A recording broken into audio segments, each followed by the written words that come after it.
Hello dear students, I am Praveen, your chemistry educator. Students, in this session, what we are going to do, we are going to cover the full electrochemistry chapter, right? Not only that, in this chapter, in this session, I will be telling you that how you can revise this chapter later on. So, you know that in electrochemistry, we have so many topics, right? So, I will tell you that how you can classify the whole chapter in a simple way so that revision can be done quickly. Also, in the NEET examination, from this electrochemistry chapter, every year, we get at least 3 to 4 questions. So, after watching this video, you can be sure that you will be able to do whatever question you get in your NEET examination. And also, you know very well that with each and every video, with each and every chapter, in the description, we provide DPPs so that it will benefit you, so that you can do regular practice. And those DPPs you can also find on the PW app. So download PW app, and just like lakhs of students, you also start preparing for the NEET examination. So now students, let us see first that in today's session, in today's video, what will be the topics that we will discuss. So we will start with the introduction of chapter, where you will see what is the exact meaning of electrochemistry. Then we will talk about electrode potential and its calculation. Then we will see what is electrochemical cell, how it works, and how to do the calculation of EMF of electrochemical cell. Then we will see electrochemical series, and especially in electrochemical series part, we will see what type of questions we get in the NEET examination.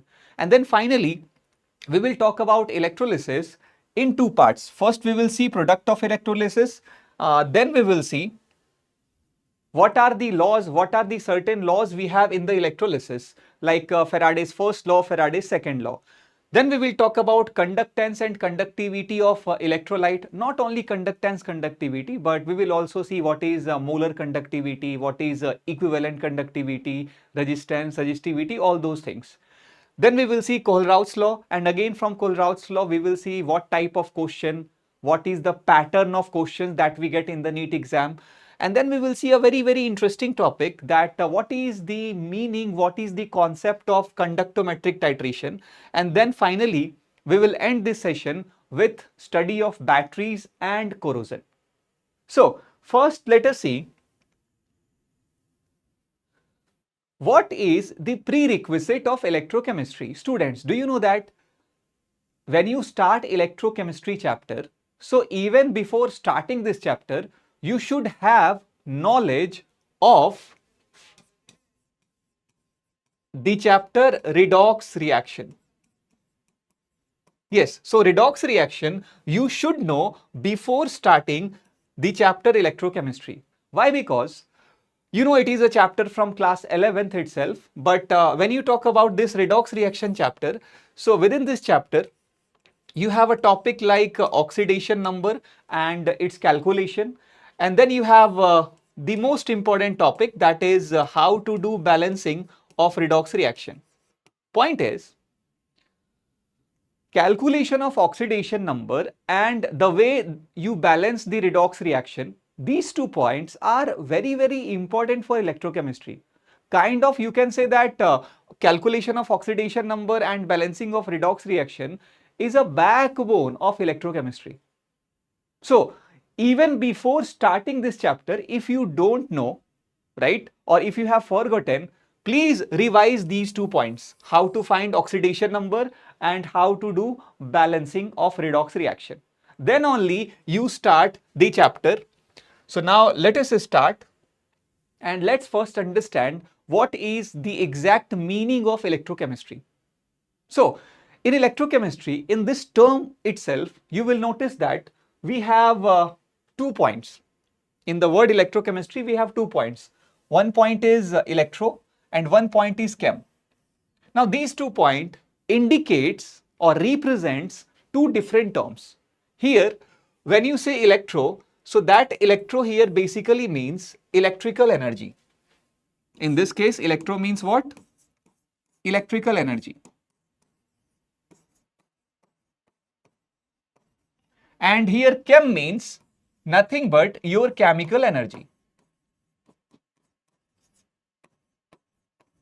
Chemical energy. So electrochem means basically electrical energy and chemical energy. And in this chapter, what we will be doing, we will learn how we can convert these two. Throughout the chapter, whatever topic you discuss, whether it is electrolysis, whether it is electrochemical cell, in both the cases, you will see just interconversion between electrical energy and chemical energy, right? So first, let's understand the very basic meaning of these two. I hope you people already know at least what is the meaning of electrical energy, right? Energy possessed by, energy transferred by free electron or free ions, right? So energy transferred by your free electron is known as electrical energy, or sometimes you call that electric current. But when it comes to chemical energy, so chemical energy is that energy which is stored in your chemical compounds. Students, you take any compound, each and every compound possess, right? They have some stored energy in the form of bonds, attraction, electron and all. So you take a compound, that compound itself has certain amount of energy, and that energy we call what? Chemical energy. And in this chapter, within this chapter, what we will do, we will convert chemical energy to electrical energy, and then we will convert electrical energy to chemical energy, right? So this is the basic meaning or fundamental meaning of this chapter, that is electrochemistry. Throughout the chapter, we will deal with chemical energy, electrical energy, and their interconversion. One more point, you will see that these conversions will be done with help of a term known as electrolyte. Okay, so I hope you people already know what is the meaning of electrolyte. No, any compound, when you dissolve it, when you make a solution of it, so if it produces ions in the solution, so that compound is called electrolyte. So you take a compound in solution, if it is producing ion, or even if it is having ion in the molten state, then also you call it what? Electrolyte. So throughout the chapter, we need electrolyte because we will be using it. So you can say that our major topic will be conversion of these two energies, but these conversions will be done with help of electrolyte or with help of solution of electrolyte, right? So with help of solution of electrolyte, you can easily convert chemical energy to electrical and electrical energy to chemical. So now I hope you have got an idea that what is going to come, right, in this chapter. What will be the upcoming topics in this chapter, right? So after understanding what is the meaning of electrochemistry, let's immediately start with the very first and very important topic in this chapter itself, that is electrode and electrode potential. Students, just focus on this diagram carefully and just see the setup. Just see the setup, what we have. In this diagram, if you notice, we have a metal rod or a metal plate. We have a metal rod or a metal plate. Now this metal rod or metal plate, it is dipped in a solution,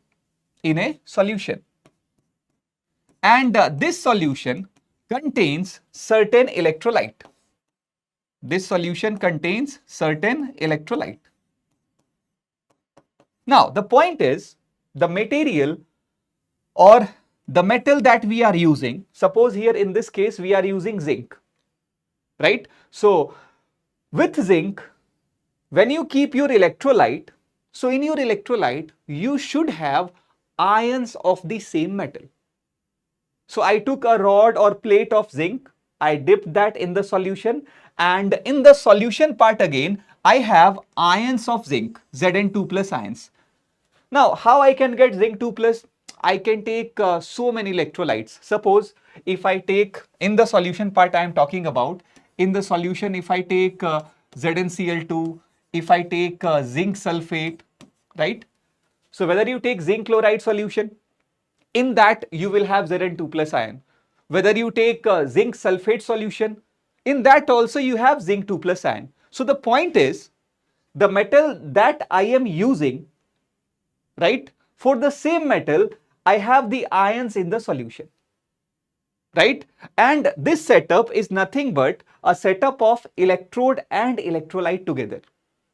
The metal plate or the metal rod here you are using, you can call it as what? Electrode. It is called as electrode. And with electrode, the solution that you are using, it is nothing but a electrolyte. So it's a very simple setup, isn't it? Take a metal, right? Put it in a container, and in the same container, take a solution of electrolyte.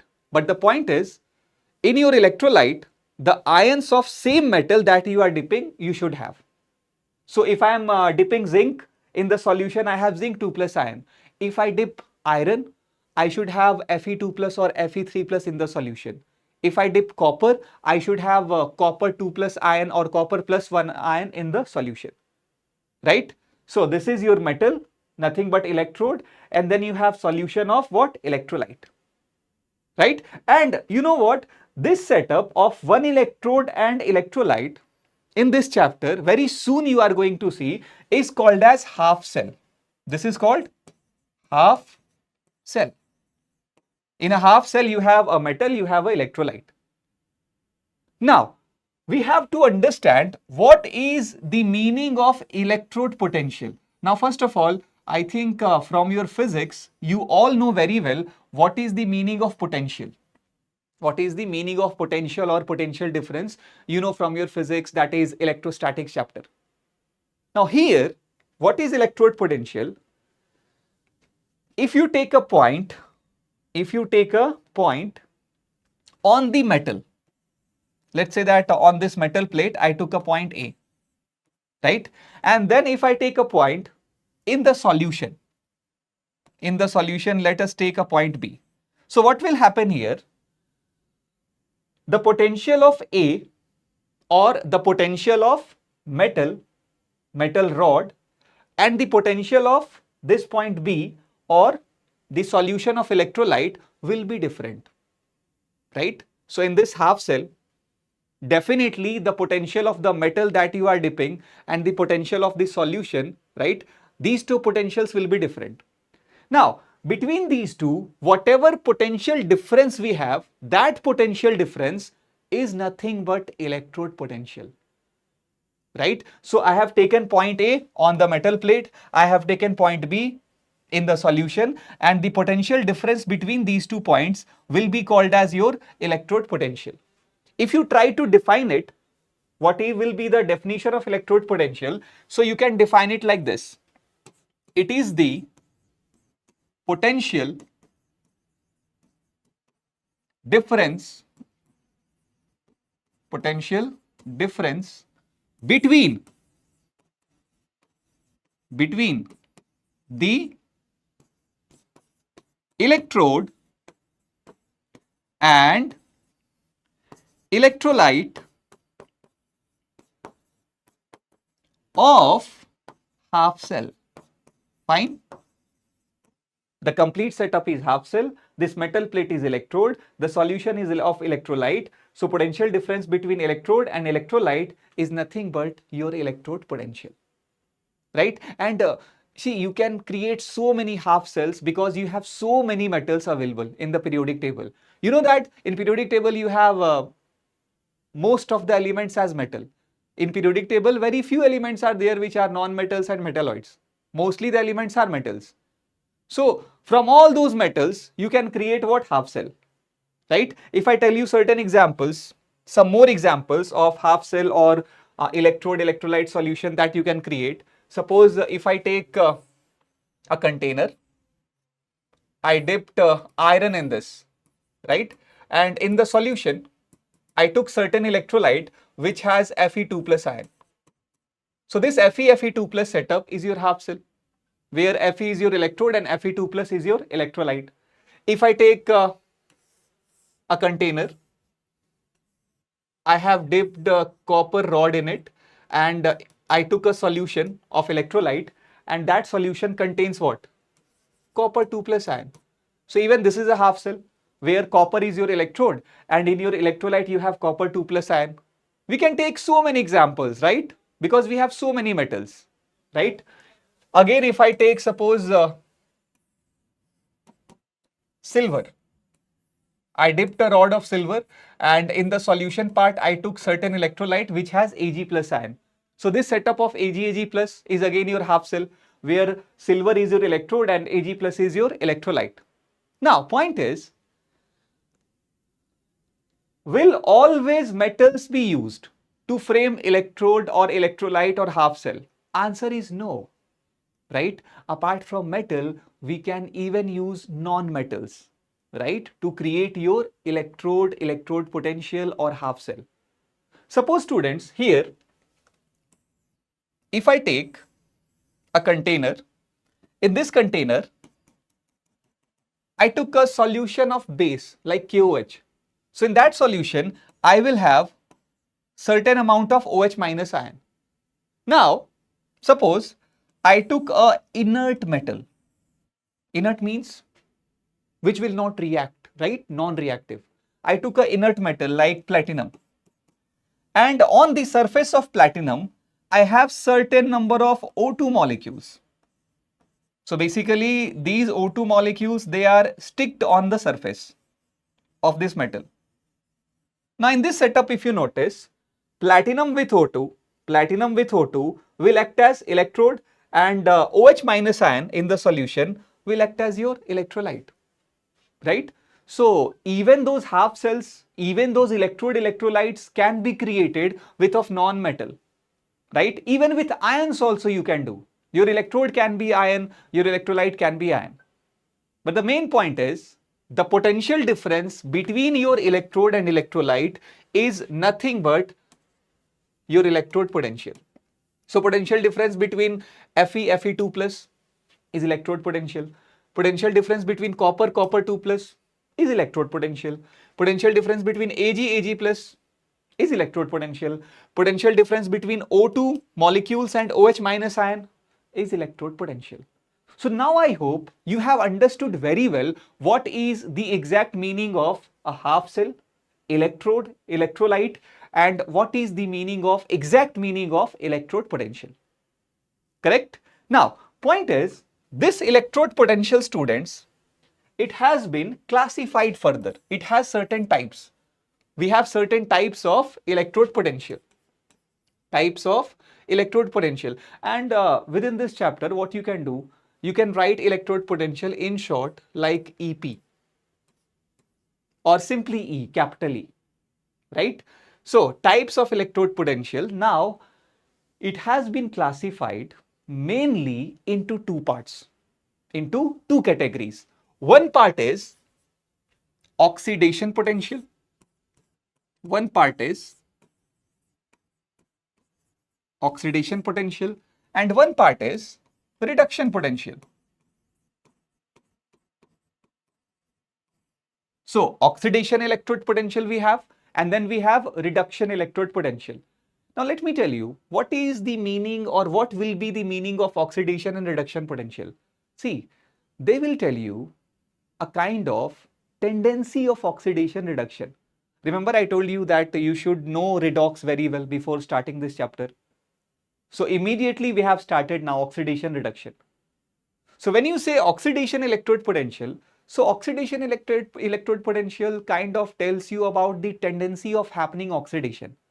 And when you say reduction electrode potential, so that tells you, that gives you information regarding the tendency of reduction of certain species, right? So suppose if I take a electrode setup like this, right? I have taken zinc as electrode and in the solution part I have zinc 2 plus ions, Zn2 plus. Now suppose here if I have tendency of oxidation reaction, so how oxidation will happen? The electrode or the pure metal zinc, if it converts to Zn2 plus, you know that your oxidation number will increase. Pure zinc has oxidation number of 0 and in the solution the zinc we have, it has oxidation number of plus 2. So in this particular setup of half cell, if pure zinc converts to zinc 2 plus ion by loss of 2 electron. So that process will be called as what? Oxidation. Right? Now, if you try to give a potential here, which tells you about happening of this process, which tells you the potential, that tells you, that gives you information regarding tendency of happening this particular reaction. So that potential we will call it as oxidation potential. Because why oxidation potential? Because it is related with oxidation reaction. And it can be denoted like this: E of Zn Zn2 plus. Right?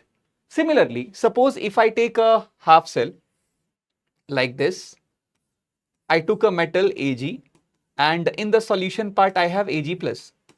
So in both the cases, setup is same. In both cases we have electrode, in both cases we have electrolyte, right? But we are talking about completely opposite reaction. In this case, we were having oxidation. Now suppose here if I talk about the reduction process, I am more interested in the reduction. So in this case, reduction will happen for the Ag plus ion, right? Ag plus can easily accept electron and it can convert into what? Pure Ag, pure silver. So if Ag plus per mole accepts an electron and converts to pure Ag, so this reaction is nothing but a reduction equation. Now in this half cell, for this electrode and electrolyte setup, if I am interested that which potential will tell me about this particular reaction or tendency of happening this particular reaction. So here the potential is called as reduction potential, and it can be written as E of Ag plus Ag. Now if you notice, even in the representation part we have a difference, and this is a very important thing because many students they do mistake, right, while observing these values, while using these values. So you need to be very careful here. See, when you write for oxidation potential is written as Zn then Zn2 plus. So here it indicates something. For oxidation reaction, when you write the oxidation potential, for oxidation reaction, when you write the oxidation potential, so it is written like Zn Zn2 plus. Means what? In this case, my Zn is converting into Zn2 plus.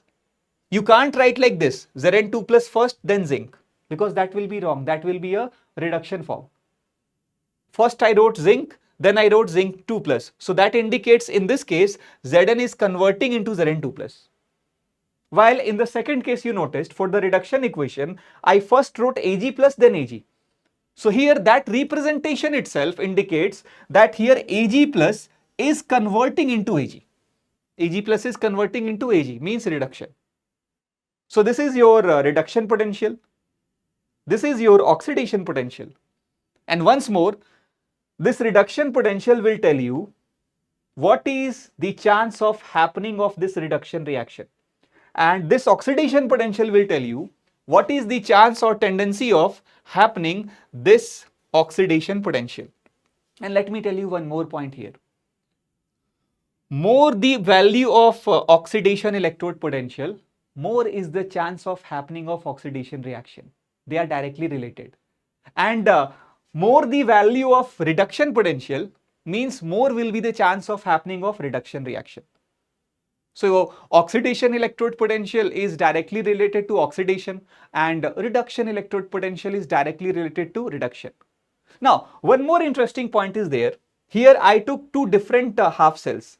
One I took silver and the other one I took zinc. Suppose if you take or if you calculate oxidation and reduction electrode potential for the same electrode setup. Like suppose I have this kind of setup. I have metal M and in the solution I have M plus ions. Now for the same electrode, if you calculate or if you have the value of oxidation potential and you have the value of reduction potential both, so their magnitudes will be same, but their signs will be opposite. So you can write like this, oxidation electrode potential will be equals to negative of reduction electrode potential, or vice versa. Reduction electrode potential is equals to negative of oxidation electrode potential. Correct? So now I hope you have understood, apart from electrode potential, that what is the exact meaning of these two types, right? And what information, please note it down here. These are not confusing terms. These are informations for you, right? Oxidation electrode potential will always tell you that whether oxidation will happen easily or not. And reduction electrode potential will always tell you whether reduction will happen easily or not, right? So oxidation potential and reduction electrode potential. After understanding these two types, let us see what is the exact meaning of standard electrode potential, because potentials will be used in two ways throughout the chapter, right? You will say electrode potential and you will also say standard electrode potential everywhere. So we understood electrode potential. Now let us understand what is standard electrode potential. Students, standard electrode potential is very easy, very easy. It is just about what is the condition that you are using. What is the condition that you are using? Suppose if you measure electrode potential, right, using standard condition. So using standard condition, if you measure the value of electrode potential, then that particular value will be called as standard electrode potential. And what is the meaning of that standard condition exactly? What is the meaning of that exact standard condition? Standard condition means when you take all the concentrations as one. When you take all the concentrations as one.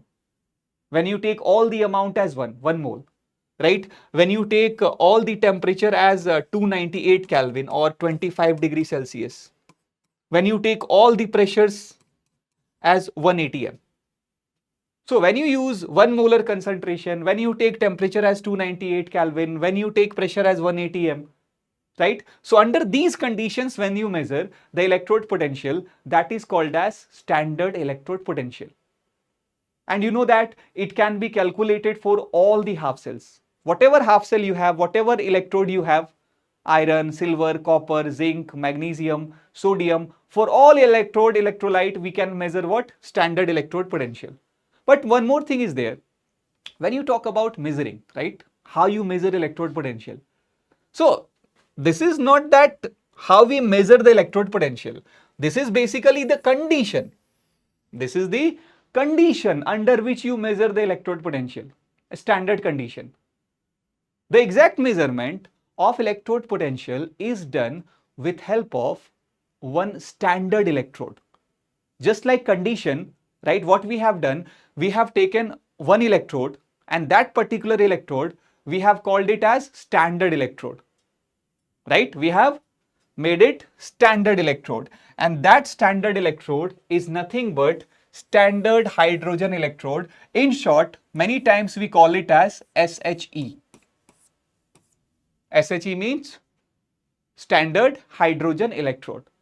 So basically with help of or in comparison with, you can say like this, in comparison with this hydrogen electrode, we measure electrode potential or standard electrode potential for all the rest of the electrodes or electrolyte setup, right? So you need to understand very carefully the setup of this standard hydrogen electrode. It's very easy though. It's very easy. In the hydrogen electrode setup, what you do, you take a container. In this container, you take an electrolyte, and because it is hydrogen electrode, so in the electrolyte solution, we should have H plus ions. We should have H plus ions. And how we can get H plus ion? By using some acid. By using some acid. Right? So this is the first criteria. And of course, we are using 1 molar because it is standard hydrogen electrode. Standard hydrogen electron means all the concentrations, pressure should be 1. So first point is, in your standard hydrogen electrode, in the solution, you have H plus ions as electrolyte, as the part of your electrolyte. And the electrode here is H2. But the problem is, please try to understand, when something is there which is in pure solid state, So solids, they have a fixed shape. So if your electrode is solid, you can directly dip that in the solution. But in this hydrogen electrode, our electrode is basically H2 gas. Now, H2 gas, hydrogen gas, they don't have a fixed shape. Gases or liquids, they don't have fixed shape. So here, to give it a proper shape, what we do, we take some inert electrode. Like in this case, we have taken this as electrode, and this is nothing but platinum, which is a inert electrode, which is a inert metal. Right? Now here, in this chamber, we will bubble hydrogen gas at 1 atm pressure. So what will happen?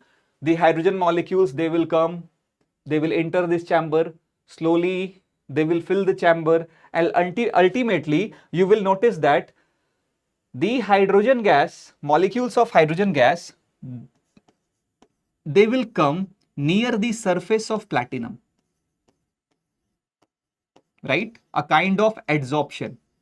These H2 molecules, they will stick on the surface of platinum, right? So that platinum will give a particular shape to that H2 molecule.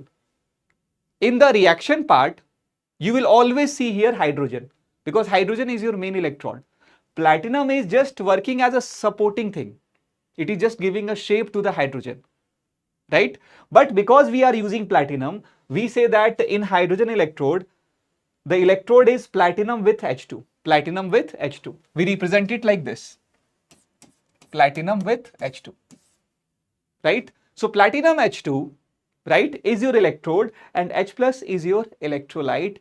And if you take all the standard condition values, 298 Kelvin temperature, 1 molar concentration, 1 atm pressure, right? And in comparison of this, we will be calculating electrode potential of rest of the electrodes. But there is an assumption. Please note it down. For this standard hydrogen electrode, we consider that its electrode potential is 0. Now this is an assumption, students. Again, I am telling you, this is an assumption.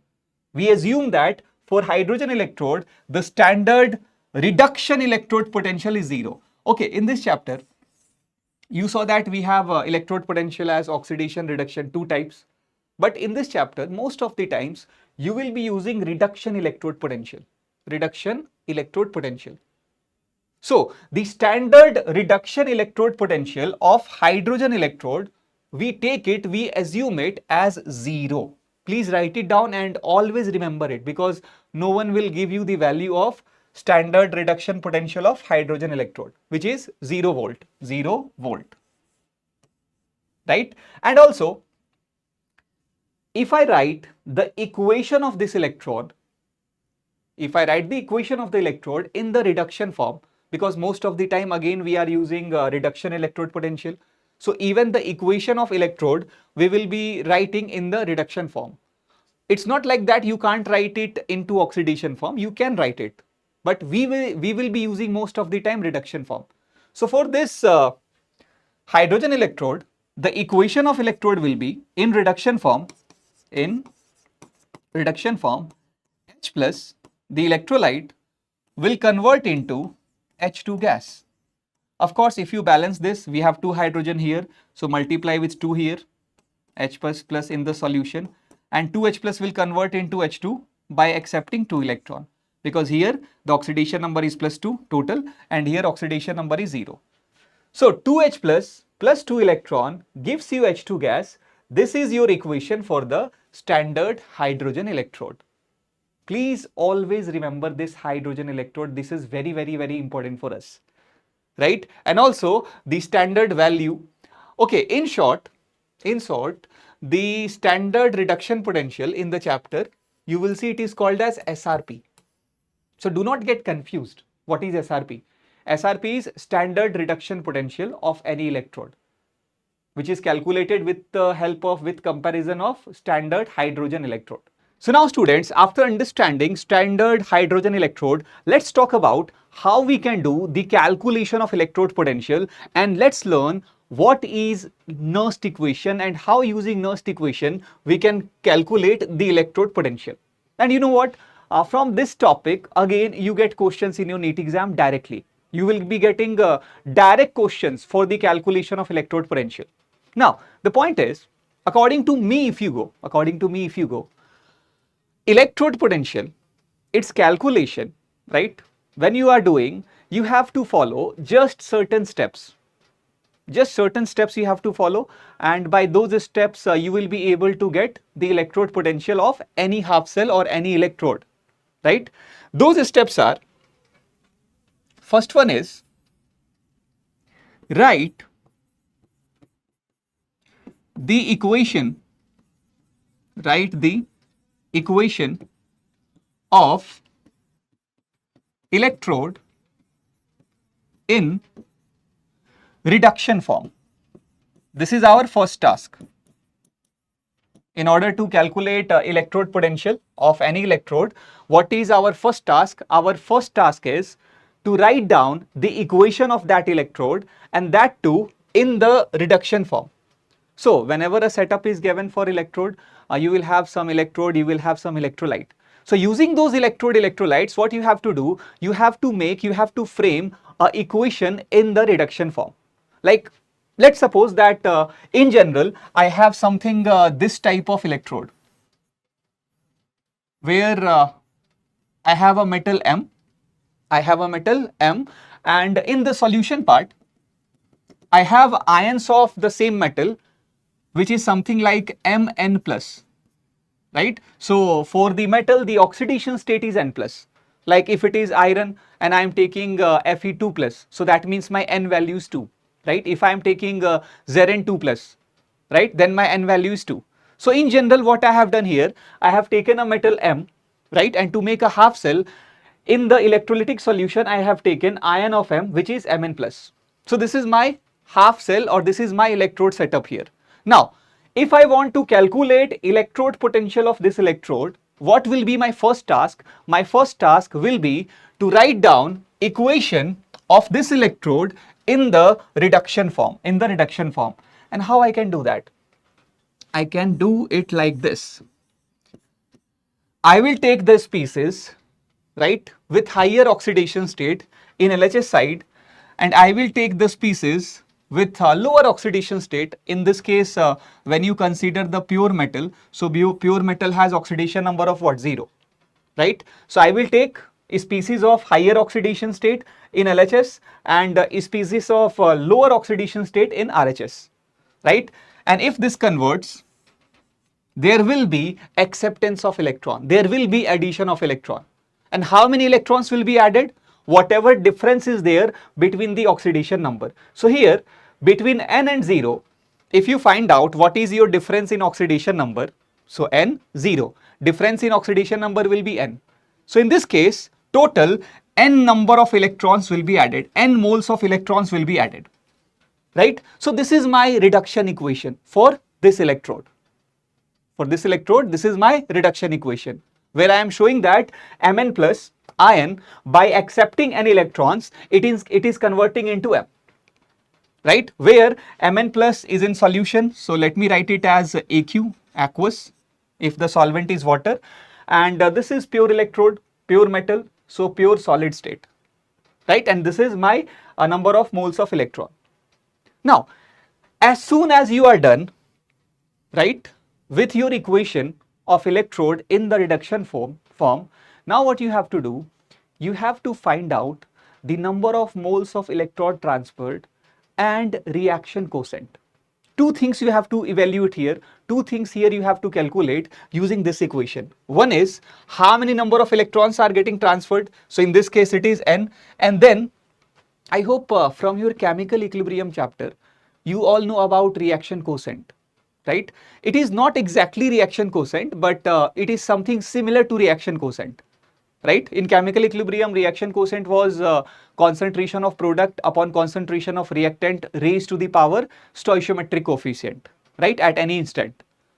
Now here, the same reaction quotient, if you calculate for this reaction, it will be concentration of this pure metal, here coefficient is 1, so power will be 1, divided by concentration of this ion, Mn plus,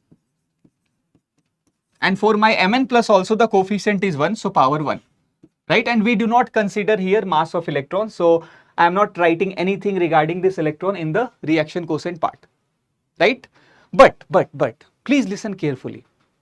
In your equation, whenever some aqueous term is there, so for aqueous term you will be taking the molarity, the concentration. But in your equation, whenever a gaseous substance is there, like H2 gas, O2 gas, so if any gaseous component is there in the reactant side or product side, so in that case, while calculating this Q, while calculating this reaction quotient, you will be taking its pressure, right? So for aqueous part, for ions part, I will be taking the molarity, concentration, and for gaseous phase, I will be taking pressure in order to calculate that Q, right? Now, after getting Q and after getting how many number of electrons are getting transferred here, what you need to do, students, you need to directly use the Nernst equation.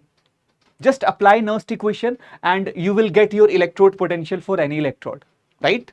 So my second step here will be apply what? Nernst equation. Now point is this, you all have to remember or memorize Nernst equation, because you know what? Using Nernst equation here, we are calculating electrode potential. And in the same chapter, right, later on you will see that we will be calculating EMF or E cell. So during the calculation of EMF or E cell also, we are going to use the same Nernst equation. So Nernst equation has two tasks in this chapter. Using Nernst equation, you can find electrode potential as well as EMF or E cell. So let's first see that what is exactly Nernst equation. It is something like this. Electrode potential of any electrode is equals to electrode potential in standard condition, or you can also say standard electrode potential, right, which we denote by E naught, minus 2.303 RT divided by NF into log of Q. So please first all of you note down this formula. Your first task is to note down this formula. All of you, please note it down. This is the most important part here. E equals to E naught minus 2.303 RT by NF log Q. This is your Nernst equation. Now here, right, we will examine each and every term one by one. So first of all, this is my electrode potential. Basically, this is what I have to calculate.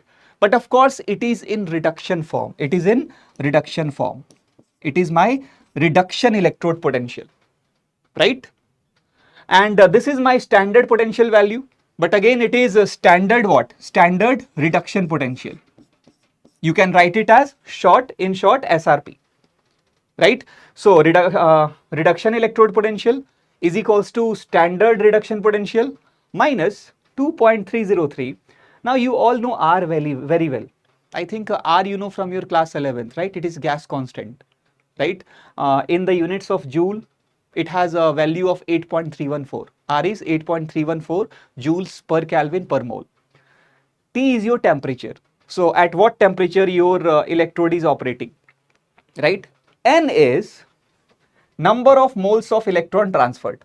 This is the same value. Suppose in your equation of electrode, if one electron is getting transferred, if 1 mole of electron is getting transferred, then this N will be 1. If 2 electrons are getting transferred, then N will be 2. If 3, then 3. So using your equation, you can find this value of N, number of moles of electron, right? Okay, F I will tell you later on, but this Q is nothing but this reaction quotient.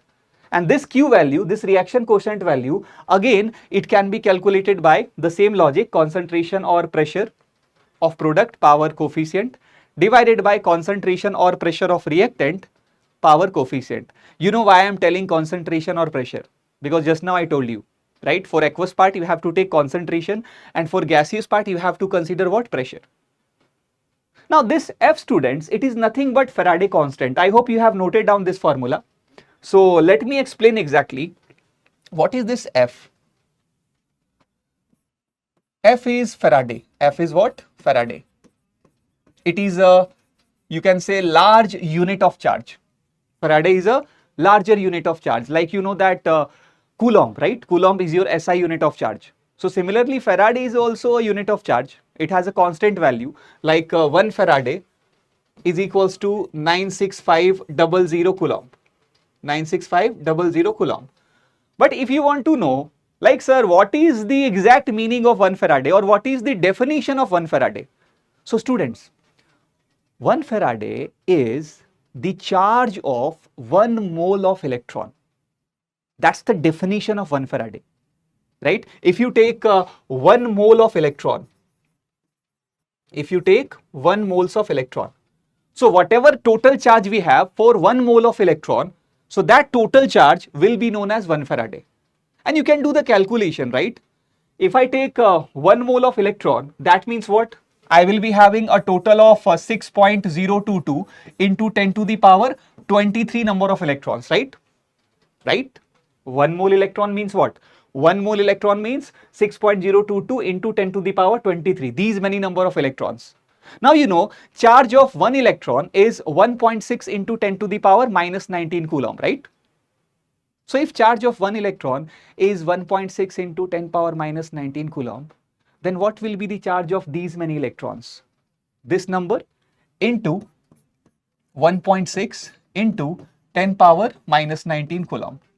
And if you multiply this, not exactly equal, but it will come nearly 96500 Coulomb. And this value we define as 1 Faraday. So that's how we got this conversion, that 1 Faraday is 96500 Coulomb. Right? So point is, while calculating electrode potential, what you will do, the value of F you will put as 96500. For you, F is a constant whose value will be 96500. So now I think if a standard reduction potential is given, if all these temperature is given, by writing equation you can get N and Q value. So you can easily calculate what? The value of electrode potential. But of course, students, here you need to be very good at calculating log values, right? You need to be good in the calculation of log.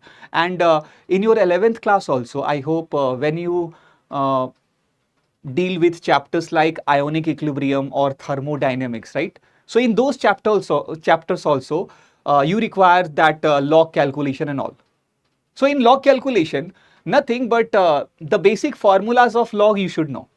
The basic operations of log you all should know, right? Formulas like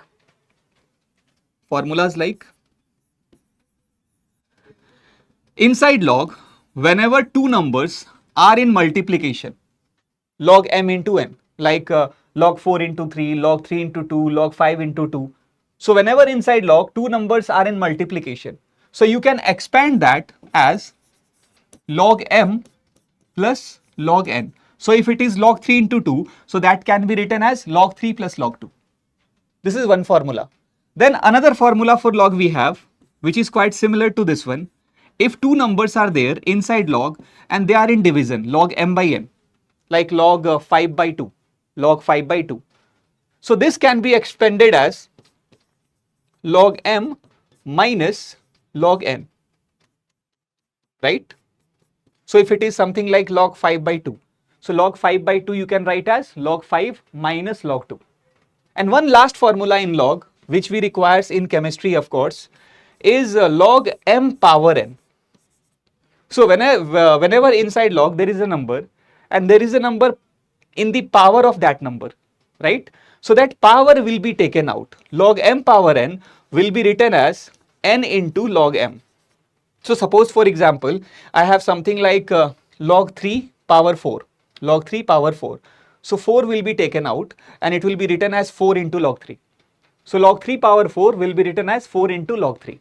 So these three basic log formulas you should know before going into these types of chapters, where during calculation you have to deal with log.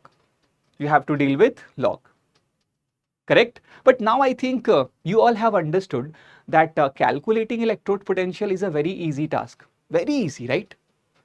Take your electrode, write the equation in reduction form, apply the Nernst equation, right?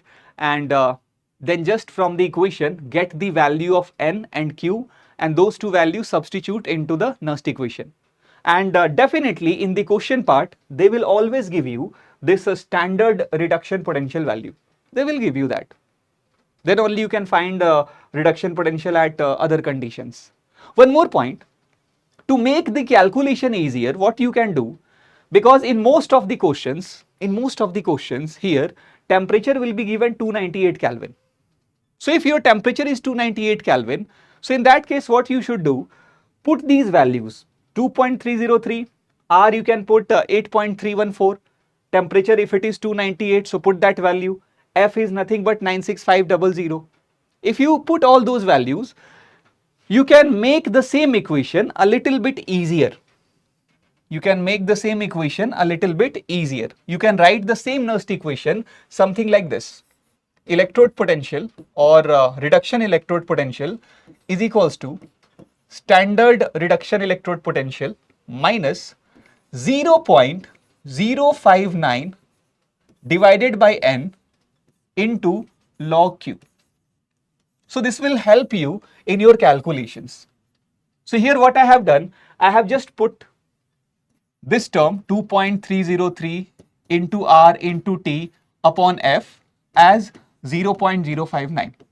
This whole term, by solving, by calculating, you will be getting how much? 0.059.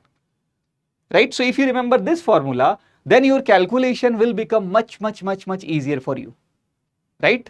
Now, as we have understood how to calculate this electrode potential, so now again it's our task to do some questions, right, regarding this calculation of electrode potential, because just understanding a concept is never enough. Once you have understood the concept, you should always do some problems, do some applications from that concept, right? If you are able to solve questions from the same concept, then only I can say that you have understood the concept. So take your pen paper, all of you, and try to solve this question of calculation of electrode potential with me. Or again, before me, you can do, right? Pause this video, solve this question. Later on, you can just match the answer with me. So question is, the pressure of H2,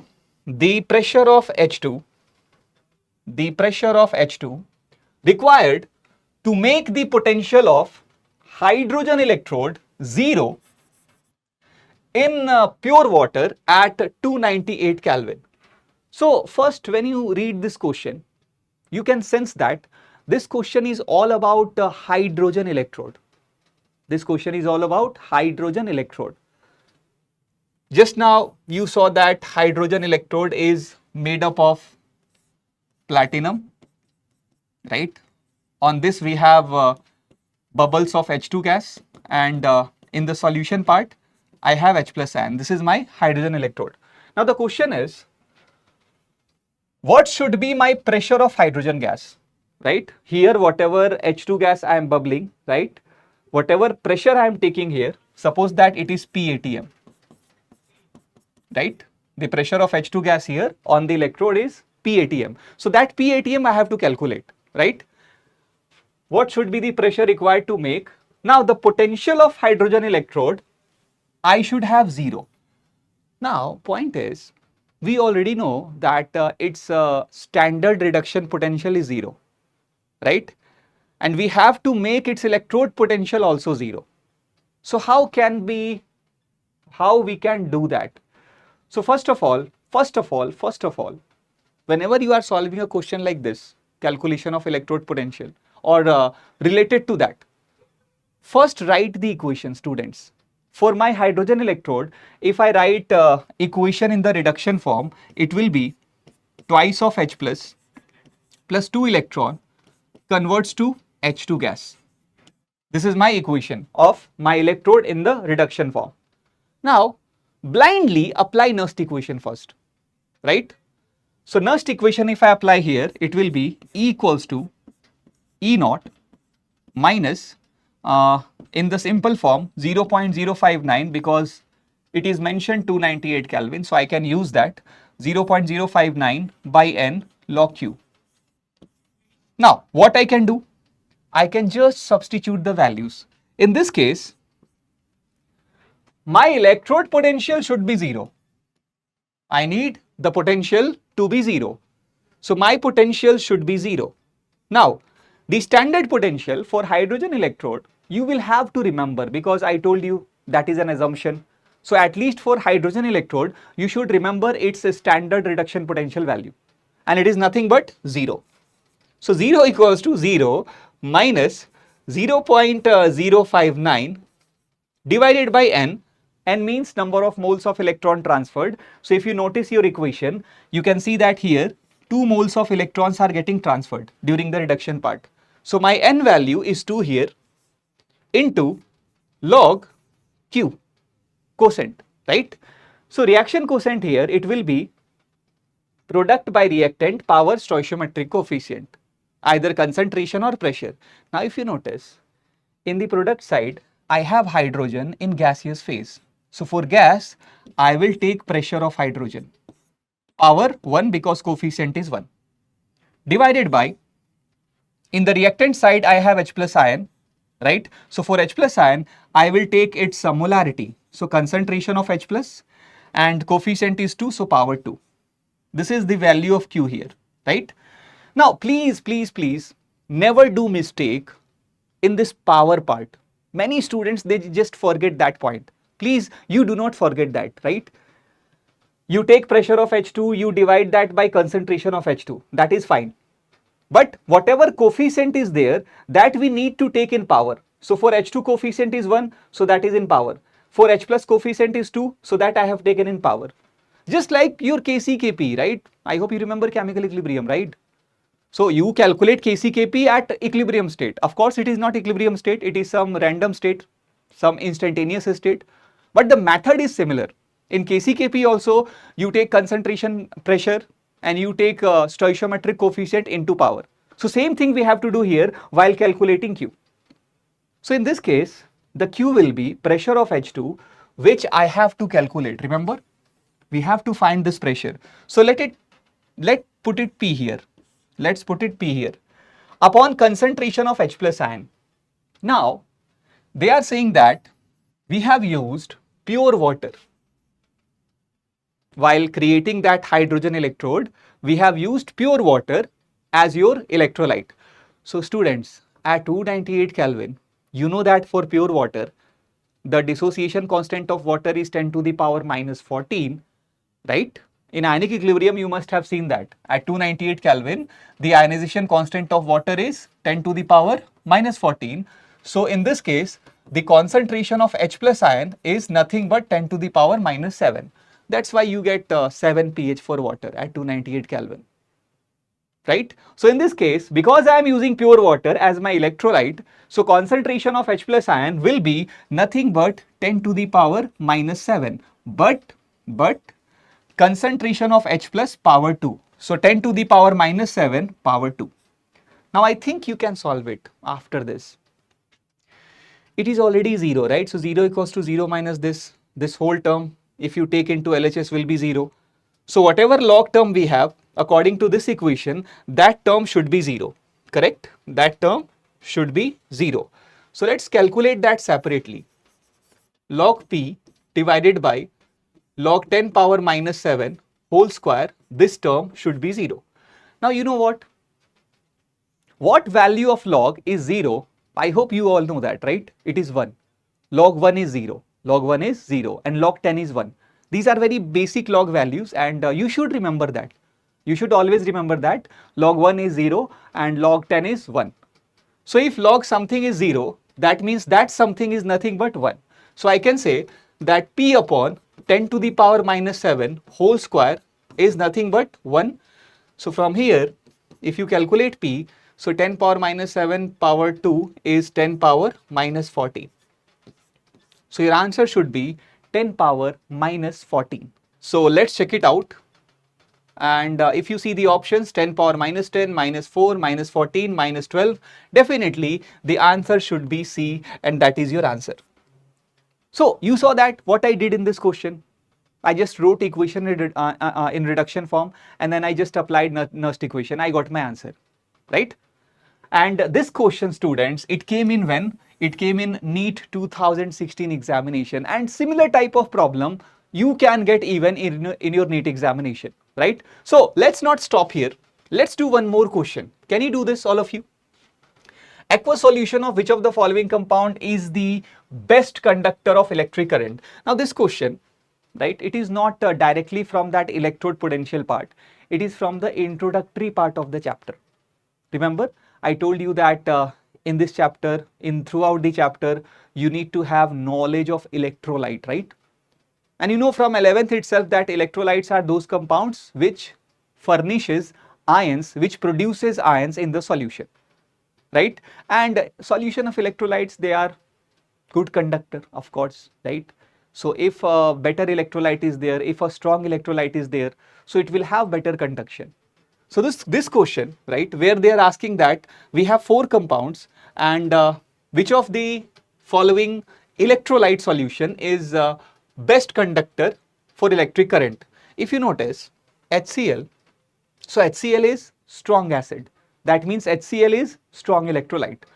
But if you notice the rest of the compounds like ammonia, so ammonia is electrolyte, but it is a weak electrolyte. It's a weak base, right?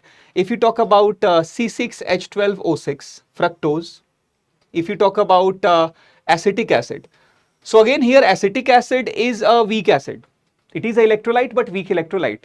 But fructose is not an electrolyte. Fructose will not produce any type of ion when you dissolve that in water. So if you check all the options, you will notice that only hydrochloric acid is a strong electrolyte. So that means what? Strong electrolyte means it will have more ions in the solution. More ions in the solution means what? It will be a better conductor of electric current. So in this case, definitely our answer should be A.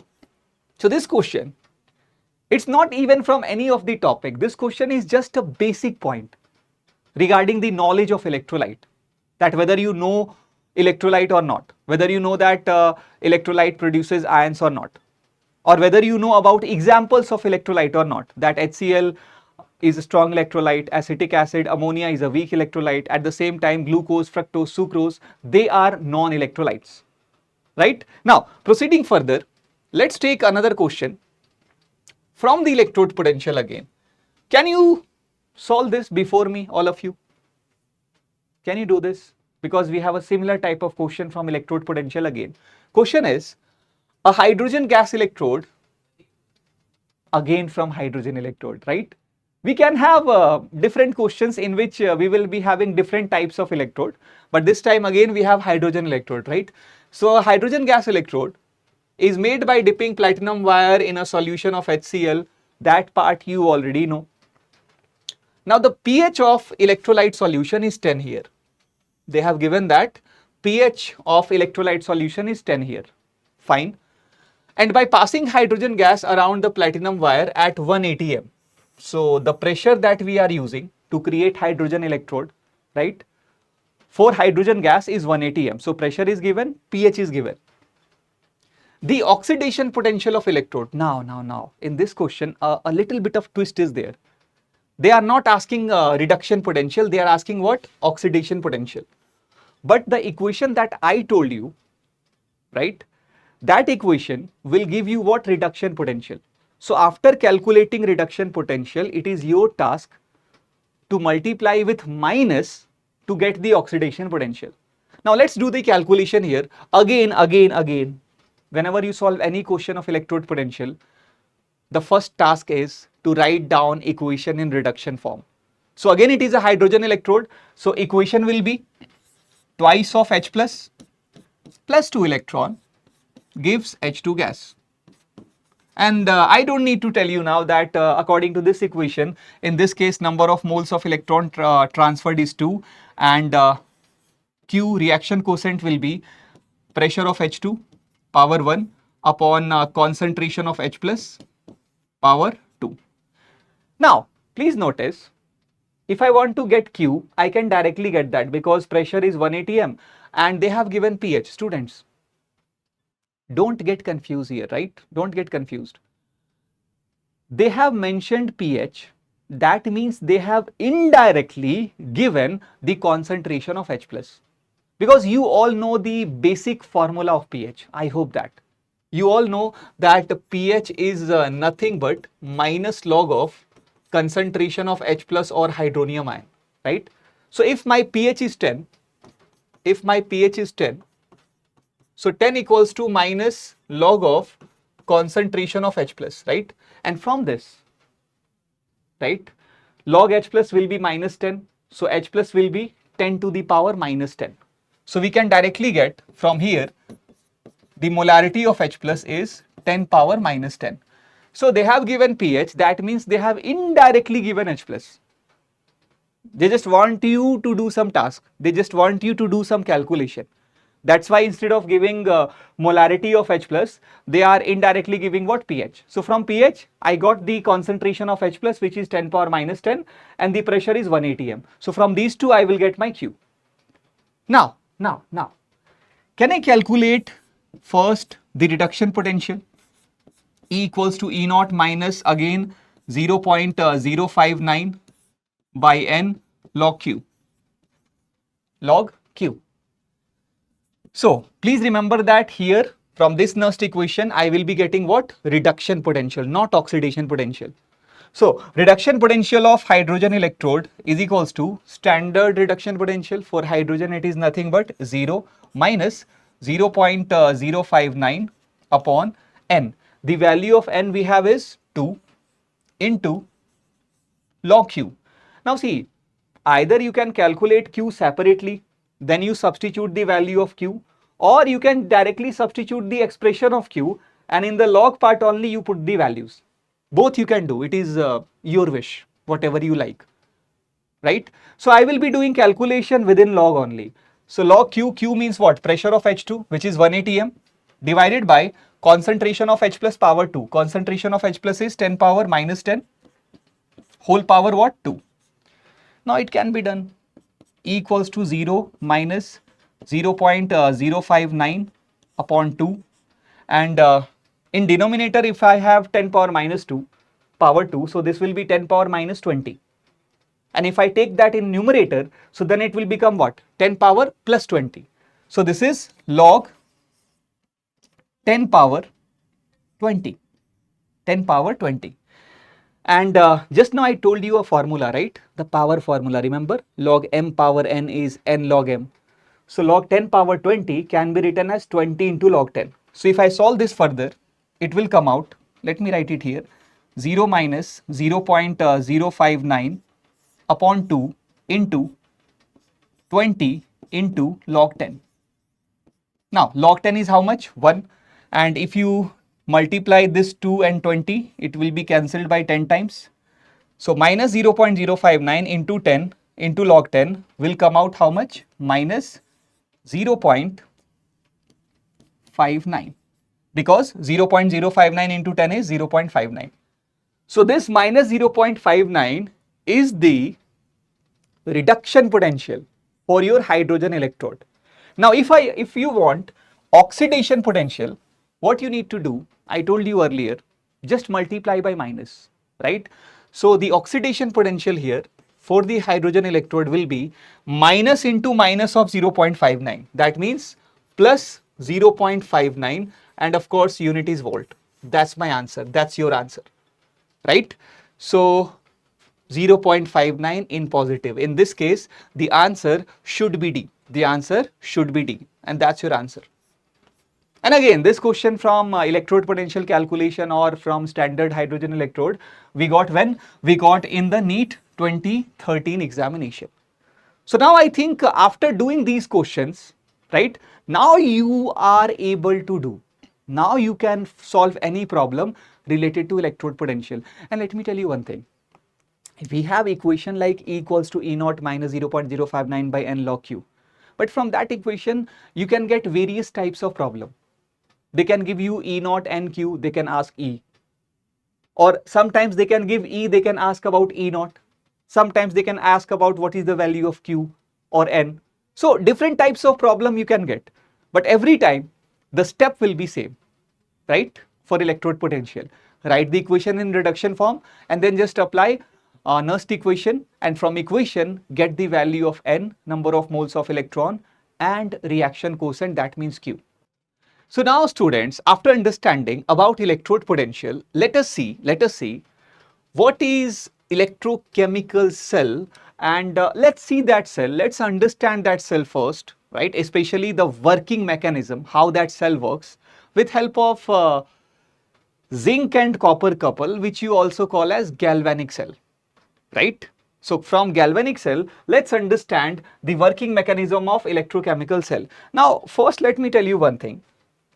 The concept of this electrochemical cell is to convert chemical energy into electrical energy. I told you earlier that throughout the chapter we are going to deal with conversion of these two energy, right? So in this electrochemical cell, what you will be doing, you will be converting chemical energy into electrical energy. And how that can be done? That can be done by, please remember always, spontaneous redox reaction. That can be done by spontaneous redox reaction. Because if you take a non-spontaneous redox reaction, then it will not happen automatically, right, by its own. So then you will have to supply energy. But that is not our task here. Our task is to generate electrical energy, and that can be only done if I choose a spontaneous redox reaction. Now, why we are considering redox reaction? Because you know the basics of it. You know very well that when a redox reaction will happen, some species will have oxidation and some species will have reduction. So the species which will have oxidation, it will lose electron. Right? And the species which will have reduction, it will gain or it will accept electron. So what we can do, right? We can connect those two species with some conductor. So then what will happen? From the oxidation side, electron will be lost. That electron will be transferred through the conductor to the opposite side, and in this side, in the reduction part, the same electron will be accepted by that species which is going through reduction. So let's understand this with this diagram. Here what we have taken, first let's see, we have two half cells. We have two different electrodes. One electrode is made up of zinc, Zn. This is one half cell in which I have zinc metal, or I have metal plate of zinc, right? And of course with zinc I have taken a electrolytic solution in which I have Zn2 plus ions. So this is my one electrode or one half cell. On the other side I have taken another electrode that is made up of copper. Here this plate is made up of what? Copper, right? And again with this copper electrode I have taken a solution which contains copper 2 plus ions. So this is another electrode, another half cell. So here we are taking two half cells. One half cell is made up of zinc ion, and another half cell is made up of what? Copper and copper ion. So when they are not connected, nothing will happen. Like in one container I have zinc, in one container I have copper. So when they are not connected, nothing will happen. But suppose if you connect these two half cells via some conductor, via some wire, right? So when you connect them with wire, there will be a tendency that electron can be transferred through it. There can be vibrations of electron through this wire. So as soon as you connect these two half cells by some conductor, what will happen? A redox reaction will start. Right? How? Let me tell you. In the left part, on the electrode, whatever zinc you have, it is in atomic form. So these zinc atoms, they will dissociate into Zn2 plus ion by losing electron. by losing electron. You can see that for one zinc atom, there will be loss of 2 electrons. For each zinc atom, there will be loss of 2 electrons. And in other terms, you can say that here, the zinc atoms from the electrode, it is getting oxidized. It is getting oxidized into what? Zinc 2 plus ion. So when zinc will convert into zinc 2 plus, I will have extra electrons here. You can say that on this plate, on this zinc plate, the electron density will increase. When electron density will increase, there will be a tendency of flow of electron from this zinc plate into the conductor via conductor.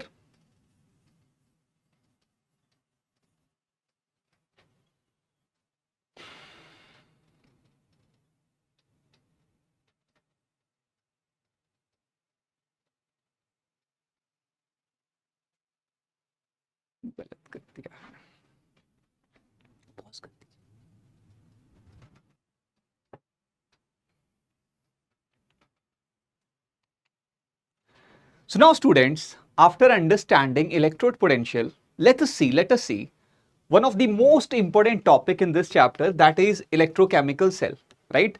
And we will see everything regarding this electrochemical cell. But the very first thing you should know here is, what is an electrochemical cell, right? A cell which converts your chemical energy into electrical energy, right? Now definitely, if I am saying that electrochemical cell converts chemical energy into electrical energy, so how it is doing that? How it is converting the chemical energy from the compounds into electrical energy, or energy that is possessed by free electrons? So it is done by, or the fundamental concept behind this conversion of chemical energy to electrical energy is spontaneous redox reaction. Students, if you take a spontaneous redox reaction, using that, or by the application of that spontaneous redox reaction, you can do the conversion of chemical energy into electrical energy. And of course, we need a spontaneous redox reaction, because if I take non-spontaneous reaction, so that itself will require energy for the completion, right? So if I want to generate energy, then definitely I need to take some spontaneous redox reaction. Now, let's first understand the construction of this electrochemical cell, right? Now here you can notice that we have two half cells. One is made up of zinc, one is made up of copper, right? And in the zinc side, if you notice, of course, this metal plate or this electrode is made up of zinc metal, and along with this zinc, I have electrolytic solution which contains zinc 2 plus ion, Zn 2 plus ion. And on the other side, in the other half cell, I have copper metal here, copper as electrode, and with copper, I have taken a solution of copper sulfate which contains copper 2 plus ion. So basically what I am doing, I am taking two half cells, two different electrodes. One half cell is of zinc here, Zn 2 plus, and another half cell is of copper 2 plus. So when they are not connected, when they are disconnected, one side zinc, one side copper, if they are not connected, nothing will happen, right? But when you connect these two half cells, these two electrodes with some wire, with some conductor, then redox reaction will start happening. Why? Because I am coupling Zn 2 plus with copper 2 plus, right? And from the logic of redox reaction, even before constructing this cell, I already know that when zinc metal reacts with copper 2 plus ion, right, zinc will be oxidized into Zn 2 plus, and copper 2 plus will be converted to copper. So this redox reaction, it is a spontaneous redox reaction where zinc is getting oxidized and copper 2 plus is getting reduced. Now, because I have the knowledge of it, I know that this is a spontaneous redox reaction. So using this redox reaction, I am constructing this cell. I am taking zinc one side and copper one side, zinc and copper. zinc and copper. And definitely when you take zinc and copper, so this example of cell is nothing but your galvanic cell or Daniell cell. So we are trying to understand electrochemical cell by the example of galvanic cell or Daniell cell. Now let's go into the working mechanism of this cell. What will be happening here? See, in the left hand side electrode we have, which is zinc, right? According to this equation, we know that zinc should oxidize. So here, zinc will oxidize, and how it will oxidize, students? On the metal plate, you will be having zinc atoms, Zn atoms, right? So those Zn atoms will decompose or dissociate into Zn2 plus. And when these zinc atoms will convert into Zn2 plus, it will lose electrons here due to oxidation. So somewhere on this zinc plate, we are having high electron density, because zinc will decompose into Zn2 plus. I will be having additional 2 electrons here per zinc atom, or on this plate my electron density is high. Now if my electron density is high, then there is a chance that electron can vibrate and can try to move from this zinc electrode towards this copper electrode. And suppose if electrons is traveling through the wire and ultimately it is traveling towards the copper side, right? Those same electrons can be accepted by these copper ions from the solution, and if these copper ion solutions, they will accept these electrons, they will change into solid copper, pure copper, or these copper ions will be deposited as pure copper, right? So overall what I am trying to say here is, on the zinc side we are having oxidation, right? So here we are having loss of electron. Those electrons are vibrating, they are transferring towards your copper electrode, and on this side the copper 2 plus ion, by accepting electron, it is depositing into pure copper, solid copper. So overall what is happening, in the right hand side the copper 2 plus ion, it is going through reduction, and in the left hand side the zinc ion is getting oxidation, right? And if this process happens, if zinc gets oxidized and copper 2 plus get reduced, so we already know that this process is what? Is spontaneous. Now when this reaction will goes on, when this reaction will further proceed, so continuously zinc will decompose, copper 2 plus will deposit, and through this conductor electrons will vibrate. And you know that in your conductor, if electrons are vibrating, right, that means what? It will produce what? Electric current. So we are generating electric current in this conductor using a redox reaction. And suppose when this zinc will stop losing electron, or this copper 2 plus will stop depositing, then again vibration of electron will stop, and again you will have no current in this conductor. Correct? But let me tell you one thing. Connecting these two electrodes just by this conductor is not enough. We need to connect these two half cells by another thing, that is salt bridge. What a salt bridge does, it will neutralize the electrolytic solutions. Now please once again try to understand this. When this process will begin, when suppose that the zinc atom is converting into Zn2 plus ion. So when your zinc will convert into Zn2 plus ion, right, these Zn2 plus ions are extra ions. These Zn2 plus ions are the new ions that we are getting, because it is converting from zinc atom. Now when these extra Zn2 plus ions will be created, so this solution will become positively charged. Why positively charged? Because of this Zn2 plus ion. And on the other side, initially we have copper sulfate solution.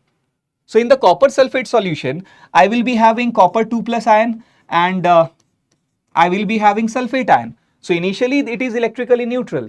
The positive charge, the negative charge, they are equal. But when these copper 2 plus ions, they will be deposited by taking electron. So these sulfate ions will be alone now. These are the extra sulfate ions. If suppose 5 copper 2 plus will deposit, then I will have 5 extra sulfate ion here. So due to that extra sulfate ion, the right side half cell, this electrolytic solution will slowly, gradually, it will have a negative charge, right? Now, due to decomposition of zinc, due to oxidation of zinc, this half cell is becoming positive, and this electrolytic cell, due to deposition of copper, it is becoming what? Negative. If you want to neutralize these two solutions, if you don't want your electrolytic solutions to be charged positive or negative, then you should connect these two with salt bridge, because salt bridge will neutralize these two solutions. Basically what it will do, the extra Zn2 plus we have here in the left hand side and the extra sulfate ion here we have in the right hand side, it will combine these two. Zinc 2 plus, SO4 2 minus will combine to give ZnSO4, which is electrically neutral, right? So the main task of salt bridge is to neutralize electrically both the electrolytic solution of both the half cell, right? Now, if you talk about the construction of salt bridge, so it is a glass tube. It is made up of glass, right? And inside this glass tube, you have compounds like KCl, agar-agar, and gelatin. What this KCl does? KCl is an electrolyte. So that electrolyte, that KCl, will provide an ionic medium inside this salt bridge, right? Only if you have ionic medium inside the salt bridge, then only you can expect that ions will flow through it, right? So we are taking KCl or other electrolytes inside the salt bridge, so as to provide an ionic medium. And from that ionic medium, your zinc 2 plus and your sulfate ion can move. And we are putting agar-agar and gelatin here to make the movement of these ions, zinc 2 plus and sulfate, constant. We do not want accelerated motion here. We want a constant motion for sulfate and zinc 2 plus. So to make a smooth motion, to make a constant motion, not fast, not slow, right? We put agar-agar and gelatin, which are very, very highly viscous substance, right? So KCl to provide ionic medium and agar-agar gelatin to provide viscous medium, which will create a uniform motion for your ions to flow through salt bridge. Now, this is the complete construction of your electrochemical cell, or here in this case Daniell cell. Two half cells, connections through conductor, then connection through salt bridge. Now, please try to understand the electrode where oxidation is happening, that electrode you call as anode. Please remember that, please note it down. And the electrode where reduction is happening, that electrode you call as cathode. And again, their charges are also important. You noticed that here zinc is getting oxidized. Due to that, we are having extra electrons here. So at this plate, the electron density is high. Due to high electron density, this plate will be negatively charged. On the other side, from this plate, as your copper 2 plus is accepting electrons, so that's why this plate will have deficiency of electron and it will get what? Positive charge. It will get positive charge. So in your electrochemical cell, the anode has negative charge, the cathode has positive charge. And always remember, students, a trick. AO. Always remember this point, AO. AO means what? A means anode, O means oxidation. So if you remember AO, it will be always easy for you to understand that whether oxidation is happening, whether reduction is happening.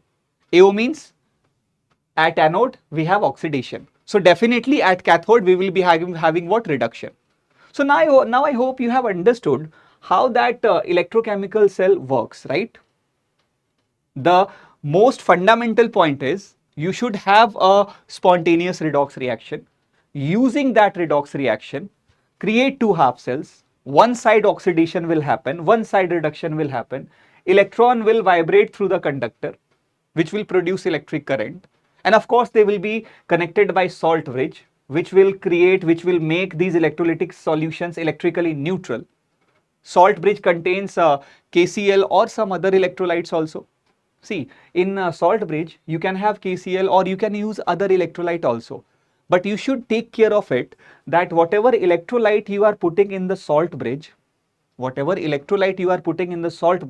it should not react with your electrolytic solution, right? The electrolyte in salt bridge should not react with the electrolyte you are using in the half cells, correct? So, after understanding how this electrochemical cell works, now let's talk about a very important point which will be used in your questions also. Students, we have a term called cell notation. The point is, whenever you deal with electrochemical cell, so you are not going to draw these diagrams every time to explain the electrochemical cell. Instead of drawing this diagram or instead of explaining the electrochemical cell using this diagram, what we can do, we can use a short notation, right? In one line, I can explain, I can indicate all these points, right? And that is called cell notation. First of all, here you notice that in this case, I am representing this cell only, the Daniel cell. I am doing the cell notation of this. In this case, zinc is my anode. So if zinc is my anode, what I will do, I will write zinc with zinc 2 plus on one side, on left hand side. Then I will give a double line here. And then I will write the half cell in the right hand side, which is copper. So copper 2 plus and then copper. Now if you notice, this is your cell notation for this Daniel cell. Now in this cell notation, what we do, this double line basically represents your salt bridge. It indicates what? Your salt bridge. And to the left of salt bridge, we always write our anode. And to the right of salt bridge, we always write our cathode. So in this case, because zinc was my anode, so I wrote zinc on the left, and because copper is my cathode, so I wrote copper in the right hand side. And this double line indicates what? Salt bridge. One more point, when you write anode, so anode is written in the oxidation form. If you notice, when I wrote anode, first I wrote zinc, then I wrote zinc 2 plus. So here it indicates that Zn is converting into Zn2 plus. And if Zn is converting into Zn2 plus, so that is nothing but oxidation. Similarly, when you write cathode, right? So cathode is written in the reduction form, right? In this case, if you notice, I have not written copper then copper 2 plus. First I wrote copper 2 plus, then I wrote copper. Why? Because here I am showing that copper 2 plus is converting into copper. And when I say that copper 2 plus is converting into copper, that means this is a process of what? Reduction. So on the left, anode is written in the oxidation form. On the right, we have cathode, and cathode is written in the reduction form, right? Also, you can write down the concentration of each and every ion. Suppose that in this cell, if concentration of Zn2 plus ion in the electrolytic solution is C1 molar, so I can write C1 here. If concentration of this is C2 molar, I can write here. So everything from this cell can be represented in this, and this is called what? Cell notation. Now for any cell, if you construct, you can draw the diagram, and from the diagram you can also draw the cell notation, or vice versa.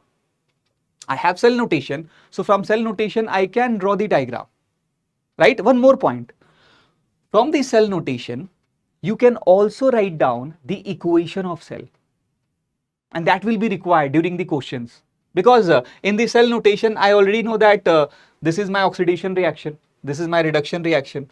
So I will write this in the oxidation form, I will write this in the reduction form, and just by balancing electrons, balancing atoms, I will add those half reactions of oxidation reduction. So I will be getting my net equation of the cell, right? So I hope you have understood what is cell notation and what is the meaning of cell notation, right? Double line salt bridge, left side anode, right side cathode. Now, after understanding this basic cell notation part, now let's talk about the most important topic of not only electrochemical cell, but for the whole chapter. Throughout the chapter, we have so many concepts, but out of all those concepts, if I have to choose one concept which is the most important one, so that will be calculation of E cell or EMF. But let me tell you one thing. You saw how to calculate electrode potential, right? Using Nernst equation.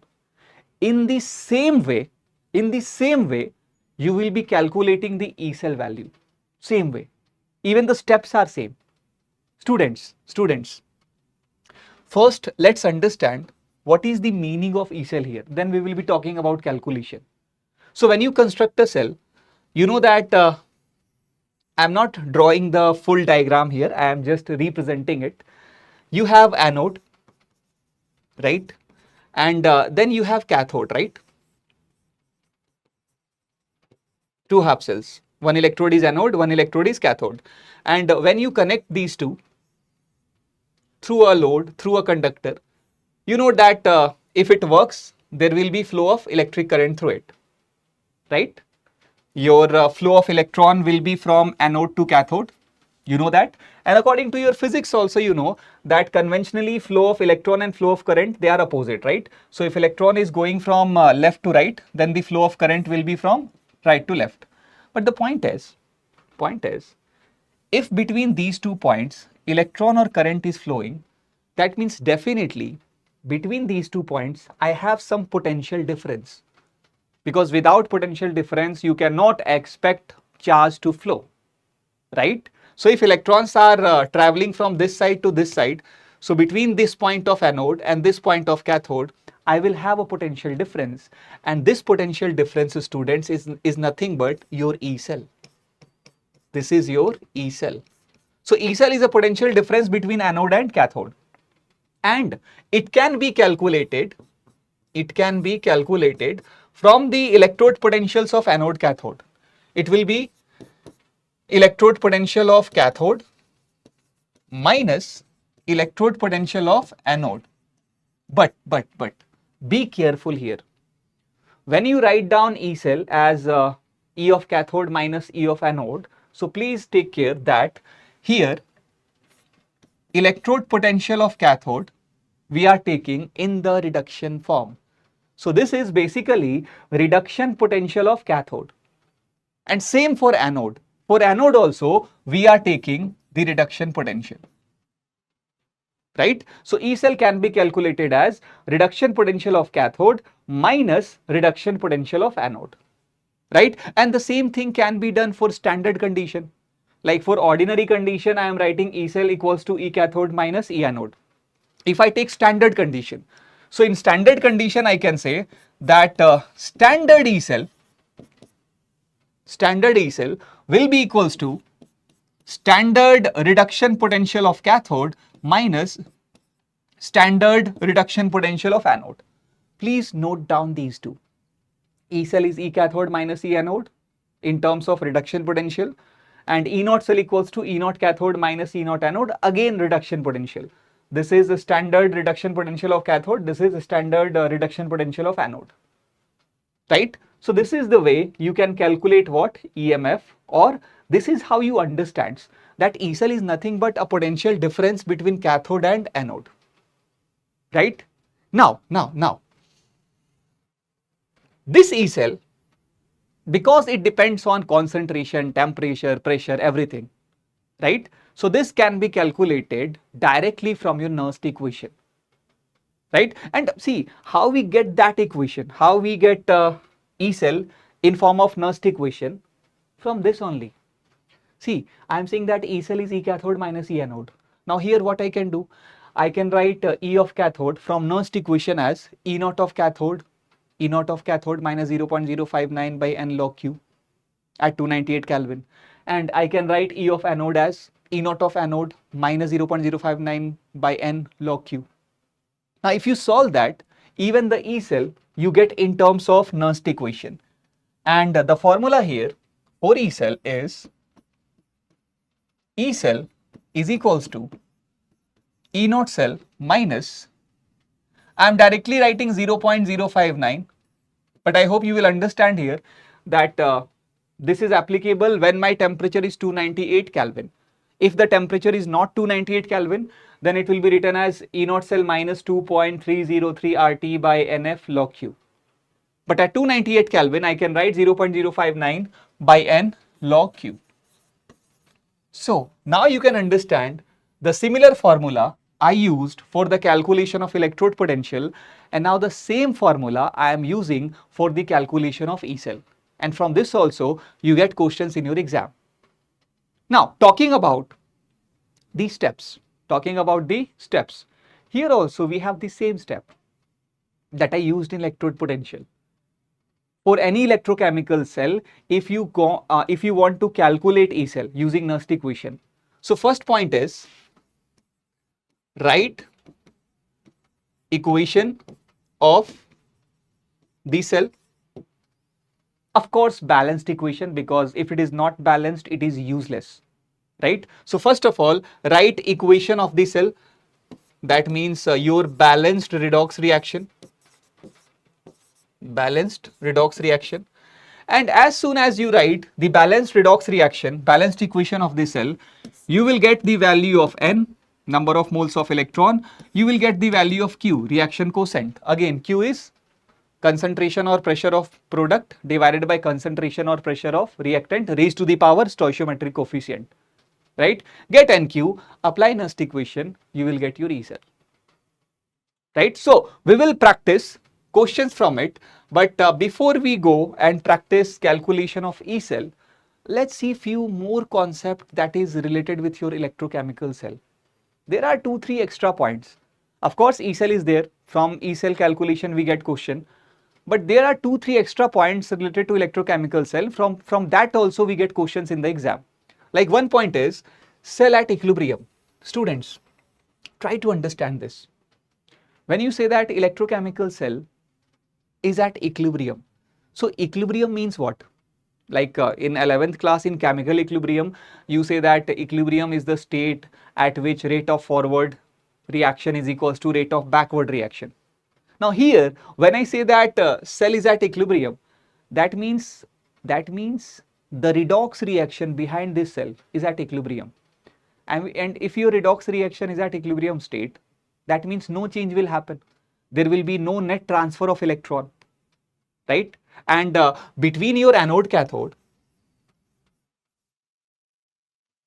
I always represent cell like this. I miss the salt bridge, but I hope you will understand. Between anode cathode, if there is no current, if no current is flowing, that means what? The electrode potential of anode and the electrode potential of cathode should be equal, right? Right? If I am saying that cell is at equilibrium, redox reaction is at equilibrium, that means there is no net flow of electron or current between anode cathode. So that will happen. Electron will stop transmitting from this to this side only when both the potentials are equal, right? That means electrode potential of anode will be equals to electrode potential of cathode. And when anode and cathode will have same electrode potential, in that case you can notice that your E cell will be nothing but 0, because E cell is E cathode minus E anode. Now, please focus here. If E cell is 0, right, at equilibrium, now at the same equilibrium, if I use Nernst equation, which says E cell equals to E naught cell minus 2.303 RT upon NF log Q, right? If I apply this Nernst equation at equilibrium, what I can say? I can say, sir, at equilibrium E cell is 0. So if E cell is 0, I can put this term as 0. So 0 equals to E naught cell minus 2.303 RT upon NF log. Now please focus here. Q at equilibrium, because it is concentration or pressure of product upon reactant.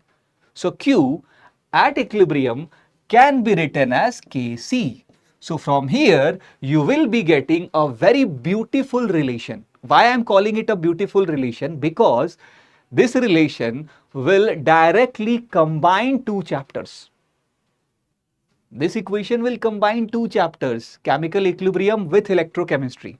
So from this, we can frame so many interesting questions using chemical equilibrium and electrochemistry, right? And the equation will be, take this into LHS, right? So this minus will become plus, and then finally you can say that E naught cell is equals to 2.303 RT by NF log Kc.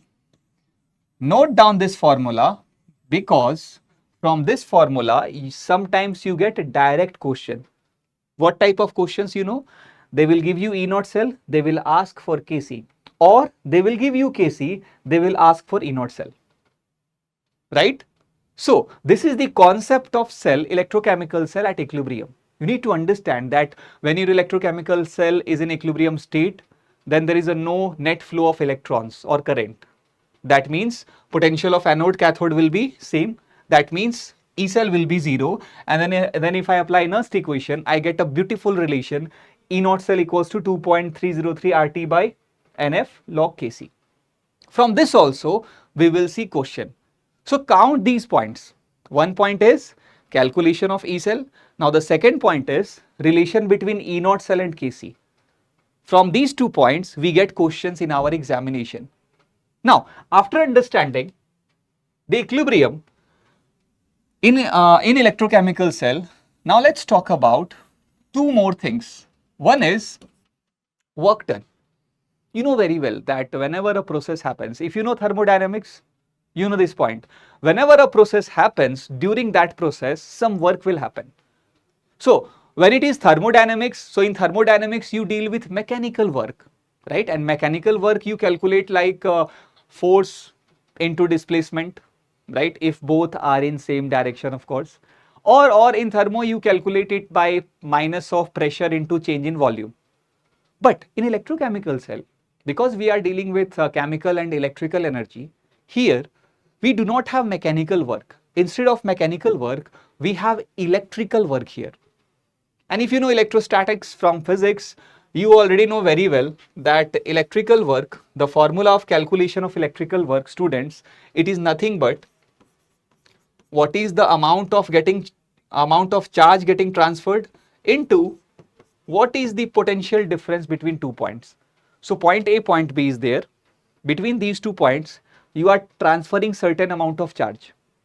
So whatever amount of charge you are transferring, so that charge value into whatever potential difference is there, right?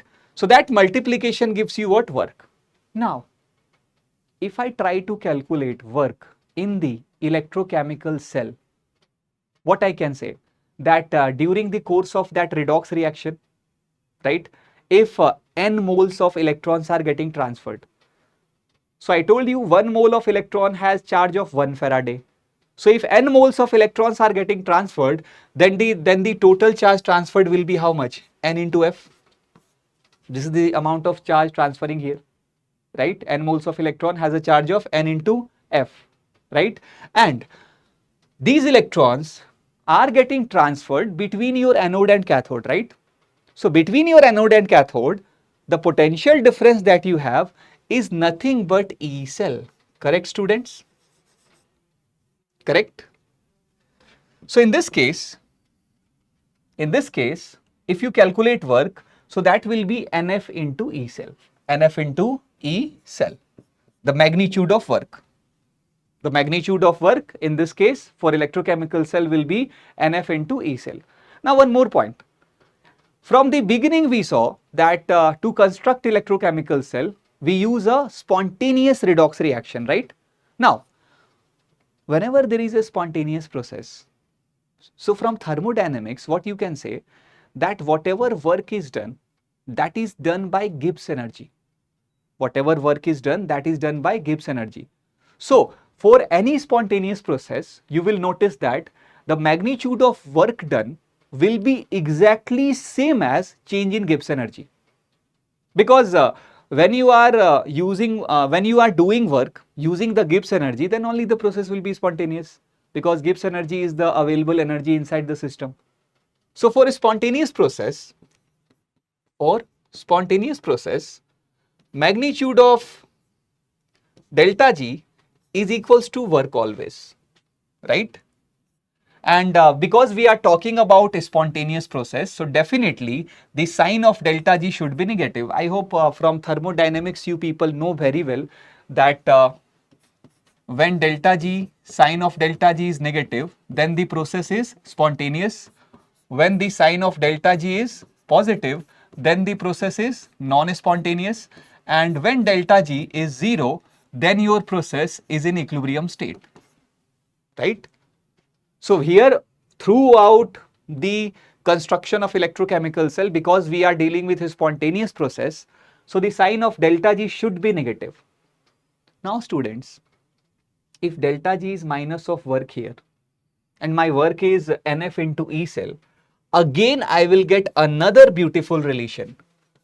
This delta G can be written as minus, instead of work I can write NF into E cell. Now, this relation, why it is beautiful? Because again it is connecting two chapters, delta G from thermodynamics, E cell from electrochemistry. Again, the same relation can be used for standard state. For standard state, you can say that standard delta G naught equals to minus NF standard E naught cell. Please note down this formula also, because now this is the third point, right? Calculation of E cell, first point.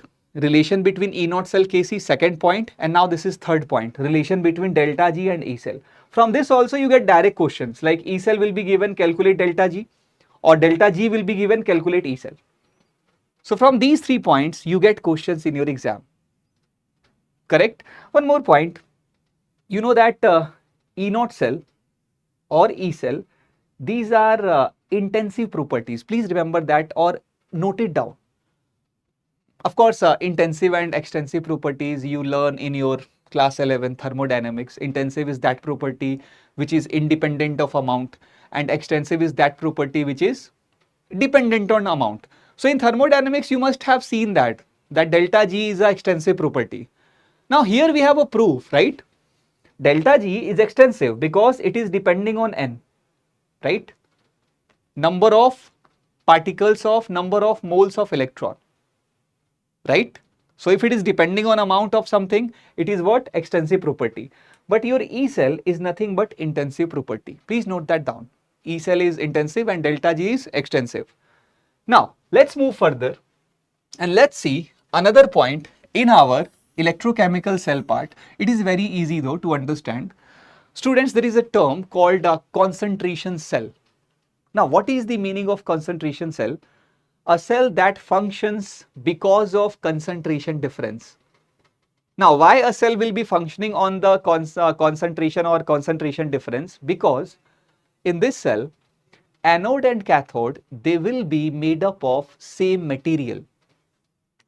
In concentration cell, anode and cathode is made up of same electrode. Like in Daniel cell, you saw that our anode was zinc and cathode was copper. Now suppose that I construct a cell something like this. I took copper 2 plus as anode, and again I took copper 2 plus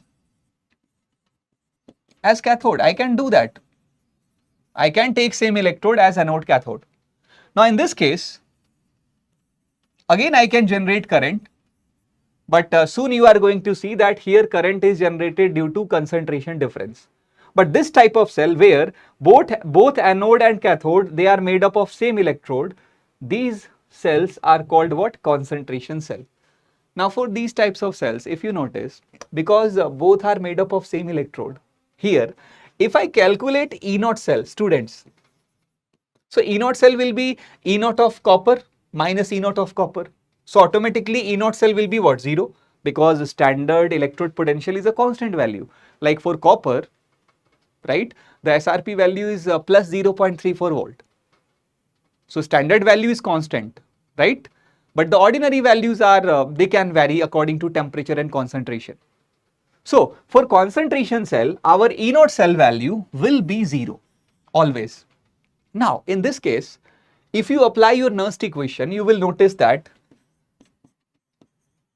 the E cell of this cell, will be E0 cell, which is 0, minus 0.059 upon n log q.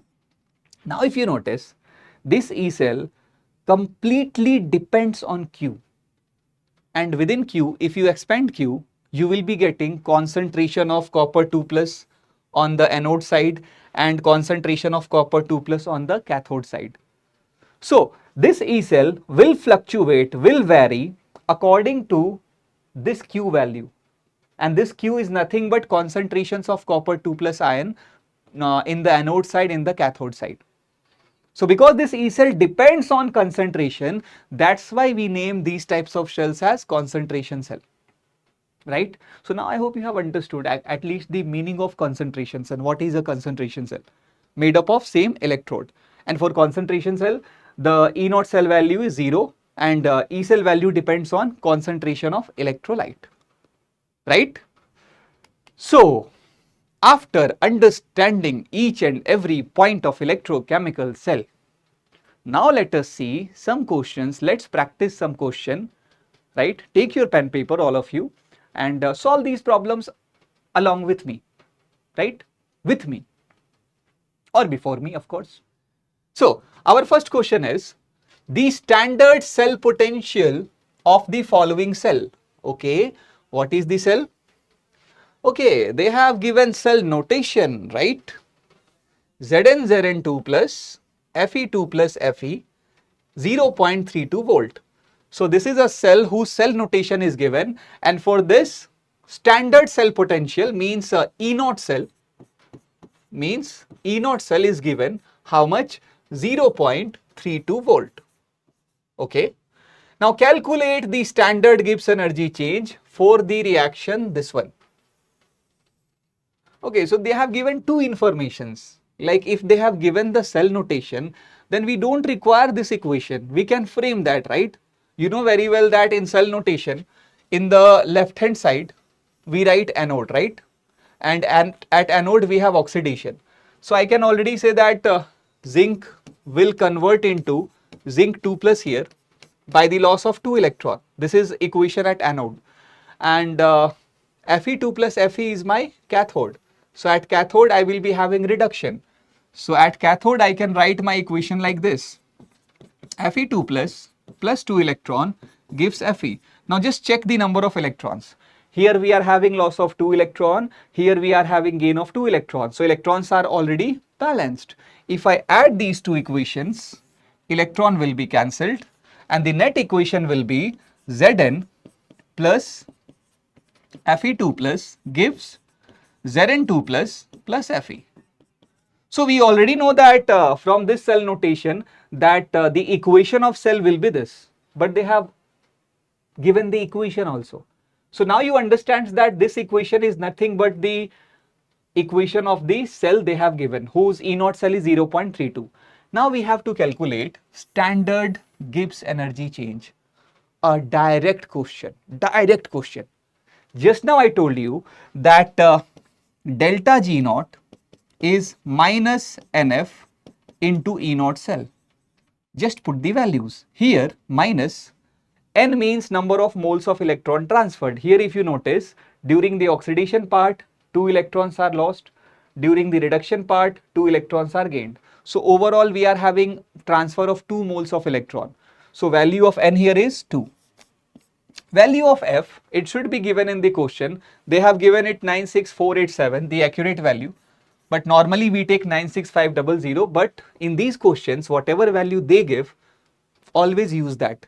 So F will be 96487, and E0 cell is how much? 0.32. If you multiply, you will get your answer. And of course, your answer will be in joules. Your answer will be in the SI unit here because everything is in SI.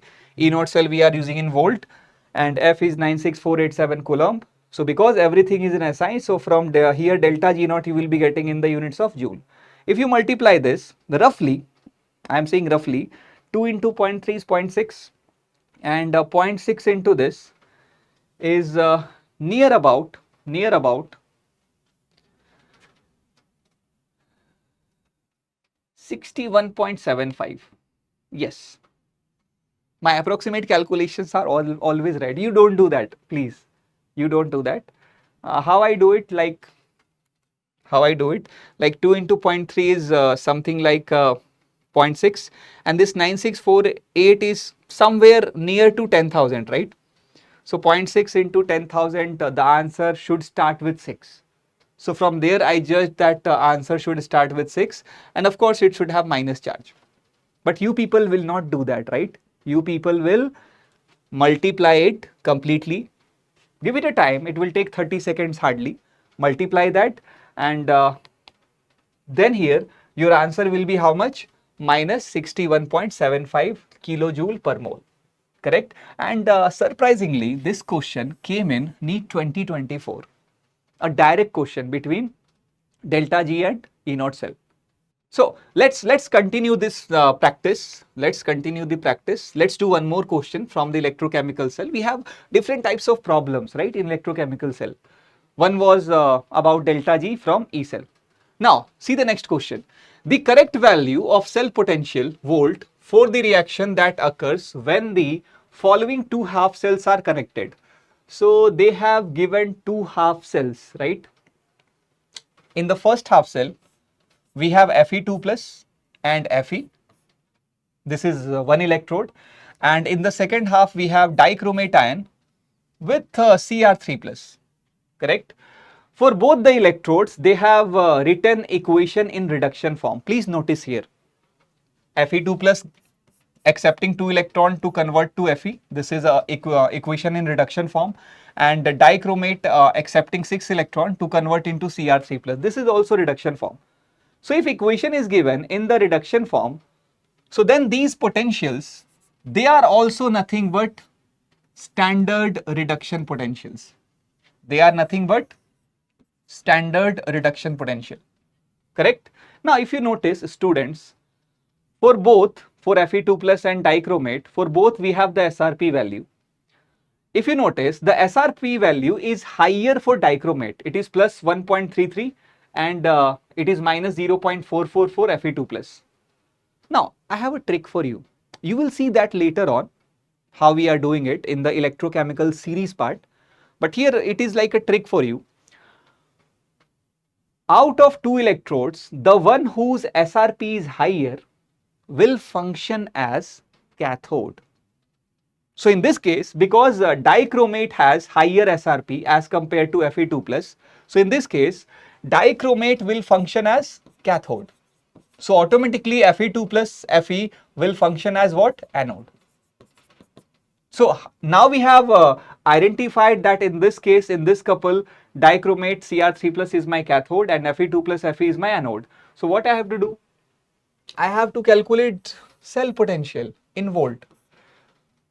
And they have not given concentration, right? So basically they are trying to tell us find the standard potential, because if they wanted to calculate the E cell value, not the E naught cell value, then they should have given the concentrations, but they have not given that. So they just want us to find E naught cell. So isn't it very easy, students? If I have to get E naught cell, so E naught cell will be what? E naught cell will be E naught of cathode minus E naught of anode. E naught of cathode here means E naught of dichromate Cr3 plus, which is 1.33, minus E naught of anode means SRP of Fe2 plus Fe, which is minus 0.44. Minus minus plus. So it will be 1.33 plus 0.44. It will be how much? 1.77 volt. So definitely in this case, the answer should be the first one A, that is 1.77 volt. And of course it is. And this question came in NEET again 2024. But I hope you have noted down that point, right? Out of two electrode, the one which has a higher SRP value, the one which has higher SRP function as cathode, and the one which has lower SRP value, that will function as anode. So that's how you can identify the cathode anode using the SRP values. Now, let's not stop here. Keep doing the questions. Can you answer this? You don't have to calculate here. Just a logical question. And I hope you all should give answer of this question in the comment box. Right? Read the question. Think about the concept and just give your answer in the comment box. I will personally see that. What answers you are giving, whether you are correct or no, not correct or wrong. See, question is assertion. In equation, delta G of reaction is equals to minus NF E cell. Value of delta G depends on N. Of course, right. They have already given the equation. It makes no sense, right? They are already giving the equation that delta G is minus NF E cell. So definitely delta G depends on N, number of moles of electron. E cell is an intensive property. Just now I told you that E cell is intensive property and delta G is extensive property. Of course, delta G is extensive. You know that from your thermodynamics, right? But the main point is, are these two statements connected? Definitely yes. Because delta G is minus NF E cell, right? If E cell is intensive, right, then delta G we see that it is depending on N, and if it is depending on N amount, that means it is a extensive property. So here both statements are correct, and the reason statement, it is explaining the first statement. So here the answer should be both A and R true, but R is not correct. No, the answer should be D. Definitely D. Yes, both A and R right, and reason is explaining the assertion statement. And this question again we have from NEET 2024. So many questions we had in the 2024 examination from electrochemistry. So you get 3, 4, 5 questions in your exam from electrochemistry. That's why it's a very important chapter, right? Now, let's see the next one. Can you do this? Two half cell reactions are given below. It's a kind of similar question we have that we already solved. The standard EMF of cell with feasible redox reaction. Obviously, feasible means spontaneous. We always construct cell using spontaneous redox reaction. So, again if you notice, two equations are given. First is in reduction form, cobalt 3 plus accepts electron to convert into cobalt 2 plus. And even the second one is in reduction form, right? So, both equations are given in the reduction form. That means what? Okay.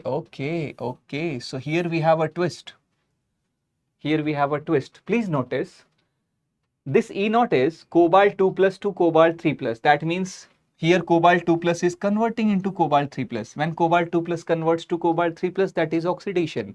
I told you, right? We have a difference in the representation of oxidation and reduction potential. So equation they wrote in the reduction form, but electrode potential separately they have given in the oxidation form. This is oxidation potential of cobalt 2 plus cobalt 3 plus, and this is oxidation potential of aluminium 3 plus. Now, if you want to calculate E naught cell, first you need the reduction potential of them. And how we can get it? Just by multiplying with minus, right? So, reduction potential E naught of cobalt 3 plus cobalt 2 plus will be how much? Minus into minus of 1.81, that means 1.81 volt. And E naught of Al3 plus Al means reduction potential of aluminium electrode. So it is plus 1.66. If I multiply with minus, it will be minus 1.66. Now you know that 1.81 is larger than minus 1.66. So here cobalt will be your cathode and aluminium will be your anode. Now you can calculate E naught cell, right? E naught cell will be E naught of cathode minus E naught of anode. So E naught of cathode is 1.81 volt minus E naught of anode is minus 1.66. So 1.81 minus minus plus 1.66. It will be 6 plus 1, 7, 8 plus 6, 14, 1, 1, 1, 2, 3. It is coming plus 3.47, right? Not minus. So answer should be D. That means 3.47 volts. 3.47 volts, right? And yeah, the answer is D, 3.47 volt. So we saw two questions where E naught of cathode anode was given and we had to just calculate E naught cell. And this question came in NEET 2022. Previously we saw similar type of question in the NEET 2024 examination. But this came in NEET 2022. So similar types of questions will be repeated in your exam. That's why previous year questions are important for us. Now, can you do this one? It's a different type, a little bit. Find the EMF or E cell. Find the EMF or E cell of this particular cell whose equation is given. So now we have got a question where we have to find E cell, right? You know that first you need to write down the equation of the cell, but half of task is already done in this question, right? Instead of cell notation, they have directly given you the equation. So I feel half task is done already. Equation is given. So to calculate E cell, what you need to do? You need to just apply the Nernst equation, right? E cell is equals to E naught cell. In this question, E naught cell, they are saying it is 10.5 volt. So 10.5, right? Minus, they are also saying take 2.303 RT by F as 0.059. We already know that, 0.059 by N. Now. From equation, from overall redox reaction, first see that if it is balanced or not. It is balanced, 1 nickel, 2 Ag, 2 Ag. From this balanced redox reaction, if you want to get N, just calculate overall change in oxidation number for any of the species, any, nickel or silver. Like for nickel here, you notice that in the left hand side, we have a pure solid nickel. Its oxidation number will be 0. In the right hand side, nickel has oxidation number of +2. So it is changing from 0 to +2. So total change in oxidation number is 2. That means number of moles of electron transferred here is 2. Correct? Into log Q. Now for this reaction, if you write down Q separately or here only, it will be concentration of Ni2 plus power 1 because coefficient is 1 into concentration of Ag power 2 but because Ag is pure solid. So you should know that for pure solid or pure liquid, we put concentration as 1 molar. And same thing is for pressure. Right? In the calculation of Kp, Kc I am talking about, not here, right? Here we need just this point that for pure solid, pure liquid, the concentration should be 1. So Ag is not there because it is 1 divided by concentration of reactants. Again, nickel is pure solid, its concentration will be 1. So it is, we will leave it. Now Ag plus coefficient is 2. So it will be concentration of Ag plus power 2. Never forget power. Again and again I am telling you. So here Q is concentration of nickel ion divided by concentration of Ag plus ion power 2. Now just substitute the concentration values. It is 10.5 minus 0.059 divided by 2 into log concentration of nickel ion. They have given 0.001. Now can I write 0.001 as 10 power minus 3? Of course I can. 10 power minus 3 upon concentration of Ag plus. It is again 0.001. So this can be also written as 10 power minus 3. But 10 power minus 3 square, it will be 10 power minus 6. Now can I directly do some steps here? 10.5 minus 0.059 by 2. 10 power minus 3 upon 10 power minus 6. It will go into numerator, it will become plus 6, right? Then 10 power minus 3 into 10 power 6. It will become 10 power 3. Log 10 power 3, right? It will become 3 log 10. So it is simply into 3. Now you can do it, right? I hope so. It will be 10.5 minus roughly it is 0.09, round off. So 10.5 minus 0.09 is round off 10.41. 10.41. Only one answer is there, A. So in this question you understood, right? This is the first topic that we discussed, calculation of E cell. Then we talked about delta G and Kc and E cell relations. But again, these types of questions should be easier for you, right? In this question, equation is given. Sometimes they will give you cell notation. From cell notation, first you write down the equation and then directly apply Nernst equation to get E cell values. Right? Here also you can have variation in the questions, right? Like here we have to calculate E cell. In some question, they will give you E cell, right? And they will ask you to calculate the concentration values. Or they will give you E cell concentration values. They can ask to calculate E naught cell. So type of question can vary. But every time we will be using what? Nernst equation. Correct? So this question, of course, its answer is A, 10.41. This question came in NEET 2022 examination again. So in 2022 also, from electrochemistry, we had two questions. So now students, let us see another question, right? Let's do more and more practice. Can you solve this along with me? So we have a question like at 298 Kelvin, standard electrode potential of certain electrodes. So certain electrodes, it is mentioned, electrodes like what? Copper, zinc, iron, and then silver, right? So for certain electrodes, they have given the standard electrode potential, and if you notice, the representation is in reduction form, right? Copper 2 plus copper, Zn2 plus Zn, Ag plus Ag, they are represented in the reduction form. So basically, these are the standard reduction potential given, right? So standard reduction potential of copper 2 plus copper, it is given how much? The first value, that is plus 0.34 volt. Now for the second one, that is Zn2 plus zinc,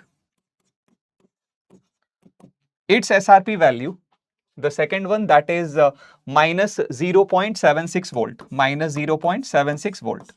Now for the third one, that is for iron electrode, that is Fe2 plus 2Fe. Now for this, the SRP value is the third value, which is minus 0.44 volt, minus 0.44 volt. And for the last one, that means our silver electrode, the SRP value is plus 0.8. So for Ag plus Ag, the value of SRP is 0.80 volts.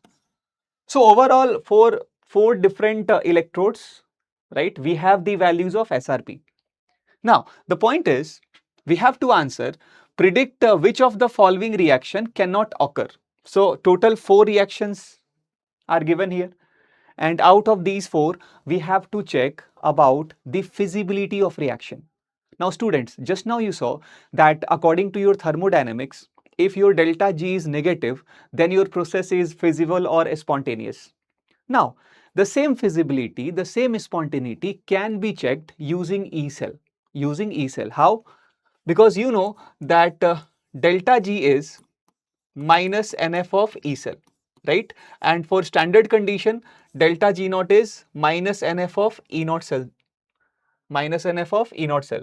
Now because delta G naught is negative of some value into E naught cell, so I can say that this delta G naught will be negative if your E naught cell is positive, and this delta G naught will be positive if your E naught cell is what? Negative. So the same condition of spontaneity we can extract from the value of E cell, and we can say that if your E cell is positive, if your E cell is positive, then your reaction will be spontaneous, and if your E cell value is negative, then your process will be what? Non-spontaneous. So any redox reaction, for that if you calculate the E cell value, right? Now for that redox reaction, if your E cell is positive, that means your reaction is feasible or spontaneous. But if you see that the value of E cell, it is coming what? Negative. So then your process will be what? Non-spontaneous. Now, they have given the reaction. So from reaction, we can easily predict that which one is getting oxidized, which one is getting reduced, right? Now, according to that, we can find out which one is anode, which one is cathode. And using anode cathode, we can find the E cell value. Like in the first equation, if you notice, we have copper sulfate reacting with zinc, giving zinc sulfate and copper. Now, in this case, in the reactant, in copper sulfate, copper has +2 oxidation state. Zinc in the pure form, it will have 0 oxidation state. Here zinc will have +2 and copper will have 0. So if you notice, in the first case, your copper 2 plus is getting reduced and zinc is getting oxidized. So in this case, because copper is getting reduced, I can say that copper here is functioning as cathode because it is having reduction, while the zinc here, it is functioning as anode. Done? Now, if I know that zinc is anode, copper is cathode, I can easily calculate its E cell or E naught cell value.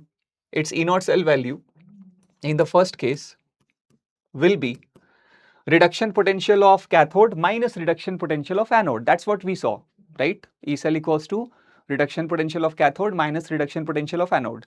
So here, E naught cell will be reduction potential of copper, which is 0.34, minus reduction potential of zinc, which is minus 0.76. Now, no need to calculate here. You can see that this is positive. This minus minus will become what? Positive. So overall, if you calculate, in the first case, your E naught cell will be positive. And for the first case, if E naught cell is positive, that means the first reaction is spontaneous or feasible. And we have to answer what? We have to answer that which of the following reaction cannot occur. Okay. So they are not asking that which will occur. They are asking which will not occur. So for the first case, because E naught cell is positive, so first reaction will definitely occur. Now similarly, check for the second one. In second case, you will notice that iron is getting oxidized. So iron is your anode. And again copper is getting reduced. So again copper is your cathode. So in the second case, if you calculate E naught cell, students, so here it will be SRP of copper minus SRP of iron. So SRP of copper, which is 0.34, minus SRP of iron, which is again minus 0.44. Done? If you notice, again it will become overall positive. So for the second reaction again, we are getting E naught cell as positive. That means even the second reaction is feasible or spontaneous here. Similarly, check for the third one. In third case, if you notice, zinc is getting oxidized into ZnSO4. So zinc is your anode and iron is your cathode here. So in this case, the E naught cell value for this particular reaction will be E naught of cathode, that is E naught of iron, minus E naught of zinc. So E naught of iron, which is minus 0.44, minus E naught of zinc, which is minus 0.76. Now here, this is minus 0.44 and this minus minus will become plus. So this is plus 0.76, not 67. So plus 0.76 minus 0.44, again this is positive. So even for the third reaction, your E naught cell is positive. So even your third reaction is spontaneous. So definitely here the answer will be D, but you can check that by calculating E naught cell of the last reaction also. In the last reaction, CuSO4 is getting reduced into copper. So here copper will be my cathode and silver is getting oxidized into Ag2SO4. So in this case, silver is my anode. So for this case, if I calculate my E naught cell, it will be E naught of cathode minus E naught of anode again. So E naught of copper minus E naught of silver. E naught of copper is how much? 0.34, students, minus E naught of silver, if you notice, it is 0.80. Now here you will notice that 0.34 minus 0.80, right, it will be a negative value, right? So in the last case, the value of E naught cell for this reaction or for this particular cell is coming negative. That means D will be non-spontaneous. So because they are asking that which will not occur, so our answer will be what? D. Our answer will be what? D. But from this question, I hope you have understood that just like delta G, even from E cell, we can evaluate spontaneity of a reaction. If E cell is positive, then your reaction is spontaneous. If E cell is negative, then your reaction is what? Non-spontaneous. So definitely for this question, the answer will be what? D. Answer will be D. Done? So now I think you have understood very well what type of, what variation of questions you will be getting from your electrochemical cell. Now, after understanding about electrode potential and electrochemical cell and calculation of E cell, we have a very important topic here, which is called electrochemical series. Students, here first you need to understand what is the meaning of this series. Like what do we mean by electrochemical series, right? So you saw that for each and every electrode, of half cell, we can measure its standard reduction potential. It's a standard reduction electrode potential, right? With respect to especially the standard hydrogen electrode. So in comparison to standard hydrogen electrode, we can measure reduction potential of all the different electrodes. Now, if I do an arrangement according to the SRP values, if I do an arrangement according to the SRP values for all the electrodes, so I will get a sequence, I will get an arrangement, I will get a series. So that particular series is called as electrochemical series. So we can define it like this: arrangement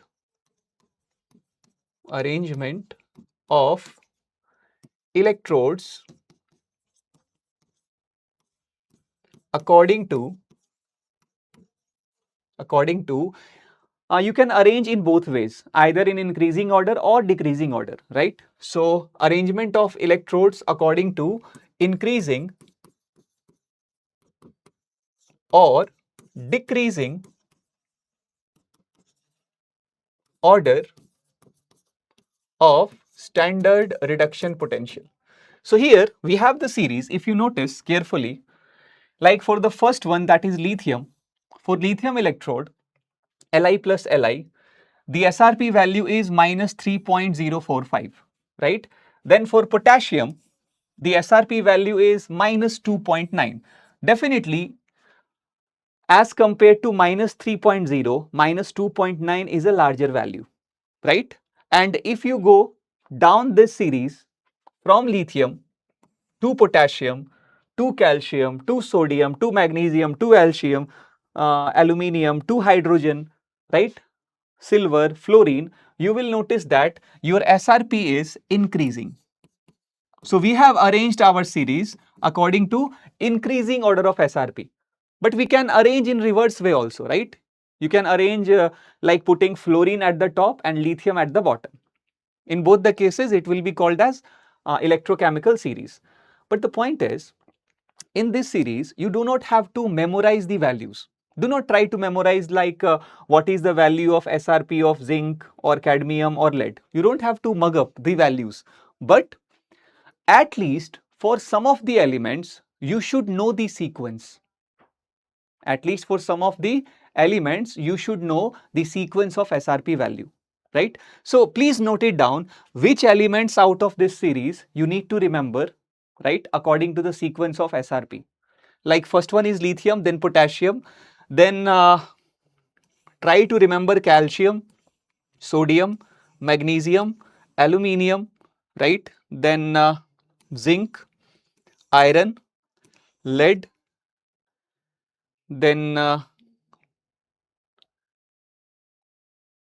H2. Yeah, H2. Okay, for hydrogen electrode, you already know that its SRP will be what? 0, because it's an assumption. For hydrogen electrode, it will be 0. Then here, you should remember about copper. Okay, you can see that copper we have written in 2 times, right? Here also we have copper, here also we have copper.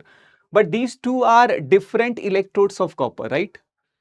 The one which I am telling you to remember is the electrode of copper 2 plus copper, right? And here the copper we have, in this case, we have copper 2 plus and copper, right? So copper 2 plus copper and copper 2 plus copper plus, both are not same electrode, they are different, right? So that's why they will have difference in the values of their SRPs. So what we have to remember? We have to remember this electrode, that is copper 2 plus copper, whose SRP is nearly plus 0.34. Then for mercury, silver, right, gold. At least for these elements, you should remember, and believe me, with time, you will easily memorize this. You don't have to apply any extra efforts in it.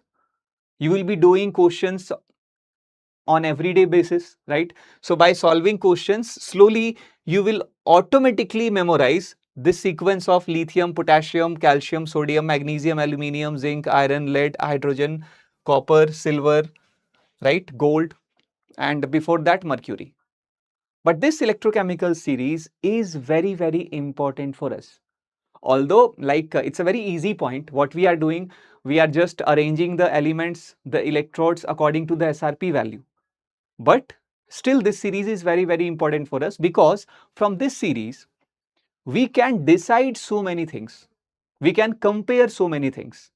So let me tell you once, using this electrochemical series, what points you can compare, or you can also say like this, not by that series, but according to the value of SRP,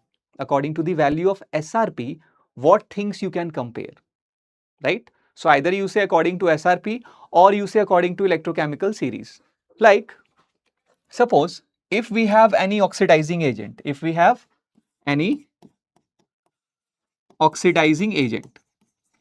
so I hope you know very well that oxidizing agents are those compounds which will accept electron, right?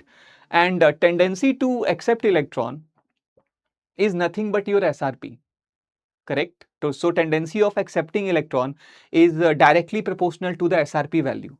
So what I can say here, for any oxidizing agent, if I am comparing its strength, right? Suppose I have two oxidizing agents, one is A, one is B. So out of those two, if I ask you which one is a better oxidizing agent, or which oxidizing agent has a more strength of oxidizing others, so that can be compared using the SRP value, because strength of oxidizing agent is directly proportional to the SRP value. Correct? Like for example, if you notice, as compared to copper 2 plus copper, right, Ag plus Ag, right, if you compare these two, you will notice that as compared to copper electrode, this silver electrode has higher value of SRP. So that means what? If a silver electrode has higher value of SRP, that means Ag plus will be a better oxidizing agent as compared to copper 2 plus. Of course, you can't compare Ag and copper. You can't say that a pure metal will be oxidizing agent, right? Students, pure metal can act as reducing agent, right? The ionic form of metal only can act as oxidizing agent. So copper 2 plus Ag plus, they will have tendency to accept electron. So copper 2 plus Ag plus, they can function as oxidizing agent. But at the same time, pure copper, pure silver or pure metal, they will have tendency to donate electron. So they will function as reducing agent. Please remember that. Pure metal is reducing agent, while the ion of any metal, cation of any metal, is your oxidizing agent. And strength of oxidizing agent is always directly proportional to SRP. Similarly, if I talk about reducing agent, right? So you can predict here, you can easily predict here that strength of reducing agent, now it won't be directly proportional to SRP, it will be inversely proportional to SRP. Means what? Out of two electrodes, the one whose SRP is low, that is your better reducing agent. Again, talking about the same example, out of copper, silver, silver has more SRP, copper has low SRP. So this pure copper, metallic copper, will be a better reducing agent as compared to pure silver, right? So the one which has higher SRP is a better oxidizing agent. The one which has a lower SRP is a better reducing agent, correct? And of course, from SRP value, you can easily compare the tendency of oxidation and reduction, right? Higher the SRP, more chance of reduction. Lower the SRP, less chance of reduction, more chance of oxidation. Again, you can compare the spontaneity of any cell. You can compare the spontaneity of any cell, because from electrochemical series, right, we have the values of SRP, and you know very well, you have done question about it, right? If you have the SRP values, you calculate E naught cell using that electrochemical series. If your E naught cell is positive, then your reaction, redox reaction, will be what? Spontaneous. So we have already done a question from this point, that how spontaneity is decided using the value of SRP or using the value of E naught cell. But this is also an application of electrochemical series. And one of the most important point, which I have already told you while I was discussing the construction of electrochemical cell. See, using the value of SRP, students, you can easily predict, right, that in electrochemical cell, which electrode will function as anode and which electrode will function as cathode. Basically, the electrode which has higher value of SRP, that will function as cathode, and the electrode which has lower value of SRP, that will function as anode. You know the logic behind it, right? You know very well the logic behind it. If SRP is high, so there is a more chance of reduction, and you know that reduction happens at cathode, right? So the one which has high SRP, that's why we are saying it is your cathode.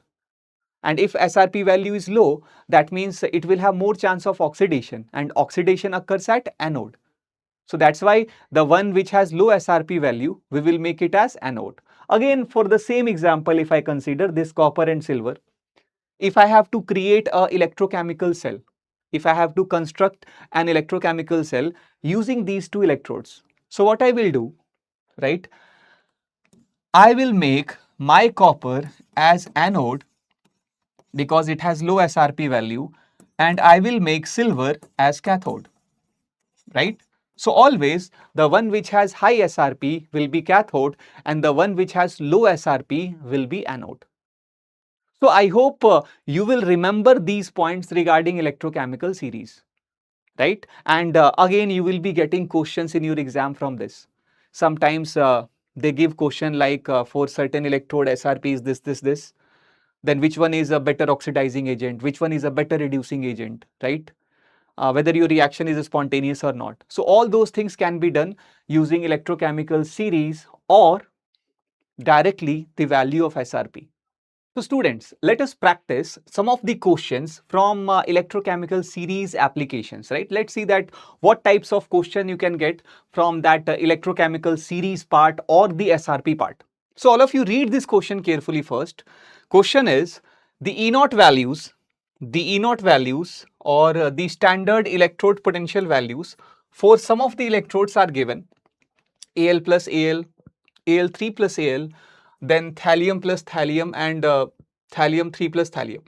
So total 4 electrodes are there, and for all of them, the value of it is reduction potential, right?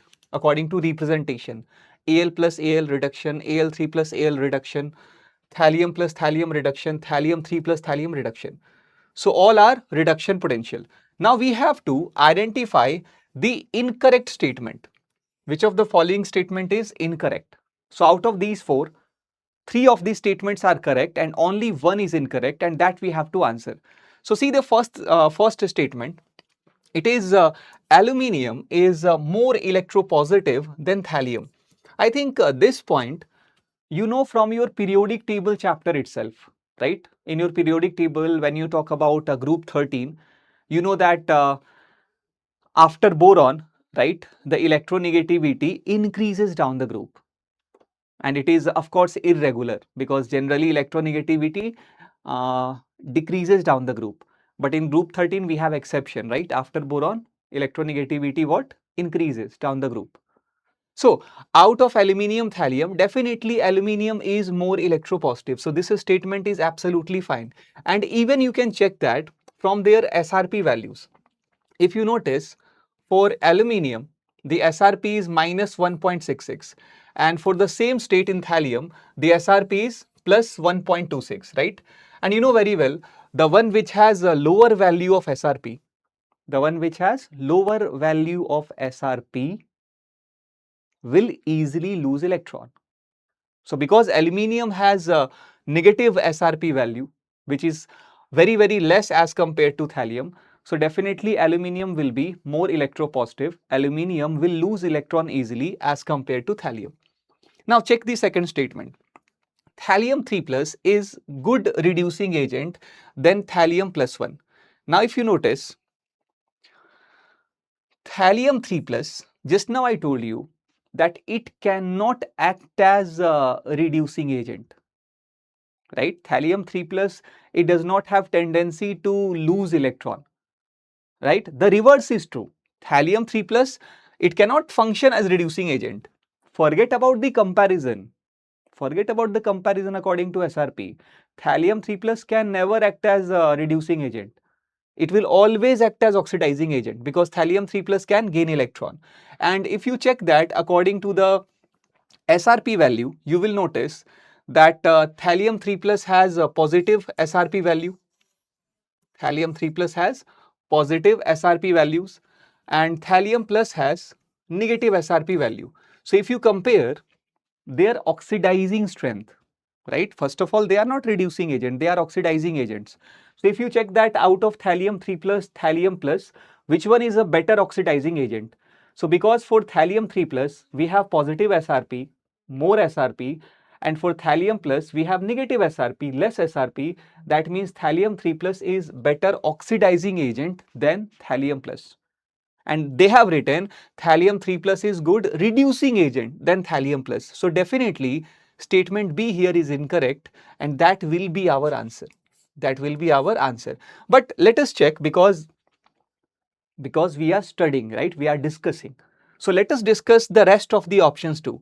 The third option is Al plus is unstable in solution. We already know that for aluminium, again according to periodic table, for aluminium, the most stable oxidation state is +3, right? So they are saying that Al plus is unstable in solution and that you can justify according to the SRP value. If you notice, for Al plus Al, the SRP value is plus 0.55 volt. Means what? For Al plus Al, the SRP is positive. And if your SRP is positive, that means here reduction will easily happen. So in your solution, whenever you have Al plus, it will easily gain electron to convert into Al. Why? Because for this reduction process, the potential is positive, right? And if potential is positive, that means it will be a feasible process. Now, if your Al plus, because of positive SRP, is converting into Al in the solution, that means what? Al plus is unstable in solution, right? So, C statement is absolutely fine. Now, if you check the D, thallium can be easily oxidized to thallium plus, then thallium plus 3. Now, here instead of reduction, they are talking about oxidation. What they are saying that thallium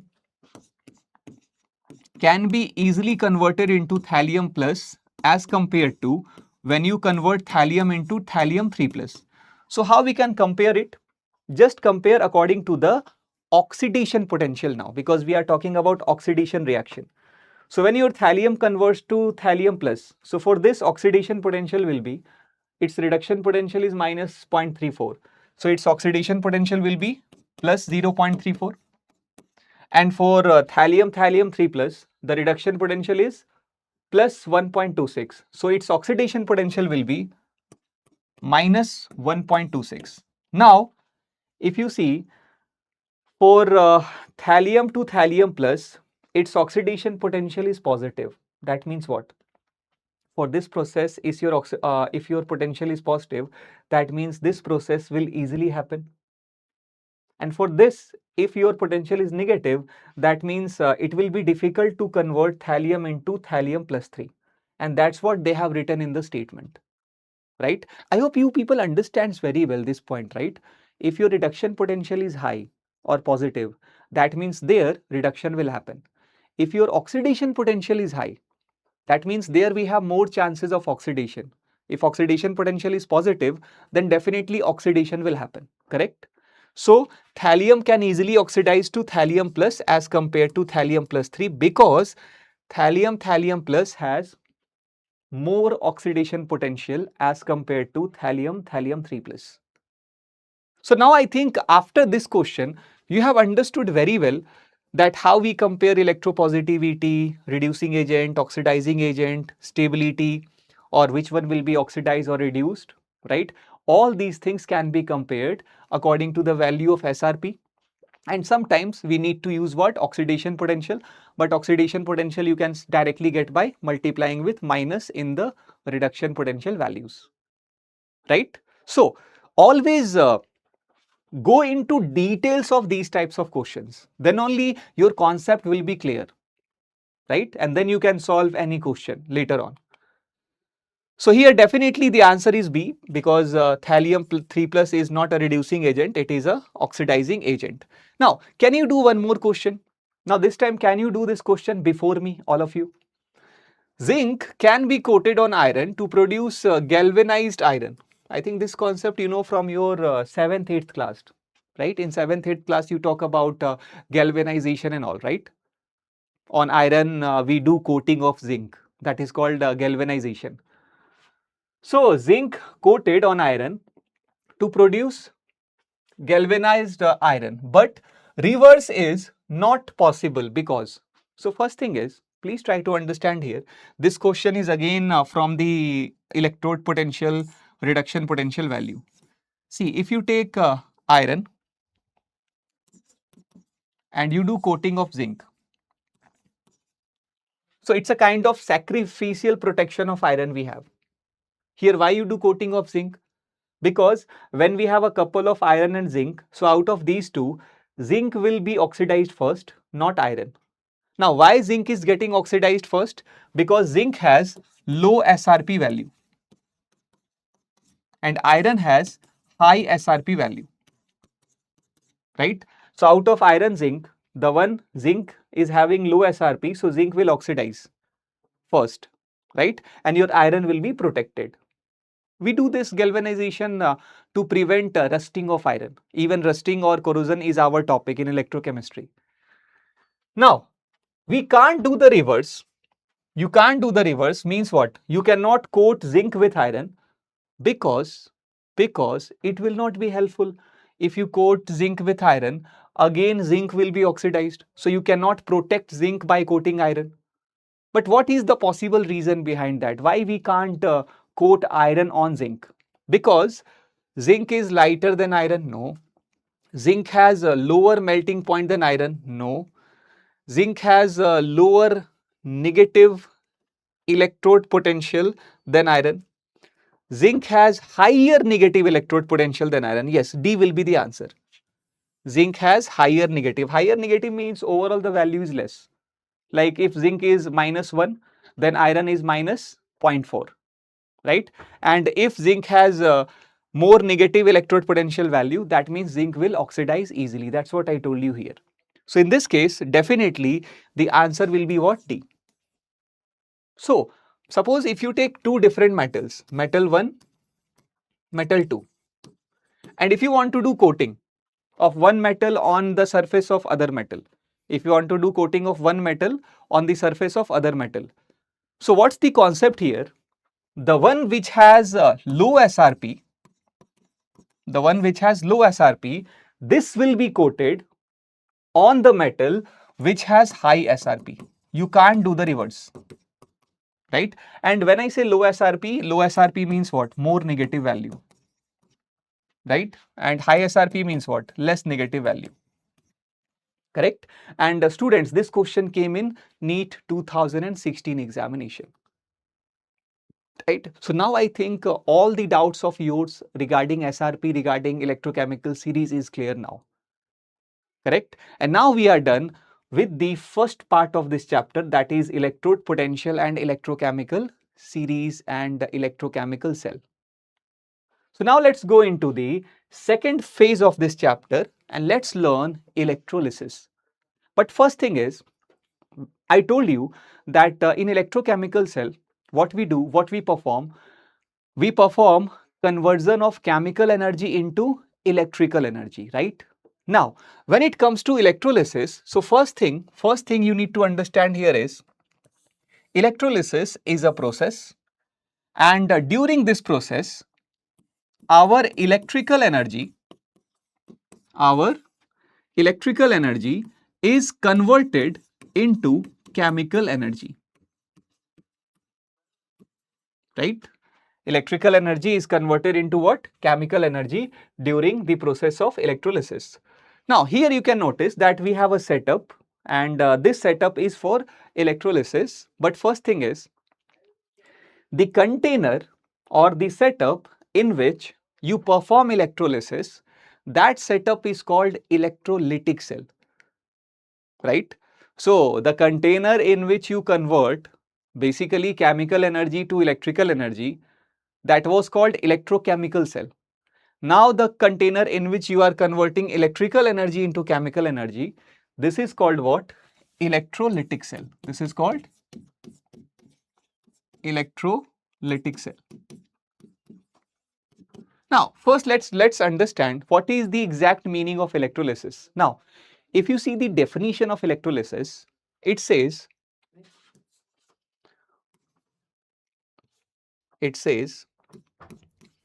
the dissociation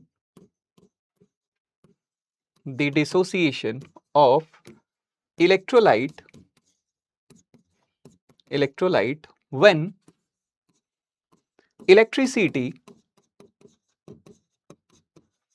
is passed through it, right? So, dissociation of electrolyte when you supply electricity or electric current to the solution of electrolyte. But let me tell you one thing. This definition alone is never sufficient to understand the whole concept of electrolysis. See, my point of view is, you should say electrolysis something like this. You take a solution of electrolyte. In the solution of electrolyte, of course, you will be having cations and anions, right? When you take electrolytic solution, so that solution will have what? Cations and anions in it. So now in that solution, when you give electric current or when you apply potential difference, what will happen?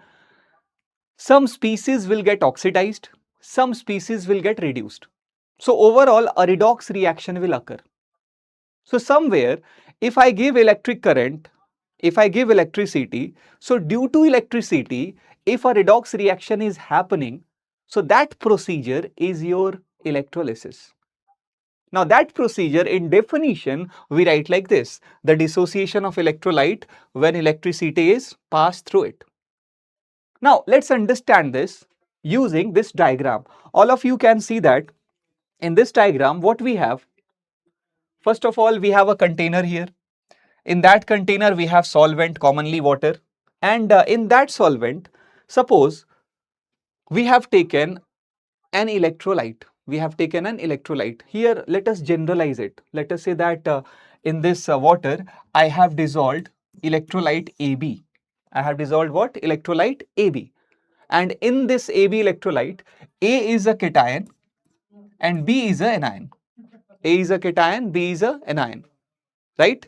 Now, in solution, you will be having cations of A and definitely anions of B. Fine. So, I have a solution of electrolyte AB, and in the solution I have A plus cation and I have B minus anion. Now, I have dipped two electrodes in this, two metal plates in this, right? One of the electrode is anode, one of the electrode is cathode. Definitely, I will connect these two electrode with external battery, external power supply, and from this battery, right, the two terminals of battery will be connected by your anode and cathode. Your anode and cathode. Now, the point is, one of the plate will get negative charge because it is connected by the negative terminal of battery. You know very well that charge has induction, right? We have induction of charge. So when you connect this electrode, this plate with negative terminal of battery, so this whole plate will be negatively charged now. And when you connect this plate, this electrode with a positive part of the battery, positive terminal of the battery, so automatically the whole plate will be positively charged. So this plate is negatively charged and this plate is positively charged. Do not focus on cathode anode right now. I will tell you later on how to decide cathode and anode. Now point is, in the solution I have A plus B minus, cation and ion. And on the plates I have negative and positive charge.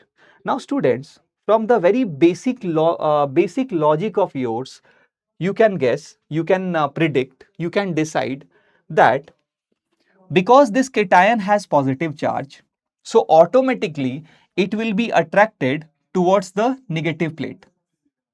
And because this anion has negative charge, so these anions will be attracted towards the positive plate, right? So anion will be attracted by the positive plate and cation will be attracted by the negative plate. Done? Now one more point. The plate which is negatively charged, somewhere it has more electron density.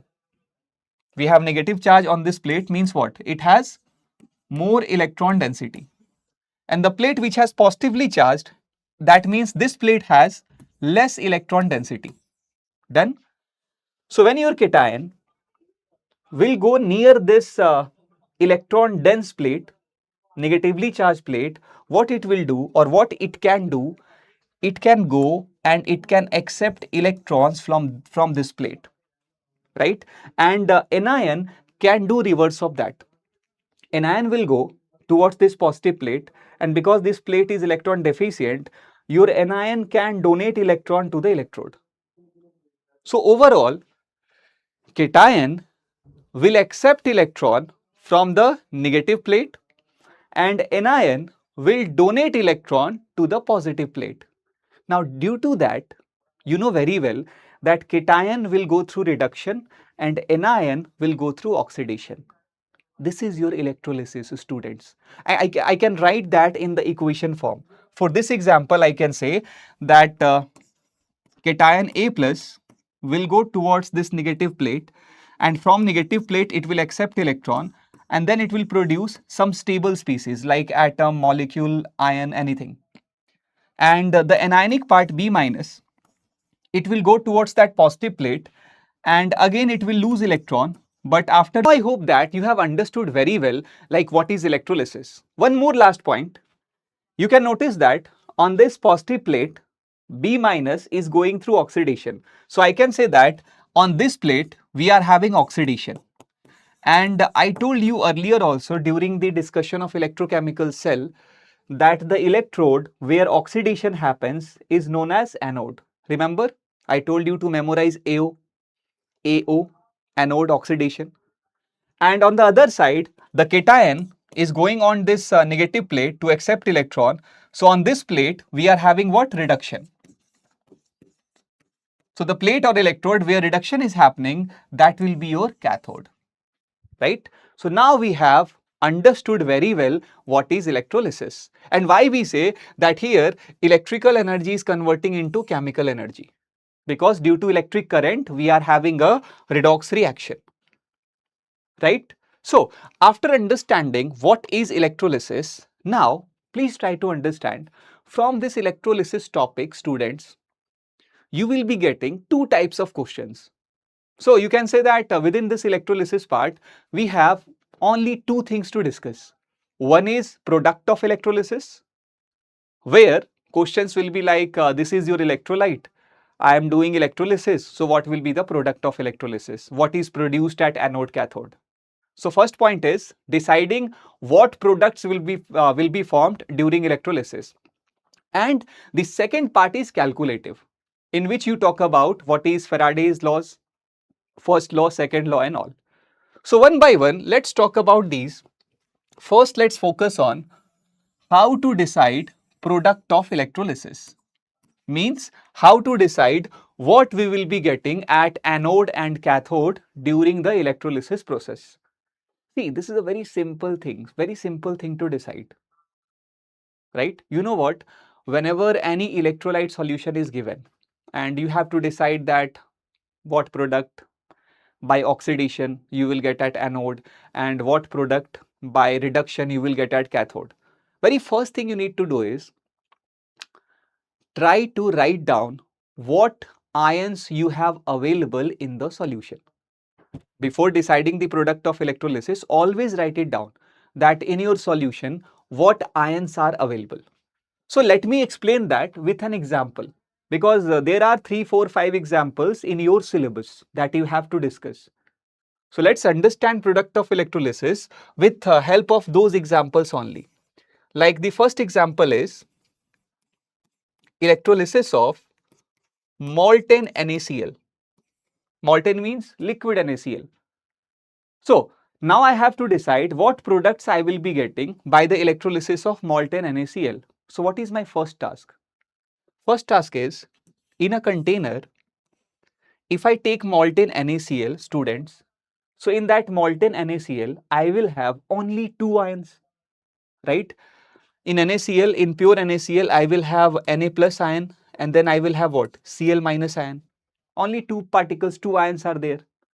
Now, if I dip some electrode in it, if I give some current in it, what will happen? Electrolysis will happen. And here, because you have only one cation, that is Na plus, so automatically that cation will be reduced. And you have only one anion, so automatically that anion will be oxidized. So in molten NaCl, because we don't have much ions in the solution, we have only one cation, one anion. So that cation anion will be reduced and oxidized, right? So if I write down the equation, I can say like this: at cathode, in this case, at cathode, reduction will happen.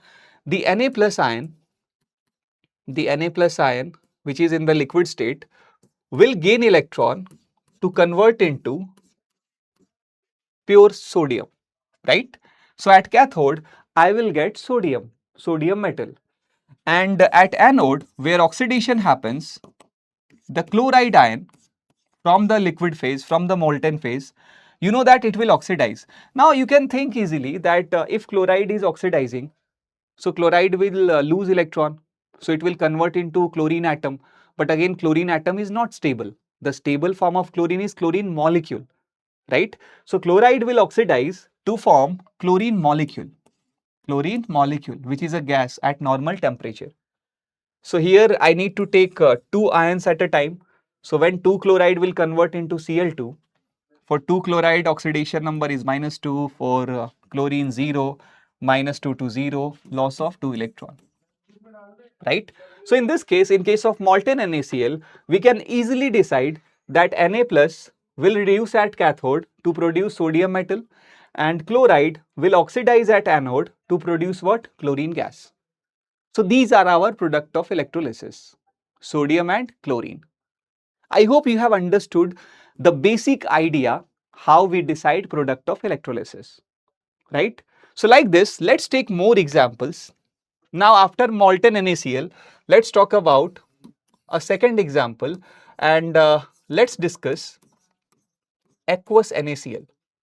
So when I say aqueous NaCl, aqueous means when your solvent is water. Aqueous means when your solvent is water. So aqueous NaCl means a mixture of water and NaCl.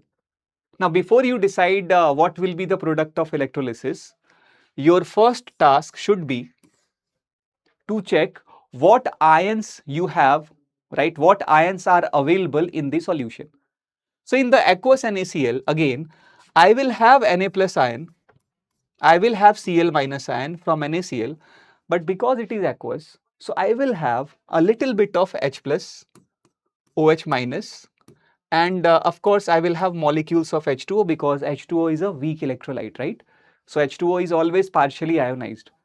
So some part of H2O will be in H plus OH minus form and some part of H2O will be in molecular form. This is the composition of mixture here. So now if you notice, in this case, in aqueous NaCl, we have 2 cations. One is Na plus, one is H plus. As well as we have 2 anions. One is Cl minus, one is OH minus. So now here you will have to decide that at cathode, at cathode, when reduction will happen, so out of H plus and Na plus, which one will have reduction? Students, again that can be decided using electrochemical series. So this is a point where you need electrochemical series. And that's why I told you that for some of the elements, the sequence of SRP you should know. If you see your electrochemical series, you will notice that in the increasing order of SRP, if you see, right? So first we have sodium, then we have hydrogen. Means what? As compared to Na plus, H plus has more SRP value. Now automatically, the one which has more SRP value, it will be reduced first, right? So out of Na plus H plus, because H plus has more SRP, and that I can get from the electrochemical series itself, I can say here that at cathode, H plus will be reduced. And whenever H plus is reduced, it will convert into H2 gas because that's the stable form of hydrogen. Now similarly, if you talk about anode, again, from the same electrochemical series, if you see the SRP trend, if you see the SRP value, you will notice that SRP of Cl minus is less and OH minus is more. Now, for anion, we are having oxidation. So that comparison can be done by oxidation potential also. Like if you compare the oxidation potential, you will notice that for the chloride ion, you have more oxidation potential value. So oxidation potential, standard oxidation potential value for chloride is more as compared to OH minus. So out of chloride and hydroxide, again, because oxidation potential of chloride is more, so in this case, chloride will oxidize, and once again chloride will oxidize to give you what? Cl2 molecule by loss of 2 electron. Now, for cation part, you should remember the electrochemical series. But at least for the anion part, I will tell you a short trick. A very short trick I have, from that your work will be done, all of you. Please notice,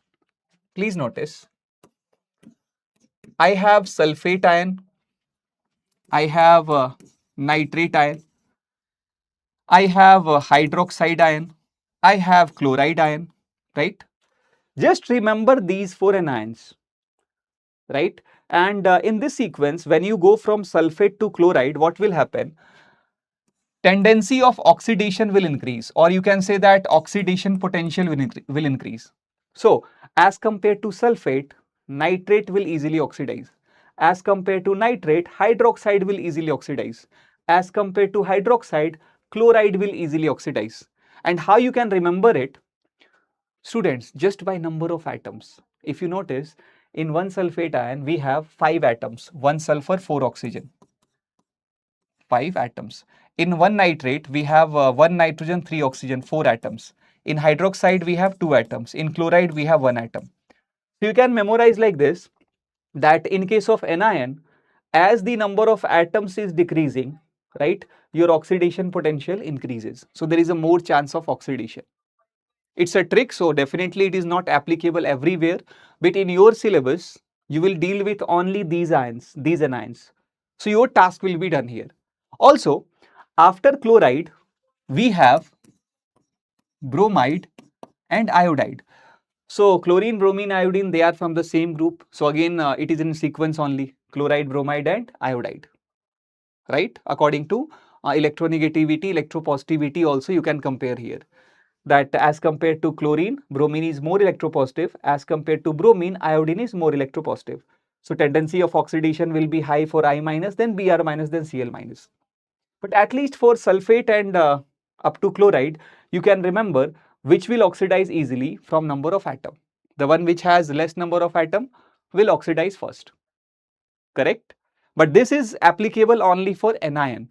For cation part, you need to remember always the electrochemical series. Right? In the electrochemical series, let me tell you at least a few elements whose sequence you should remember. Lithium, potassium, calcium, sodium, magnesium, aluminium, zinc, iron, lead, hydrogen, then copper, mercury, silver, gold, and platinum. So lithium, potassium, calcium, sodium, magnesium, aluminium, zinc, iron, lead, hydrogen, copper, mercury, silver, gold, and platinum, right? At least this much sequence, of course, this is not your whole electrochemical series, but at least this much sequence you should always remember. And in this case, when you move from lithium to hydrogen and copper to platinum, basically your SRP value is increasing. Your SRP value is increasing here, right? That means as compared to Li plus, K plus will reduce easily, right? As compared to Na plus, Al3 plus will reduce easily, right? So write it down and try to memorize this slowly, right? Or you can create your own tricks. See, do not look for others' tricks, because see, even if you try to find tricks from others with help of others, so at least those tricks you will have to memorize. But if you create your own trick, you don't have to memorize it, because you are creating that, right? Because you are creating that, so you will always remember your trick. And tricks can be made using any field, like cricket, right? Films, songs, whatever you like. According to your like, your interest, try to create your own tricks always to memorize these types of sequences, right? Now, from this sequence, I will decide which cation will reduce, and from this sequence, I will decide which anion will oxidize. And then I can decide what will be my product of electrolysis. So let's see some more example, right? Let's see one more, and this time now you people try to do by your own. Suppose if I take a dilute H2SO4 solution. Dilute H2SO4 is again a mixture of water and H2SO4. So in this case, now in the solution I will have H plus ion from H2SO4, sulfate ion from H2SO4, H plus we have in water also, but H plus is common here, OH minus from water, and then H2O molecule, right? So these many particles we have, these many ions molecules we have in the dilute H2SO4 solution. Now, if I give current to it, what will happen? If you notice, you have only one cation here, only one cation, H plus. So because you have only one cation, so that cation will be reduced, right? So 2H plus 2 electron will give you H2 gas, and reduction will happen at again cathode, right? But again, we have two anions in this case. One is sulfate, one is hydroxide, correct? Now just now I told you, sulfate has 5 atoms, hydroxide has 2 atoms. So the one which has less number of atoms will be oxidized first. This is a trick, right? Not any proper concept. Proper concept is according to oxidation potential, right? But out of sulfate hydroxide, we know that hydroxide will oxidize easily. And students, at anode, whenever hydroxide will oxidize, right, it will convert into oxygen gas by loss of 4 electron, because for oxygen oxidation number is 0, and here in OH minus, this minus charge is the net charge, not for oxygen. For oxygen atom, the charge is minus 2, right? So for 2 oxygen, charge will be minus 4. So as for 2 oxygen, it is going from minus 4 to 0, the net loss of electron will be 4 here. So in case of dilute H2SO4, at cathode, you will get hydrogen gas. At anode, you will get oxygen gas, right? So this is how you can decide product of electrolysis using the reduction potential values and oxidation potential values. But, there are few points which you need to remember apart from that reduction potential and oxidation potential concepts. Students, product of electrolysis, apart from those potential values, can be also affected, can be also altered by electrode. So till now I was not talking about electrode, because by default I was taking whatever suitable electrode I have. But choice of electrode also alters the product of electrolysis. And one more thing is there. Sometimes concentration of electrolyte, it also alters the product of electrolysis. So we have two different examples to understand that point. And in your exams, believe me, In your exams, you will be getting questions from these examples only. These limited examples that we have, from that only you will be getting question. Molten NaCl, aqueous NaCl, dilute H2SO4. Two more examples we have to understand the impact of electrode and impact of concentration. So let's discuss that too also, right? Suppose students, now the fourth example, if I take aqueous NaCl, if I take aqueous NaCl. So we saw already aqueous NaCl, but this time normally we use inert electrodes. In normal electrolysis, we use inert electrodes like platinum or carbon, graphite and all. Now we are doing electrolysis of aqueous NaCl, but what we are doing, we are taking mercury as cathode. We are taking mercury as cathode. Now when you use mercury as cathode, what will happen? The deposition, right? The deposition of cation will be reverse of that you decide from reduction potential. It will be exactly opposite that you decide from reduction potential. Again, in case of aqueous NaCl, if you notice, we have H plus ion, we have Na plus ion, we have Cl minus ion, we have OH minus ion, right?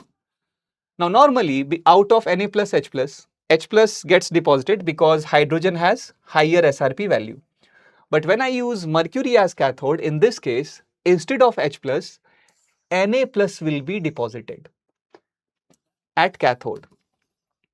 At cathode, Na plus will gain electron to deposit as solid sodium. Why? Because sodium is much soluble in mercury as compared to hydrogen gas. So here it is not happening according to reduction potential, right? Here the electrode, the mercury electrode is deciding the product. So with aqueous NaCl, when I use inert electrodes like platinum, so in that case H plus will deposit, it will give H2. But instead of inert electrode, if I use reactive electrode like mercury, so in that case, instead of H plus, Na plus will deposit into sodium. And again at anode, we are not mentioning the electrode. That means at anode we have inert electrode again. So for anode, for anion, you can decide by normal oxidation potential value. So out of OH minus, Cl minus will deposit into Cl2 gas by loss of 2 electron. So anode part, anodic reaction is same. But when I use mercury cathode, in that case, instead of H plus, Na plus will be deposited.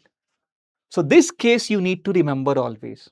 This is very important for you, right? Aqueous NaCl with inert electrode and aqueous NaCl with mercury electrode, right? Now, one more example we have that explains the effect of concentration.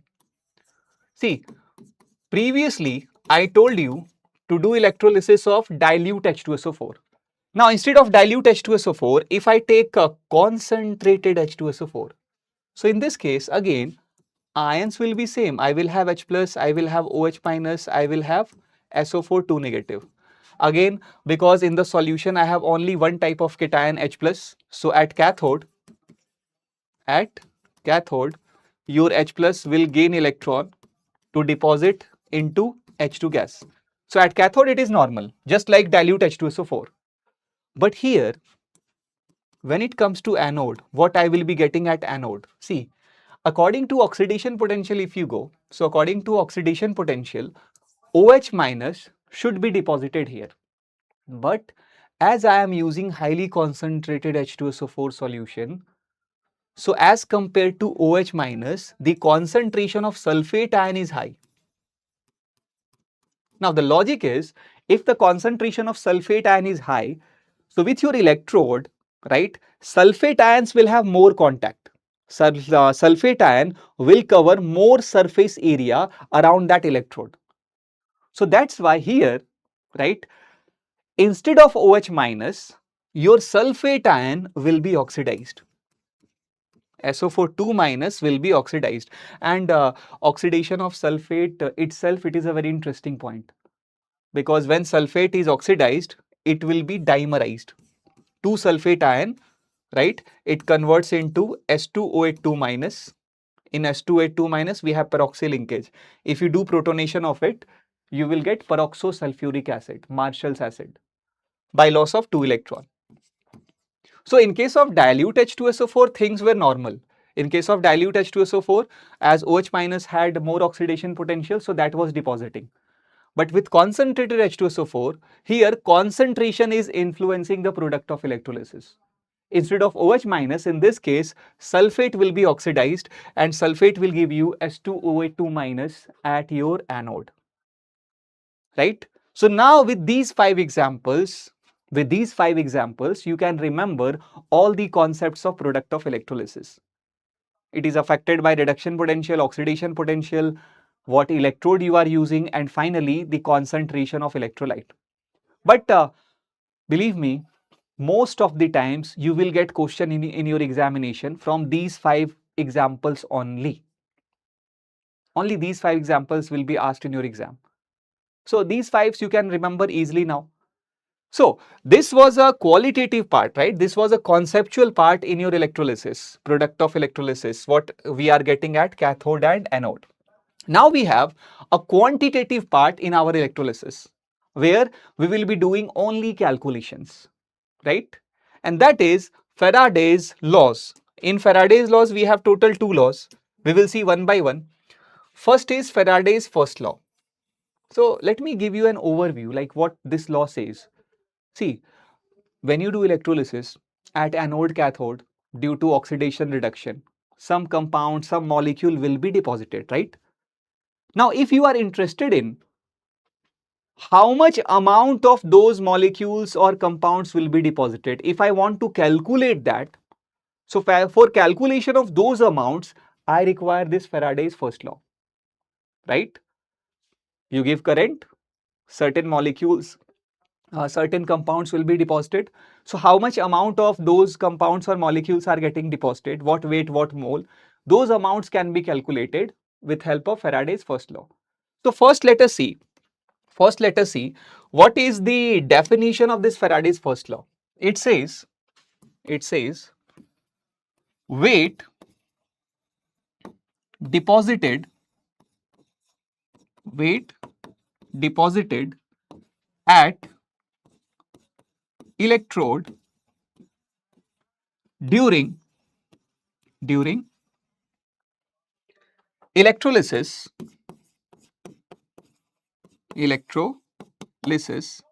is directly proportional to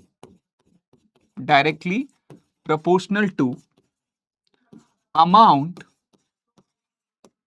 or quantity of electricity, or electric current. Now I have a question for you. What do you mean by amount or quantity of electricity? I hope from your physics you know that. When you say amount or quantity of electricity, so that basically means charge. That basically means how much charge you are giving, right? So quantity of current, quantity of electricity means charge. So what's the point? The point is very simple. Suppose in a container, you are doing electrolysis. You have your anode, you have your cathode, right? You are giving some power supply. Now the point is, when I will perform electrolysis, suppose that this cation is getting deposited here to create some solid, a solid. So for certain time, if I give electric current, so in that certain time, how much amount of this is getting deposited? Let's suppose that this is W gram. This is how much? W gram. In certain time, W gram of this A plus is getting deposited into solid A, right? Now, during that time, a total charge of Q I have supplied. I supplied a total charge of Q. So Faraday's first law says that this weight, whatever depositing here, will be directly proportional to whatever charge you are providing. Students, it is quite obvious. Suppose if I take an example, suppose this cation is copper 2 plus. So copper 2 plus will gain 2 electron to give you solid copper, right? So point is, if I give 2 electron, 1 copper will be deposited. If I give 4 electron, 2 copper atoms will be deposited. If I give 20 electrons, then 10 copper atoms will be deposited. So more number of electrons if I give, more amount will be deposited. An electron is nothing but charge, right? One electron has 1.6 into 10 power minus 19 coulomb. So if you give more electron means you are giving more charge. So more charge you give, more amount will be deposited. That is Faraday's first law, right? And mathematically, it can be written as the weight deposited in gram directly proportional to amount of charge. And if you remove this proportionality constant, you have a constant called electrochemical equivalence denoted by Z. W, remove this proportionality constant, you have a constant here Z into Q. This Z is called electrochemical equivalence, but believe me, Z is not at all useful for you. You always need to put the value of Z. The value of Z is A upon NF. So this formula W equals to Z into Q can be rewritten as W equals to, instead of Z, I should write A upon NF into Q.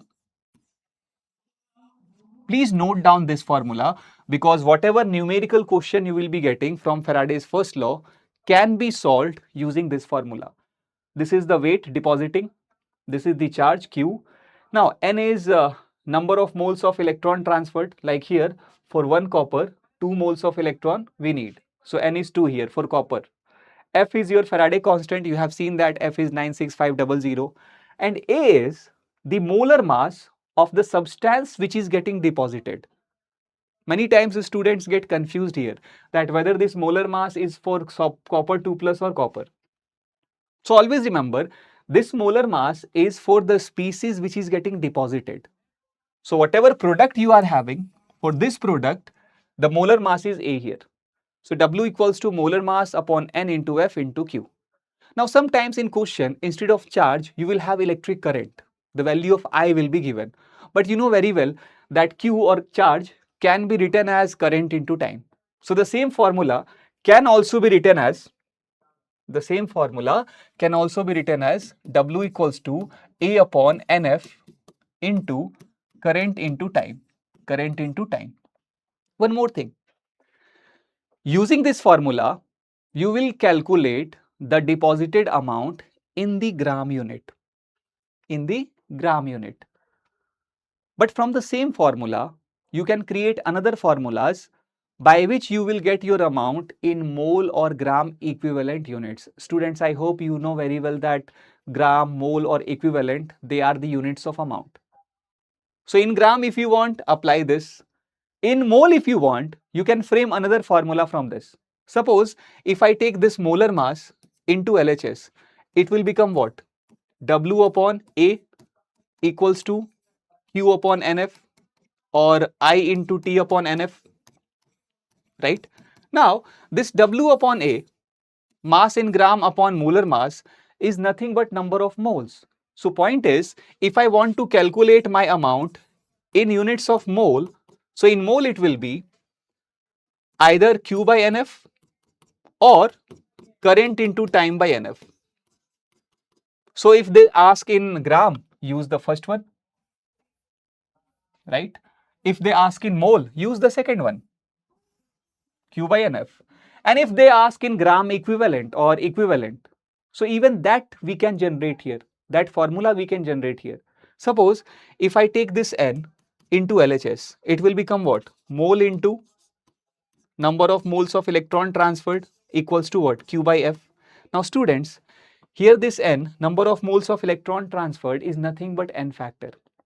During a redox reaction, during oxidation reduction, what happens?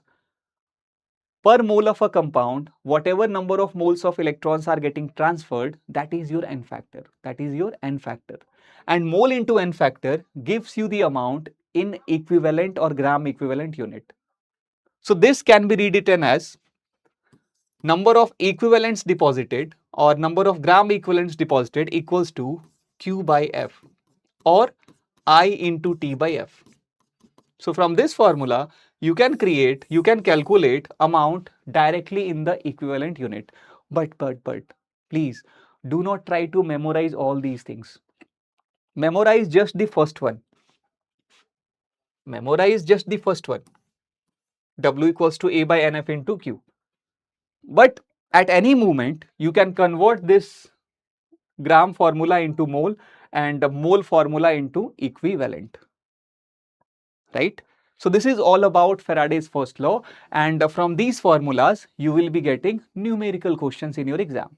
So now students, let's talk about the second law of Faraday's, right? Faraday's second law.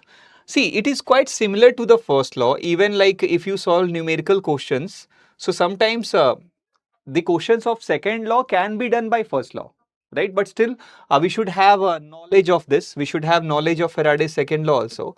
Now what it says, the definition of this law says that when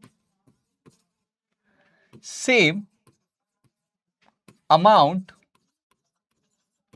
of electricity is passed through solution of different electrolyte solutions,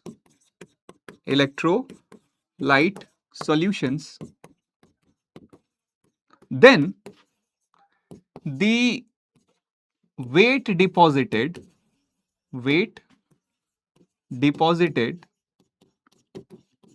is proportional to equivalent mass. The weight deposited is proportional to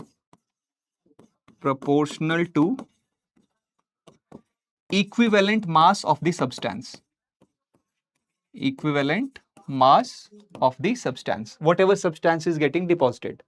So point is, when same amount of electricity means when same amount of charge is given to one solution, second solution, third solution, you have multiple electrolytes. And see, for different solutions of electrolyte, right, same amount of current or same amount of charge can be given when they are connected in series. So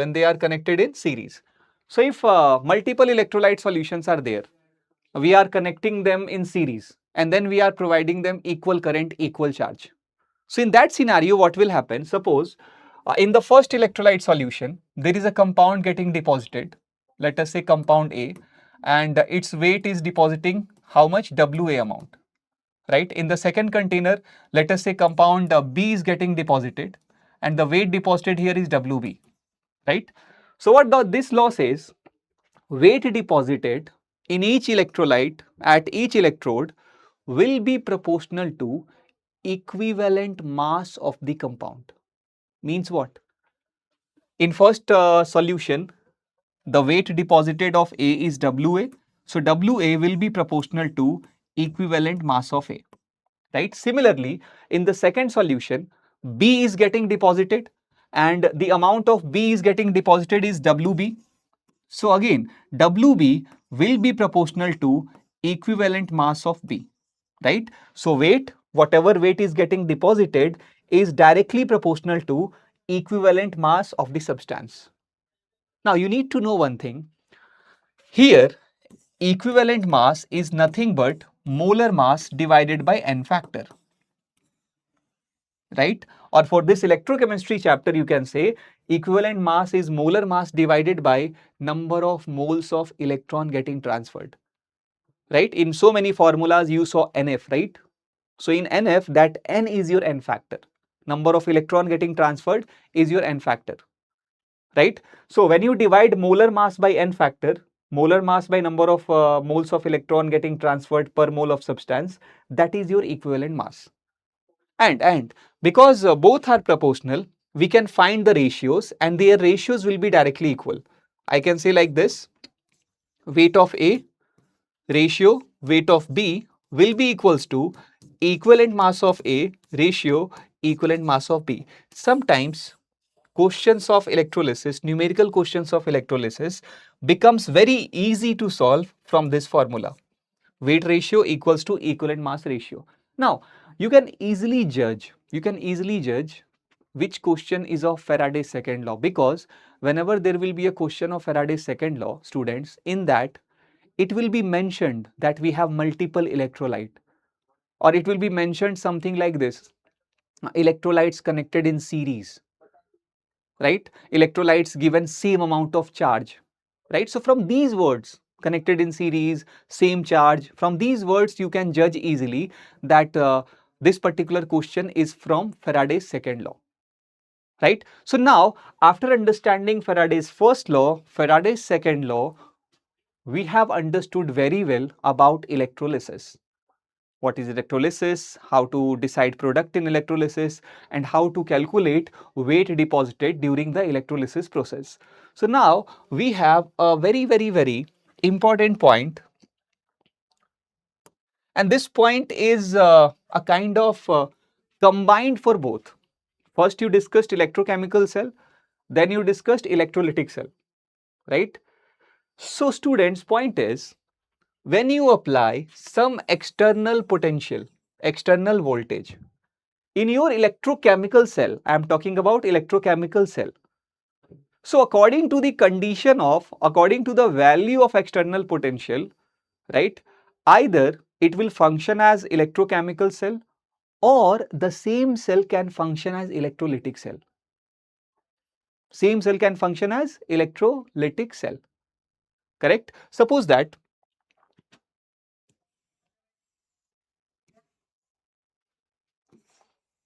I have two half cells, right? Here I am not talking about electrolytic cell now. Here I am not talking about electrolytic cell now. I am talking about electrochemical cell, right? This is my anode, this is my cathode, right?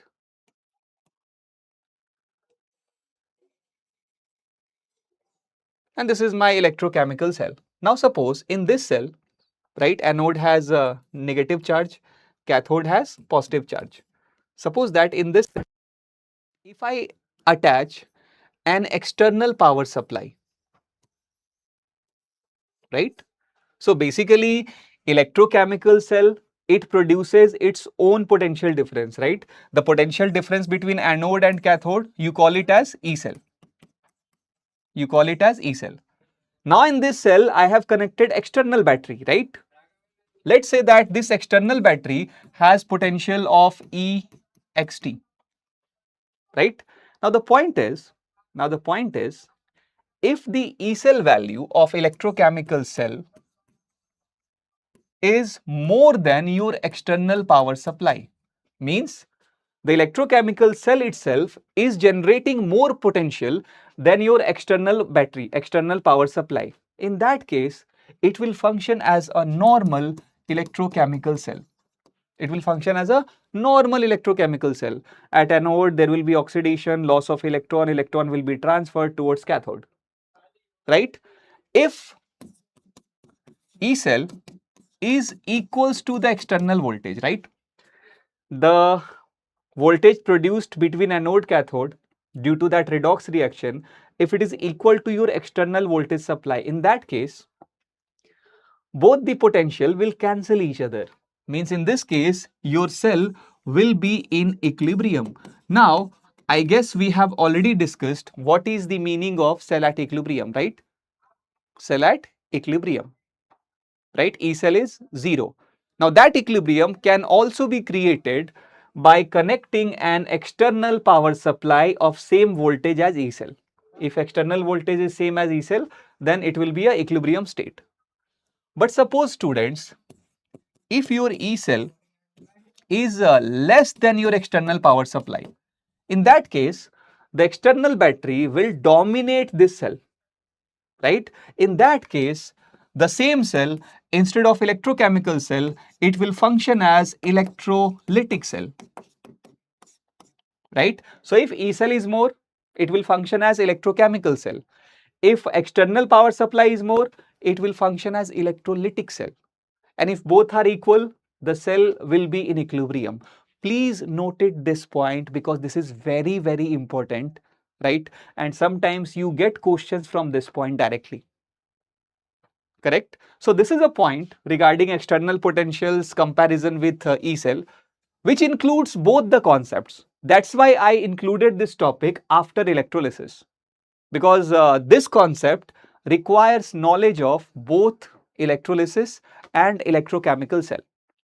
So now students, let us do some questions from the electrolysis topic. Let's see what type of question we get from the Faraday's laws, or what type of question we get from product of electrolysis. So here, take your pen paper, because you need to write down something, you need to do some calculation in this. Match list 1 with list 2. In list 1, we have some information like we want to convert 1 mole H2O into O2, 1 mole MnO4 minus to Mn2 plus, 1.5 mole calcium we want to get from calcium chloride molten state, and 1 mole of Fe we have to convert into Fe2O3. So for these conversions, we need to require how much charge is getting supplied or transferred. So this question can be done by Faraday's first law, right, using mole equals to Q by Nf. But this question can also be done by stoichiometry. I hope you remember stoichiometry very well from your class 11th, right? First chapter, mole concept. Let me tell you with this question how this can be done using stoichiometry. Just see the first case. In first case, they are saying to convert 1 mole H2O to O2. Now, first of all, when H2O is converted to O2, right? So in H2O, of course, I will have to multiply with 2 here, because then only oxygen is balanced. So in 2H2O, the net charge of oxygen is -4. In 1H2O, oxygen has -2 charge. So for 2H2O, the net charge of oxygen is -4. And for this O2, charge is 0. So -4 to 0, 4 change. So there is a loss of 4 electron. Now, how we can apply stoichiometry here? I can say that 2 mole of H2O, it converts into 1 mole of O2 by the transfer of 4 moles of electron. So the relation is 1 mole of O2 is produced by the transfer of 4 mole of electron. So from here I can say that 1 mole of MnO4 will gain 5 moles of electron to create 1 moles of Mn2 plus, right? I am not writing it separately, here only I am doing. So for 1 mole MnO4, right, to convert into Mn2 plus, directly we are seeing that we require 5 moles of electron. 5 moles of electron means what? 5 Faraday of charge. So the second one is matched with the fourth one, 5 Faraday, right? Now in the third case, we have to get calcium from molten CaCl2. Now let me write it separately here. In CaCl2 you have Ca2 plus ion, right? It will gain 2 electron to produce Ca. Now, from the equation itself, I can say 1 mole of calcium can be produced by 2 moles of electron.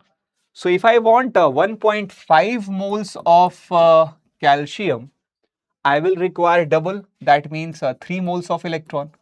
And for 3 moles of electron, the charge will be 3 Faraday. So, in the third case, it will match with first option.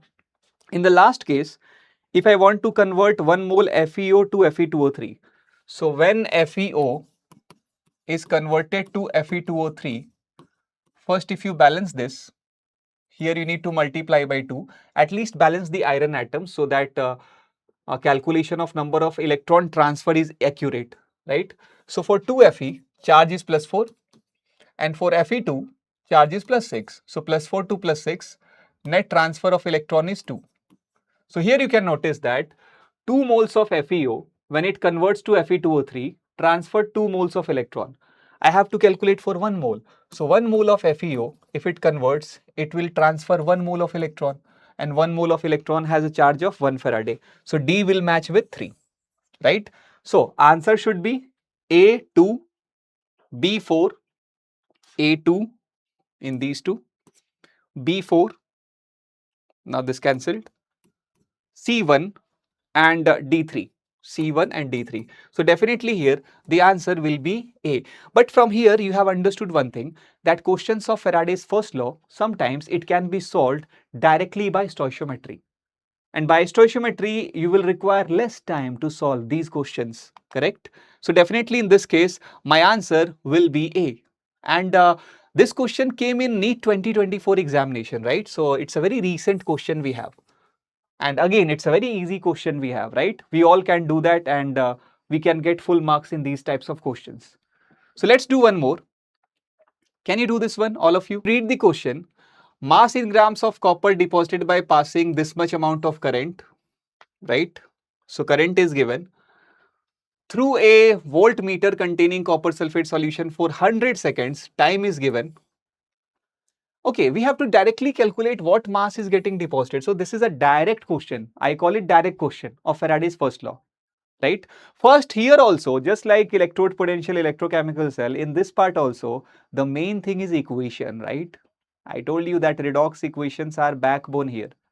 So when you give electricity to copper sulfate solution, in copper sulfate we have copper 2 plus ions, and when it will be deposited, it will gain 2 electron to produce copper atoms, pure copper metal, right? Now, if I directly apply here Faraday's first law, which says W equals to A by NF into Q or into I into T. So this W I have to find. A is a molar mass of copper, which is given in the question itself, 63, divided by N is number of moles of electron transferred per mole of compound. Please focus here. For 1 mole copper, we are having transfer of 2 mole of electron. So that's why here N factor will be 2. Suppose in any question, if there is 2 mole of some product is getting, we are getting. And for 2 mole, if 2 moles of electron are getting transferred, then your N factor will be 1. So N factor is number of moles of electron getting transferred per mole of the substance. Per mole of the substance. So in this case, N factor is 2. F is how much? 96500. Now, current they have given 9.6487. I think I did a mistake here. I will tell you later on. Into time is 100 second. What mistake I did? I took Faraday as 96500, but in question they have mentioned. So whatever value they have mentioned, we need to take that always, right? So Faraday constant is 96487. Now you can understand why they have given 96487, because 100 into this will be 964.87, and this will cancel this value by 100 times, right? It will be 63 into, okay, 63 upon 2 into 100, which is 0.63 by 2, which is 0.23 6.315 gram. So answer should be 0.315 gram, and definitely it is 0.315. Yes, answer is B. So this was a direct question we had in the NEET 2024 examination. In the NEET 2024 examination. Correct? Let's see. Let's do few more questions. Can you do this one, all of you, quickly? And here you don't have to calculate. It's just a question of product of electrolysis. Yes. On electrolysis of dilute sulfuric acid, I think we did this case, right? We discussed about dilute sulfuric acid. Using platinum or inert electrode, the product obtained at anode, right? So in dilute sulfuric acid, you have H plus, you have OH minus, you have SO4 2 minus, right? At anode, we have oxidation, right? So oxidation will happen for anion. Out of OH minus sulfate, you know that OH has less number of atoms, trick, right? And it has high oxidation potential. So OH minus will deposit as O2 at anode. So in this case, your answer should be A, that is oxygen gas. Yes, it is the answer. So if you get question from product of electrolysis and you know the concept, the questions can be done in seconds, like 10 or 15 seconds, you can solve that question. So now students, let's talk about the final part of this electrochemistry chapter, that is conductance and conductivities part. Students, I hope that in your physics, you must have studied, right, regarding metallic conductors, right? You know that a metallic conductor which conducts electricity, right? It offers a certain resistance, right? And normally for metallic conductors, what you do calculate resistance of a metallic conductor using Ohm's law. That means resistance is voltage across the conductor divided by whatever current is passing through it. So my point is, if it is about a metallic conductor in physics or in chemistry, so for metallic conductors using Ohm's law, we can measure the value of resistance, right? And for the same metallic conductor, you must have discussed a very important formula, students. For a metallic conductor, I hope you know that the resistance value is equals to resistivity value into L by A. So this formula, I think all of you are very much aware about it, right? You all are aware about this formula that for metallic conductors, resistance is equals to resistivity into length of the conductor divided by area of cross section of the conductor. So let me explain it a little bit here. Like suppose if this is a metallic conductor, right? And I am measuring resistance of this. So point is, whatever resistance value it has, it will be equals to its resistivity into whatever length it has, that is L, upon whatever cross section area it has. The area of cross section here, it is A.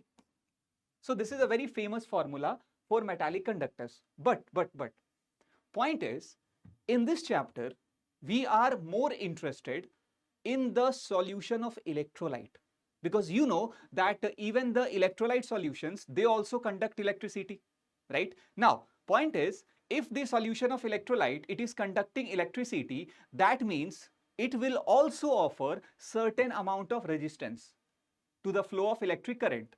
Now, if I am interested in calculating the resistance of electrolyte solution, if I want the value of resistance that is getting offered by electrolyte solution, so how that can be measured? Right? So students, just like metallic conductor, right, using Ohm's law only, you can calculate the resistance value of electrolyte solution. But to measure the resistance value in electrolyte solution, you will require a proper setup. And that setup is called as conductivity cell. That setup is called as conductivity cell. Believe me, this conductivity cell is a very easy setup. Like in conductivity cell, what you do, you take a glass tube, a glass container, right? Inside this glass container, you put metal plates at both the ends. So one metal plate on the left hand side and one metal plate on the right hand side. Basically, these metal plates, mostly we use inert metal here. So these metal plates, they will work as electrode here. They will work as electrode here. Now, between these metal plates, we fill the solution of electrolyte whose resistance I will have to measure, or whose resistance I am interested in measuring, right? So suppose I have some random electrolyte like AB, right? So I have filled solution of electrolyte AB in which cation is A plus, anion is B minus. Now, to measure the resistance of this solution, what I will do, I will apply some potential difference around these electrodes, right? And suppose that here the potential I am applying is V. Now, if you apply potential, automatically this is a loop, this is a circuit. In this circuit, there will be flow of certain amount of current. So point is this, in this circuit, because current is passing through the electrolyte solution, right? So here the resistance of electrolytic solution can be again measured by the Ohm's law, that is potential upon whatever current I am getting in this wire, right? So the main point is, see, the main difference is when it is metallic conductors, right? So metallic conductors, they are mostly solid, right? So they have their own shape. So in case of metallic conductor, what you do, you take the piece of metal, you just connect some wire to it and then connect to power supply. But electrolyte solution, right, they are fluids, they have fluidity. They do not have a fixed shape. So to give them a shape, what we do, we use conductivity cell. And between these plates, we basically trap the electrolyte solution. And after trapping the electrolyte solution, again, it is similar. We are connecting these electrodes with wire with some power supply. And again, using Ohm's law, I can get the resistance as V upon I. So for any electrolyte solution, we can measure the resistance using the conductivity cell by V upon I. Now, let me give you a recall, right? In this chapter, you talk about three different parts. One part chemical to electrical energy, one part electrical to chemical energy, and now this part about resistance. In all those three parts, you talk about, you give name for different containers, right? The container in which you convert chemical energy to electrical, that is called electrochemical cell. The container in which you convert electrical energy to chemical energy, that you called electrolytic cell, right? In which electrolysis was happening. And now the container using which you are measuring the resistance of electrolyte solution, that you name it as conductivity cell. So, three different setups we have, right? Now, after measuring the resistance with help of conductivity cell, what we can do, just like metallic conductor R equals to rho L by A, even for the electrolyte solution, we can apply the same formula. So here also, for this electrolyte solution in conductivity cell, I can write down that resistance will be equals to resistivity into L by A, where R is resistance of the electrolyte solution, rho is the resistivity of electrolyte solution, but here L and A, they are the separation between the metal plates, electrodes, and area of cross section of the metal plate or electrode. So in this conductivity cell, like suppose that these two plates, these two electrodes, they are separated by L, right? So this will be the length of a kind of electrolyte solution, right? Length of electrolyte solution. But because they don't have a fixed shape, so we have given shape by fixing the electrodes.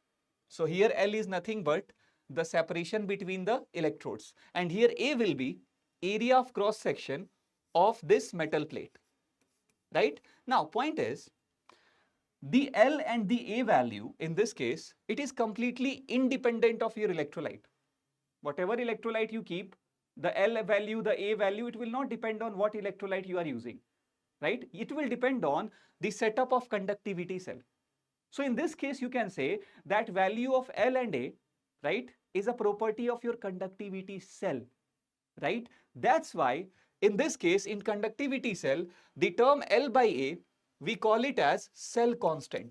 The term L by A, it is known as what? Cell constant. And overall, we say this formula something like resistance is equals to resistivity into L by A. And please note down this formula, because see, from this topic, whatever numerical question you will get, every time you need to use this formula, resistance equals to resistivity into cell constant, right? So now I think you have understood how we calculate the resistance and resistivity of electrolyte solution using the conductivity cell, right? But please wait, because apart from resistance, resistivity, we have more terms to discuss here, right? We have more terms to discuss here. Students, after resistance, resistivity, we have to understand what is conductance and conductivity of electrolyte solution. But again, I hope even this point you know from your physics, right? They are basically reciprocal of resistance and conductance. And even they are in rhyming, right? They rhymes. Conductance, resistance, conductivity, resistivity. So point is, reciprocal of resistance is called conductance, and reciprocal of resistivity is called conductivity, right? So I can directly define them using the formula, right? Why to waste time here in understanding the concept of conductance, conductivity? Because concept is very easy. Conductance or conductivity tells you about how easily current can flow through a metallic conductor or electrolyte solution. So if a electrolyte solution is there, right, through which current can easily flow, that means it has more conductance, more conductivity, right? And whatever obstruction it applies, that is called resistance or resistivity. So here, conductance of a solution, we represent that in chemistry as G, and it is nothing but reciprocal of resistance. So this is your conductance value. Conductance is 1 upon R. And if you talk about conductivity, so conductivity we denote from kappa. It is written something like K, but we call it kappa. And it is equals to reciprocal of resistivity. Reciprocal of resistivity. I hope you all will remember this easily. Resistance, reciprocal is conductance, and reciprocal of resistivity is conductivity. So now we understood 4 terms here: resistance, resistivity, conductance, conductivity. But point is, All those four terms can be interrelated just by one formula, students, just by one formula. Please look here. We know that R is equals to rho times of L by A. So in this formula, you have a relation between resistance and resistivity. Now suppose if I take rho, resistivity in LHS and R in RHS, so I can rewrite this formula as 1 upon rho equals to 1 upon R times L by A, right? Rho this side, R this side. Now what? This 1 by rho is nothing but our conductivity, right? So 1 by rho, I can write it as conductivity, and this will be equals to 1 upon R times L by A.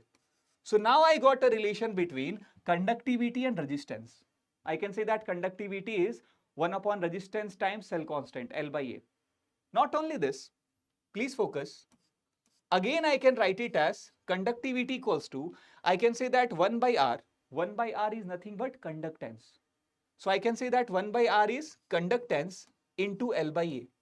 So now I got a relation between conductivity and conductance. So all those four terms, resistance, resistivity, conductance, conductivity, they can be interrelated just by one formula. Just by one formula, that is R equals to rho L by A. And I hope that if you remember this part, if you remember just this formula, you can easily find these relations between conductivity, resistance, and conductivity and conductance. And from these formulas, you get questions, you get direct questions in your examination. But, please let me tell you one more point here, which is very important, right? You should never skip that part. Whatever terms we have seen here, students, for all those terms, you need to be very careful in the unit part. You should know units of each and every term here, right? Like if you talk about resistance. So unit of resistance you write as ohm. Unit of resistance you write ohm, right? And in representation form, you write it like this, ohm. Done? In the similar way, if I say that what will be the unit of conductance? So just now we have seen that conductance is what? Conductance is reciprocal of resistance, right? So conductance unit will be ohm inverse. Ohm inverse, or you can write it like this. Sometimes conductance or the unit of conductance, instead of ohm inverse, we also write it Maho, right? Or Siemens, capital S. Now, if you talk about unit of resistivity, please focus here. Unit of resistivity you can get from this formula, right? R has unit of ohm, right? And length and area, if you take in SI units, so length will be meter, area will be meter square. So from meter, 1 meter will be cancelled, and this meter into ohm will be the unit of resistivity. So unit of resistivity in SI units, it should be ohm meter. But throughout this chapter, right, especially in this conductance conductivity part, you have to follow a different unit for resistivity. Of course, ohm meter is the SI unit, but we are not going to use that. In this chapter, for resistivity, we will be using ohm centimeter. So I have an advice for you. Like whenever you get a unit of length in this topic in meter, please convert that into centimeter. Because whatever formula you are going to see later on also, molar conductivity or equivalent conductivity, from those formulas also you get final answer in terms of centimeter. Right? So we should follow just one type of unit, same unit, uniform unit, right? So as to remove any kind of confusion. So for resistivity, the SI unit will be ohm meter, but we will be using what? Ohm centimeter. And finally, if you talk about conductivity, right? So for conductivity, you can get the unit from this formula. Conductivity is what? Conductance times L by A. So unit of conductance is Simon or ohm inverse, and L by A in SI, it will be meter by meter square. So in SI units, the unit of conductivity will be Simon per meter, right? But again, here also we will not use meter in our chapter. In our chapter, we will be using Simon per centimeter. Of course, Simon per centimeter is not SI unit. It is a kind of mixed SI and CGS. But we have to follow that. So please always remember throughout this chapter, throughout the calculations, for conductivity we use Simon per centimeter, and for resistivity we use ohm centimeter. Well, for resistance and conductance, you won't have any doubt. Resistance will be always ohm and conductance will be always Simon or ohm inverse. Right? So now I think you have understood these four terms: resistance, resistivity, conductance, and conductivity.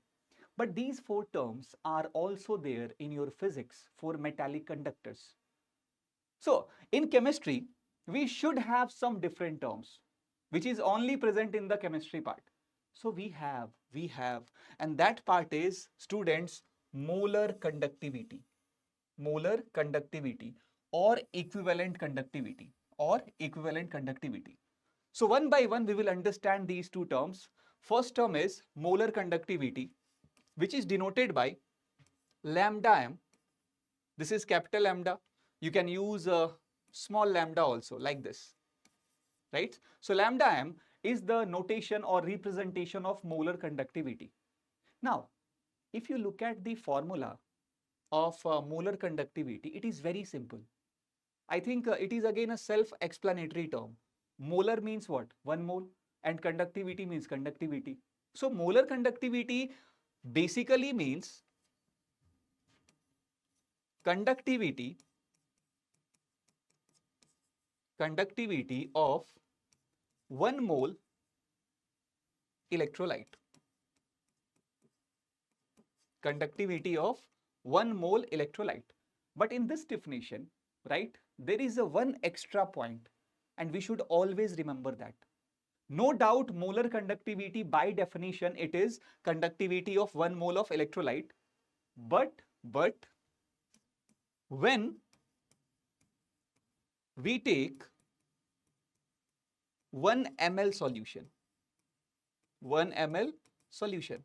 So by definition, when you define molar conductivity, when you theoretically calculate molar conductivity, so the solution, the volume of solution that you take, it should be 1 ml.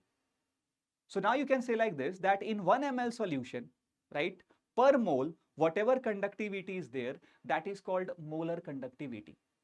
And from the definition itself, we can extract its formula. Let me tell you how. Suppose I took a solution of electrolyte. And according to definition, I am taking 1 ml solution. Now, the molarity of this solution, let us say it is capital M. The molarity of this solution is capital M. Now, can you tell me what will be the number of moles of electrolyte in this? If molarity is M and volume is 1 ml, then the number of moles of electrolyte here, it should be molarity into volume in liter. So 1 ml in liter, it will be what? 1 by 1000. So in 1 ml solution, if molarity is capital M, then the number of moles of solute, number of moles of electrolyte will be M times 1 by 1000 or M by 1000. Now here, suppose that for this solution, the conductivity value is K, kappa, right?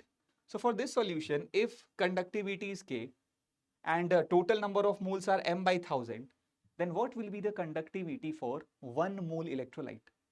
So I can say like this, according to unitary method, for M by 1000 mole, conductivity is K, kappa.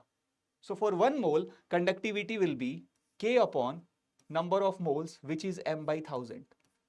And if you rearrange this, it will become, this 1000 will go into numerator, it will be K into 1000 by molarity. And that is your formula of molar conductivity, students. Here, molar conductivity, you will always calculate like conductivity upon molarity into 1000. So many students, they have a doubt regarding this. Why we have 1000 here? You get this 1000 because in definition you define it for 1 ml. Suppose here if I take 1 liter, in that case the formula of molar conductivity will come out conductivity by molarity, just molarity. No 1000 multiplication will be there. But we have to follow this formula, conductivity upon molarity into 1000. And one more thing, from this formula, if you calculate the molar conductivity, its unit will be Simon centimeter square per mole. Simon centimeter square per mole. right? So please note down this formula especially because you will be getting direct question from this. And I hope you have understood very well now that what is molar conductivity. Conductivity of 1 mole electrolyte for 1 ml solution. Now, after molar conductivity, we have to understand one more term, that is equivalent conductivity. Equivalent conductivity. And this is denoted by lambda EQ. Students, believe me, equivalent conductivity is quite similar to molar conductivity. The only difference is molar conductivity is defined for 1 mole electrolyte. At the same time, equivalent conductivity is defined for 1 equivalent of electrolyte or 1 gram equivalent of electrolyte. Right? So suppose again I take similar condition. I have an electrolyte, I have taken 1 ml solution, right? And in this case, instead of molarity, let's talk about normality. So for this solution, normality is capital N. Now, if normality is N and volume is 1 ml, I can calculate number of equivalents or number of gram equivalents. I hope you all know the basic formula of normality, right? Normality is equivalents upon volume in liter, right? So if you calculate equivalent, so that will be normality into volume in liter. So here, number of equivalents of electrolyte will be normality into volume in liter, which is 1 by 1000. And again, same concept. If conductivity of this solution is kappa, K, right? So I can say like this, N by 1000 equivalents of electrolyte has conductivity of K. So for one equivalent, the conductivity will be K upon N upon 1000. So from here, you will be getting formula of equivalent conductivity, and it will be nothing but K by conductivity by normality into 1000. So isn't it quite similar? In case of molar conductivity, we had conductivity by molarity into 1000. In terms of equivalent conductivity, we have conductivity upon normality into 1000. One more and very interesting point here. I hope you know, you should know, because it is a concept of class 11th itself, right? Normality, students, it is always equals to molarity into n factor. Molarity into n factor. Now, because normality and molarity, they are related, and normality decides equivalent conductivity, molarity decides molar conductivity. So there should be some relation, there should have some relation between your equivalent conductivity and molar conductivity. Definitely they are related. And equivalent and molar conductivity, they are also related by n factor only, right? So you need to write down this formula also. Students, equivalent conductivity of any electrolyte is equals to molar conductivity divided by n factor. So this is a relation we have between equivalent and molar conductivity. Equivalent conductivity is equals to molar conductivity divided by n factor. So if you know your electrolyte, whether it is acid, base or salt, right? So from the knowledge of electrolyte, anytime you can convert molar conductivity into equivalent conductivity and vice versa. Correct? So total here we have 6 terms, right? Resistance, resistivity, conductance, conductivity, molar conductivity and equivalent conductivity. And from all these terms, you get questions, numerical questions in your exam, right? But apart from numerical questions, sometimes you will also be getting some theoretical question, especially for this molar conductivity part, right? Because in molar conductivity part, we have a few more discussion points. Students, this molar conductivity, right? It depends on various factors, like it depends on temperature, it depends on concentration. But the concentration part, we have to discuss in detail. Because what happens, you take any electrolyte, whether it is a strong or weak. I hope you know very well that strong electrolyte, they are 100% dissociated, and weak electrolyte, they are partially dissociated. So whether it is a strong electrolyte or weak electrolyte, for both the cases, when you increase the concentration,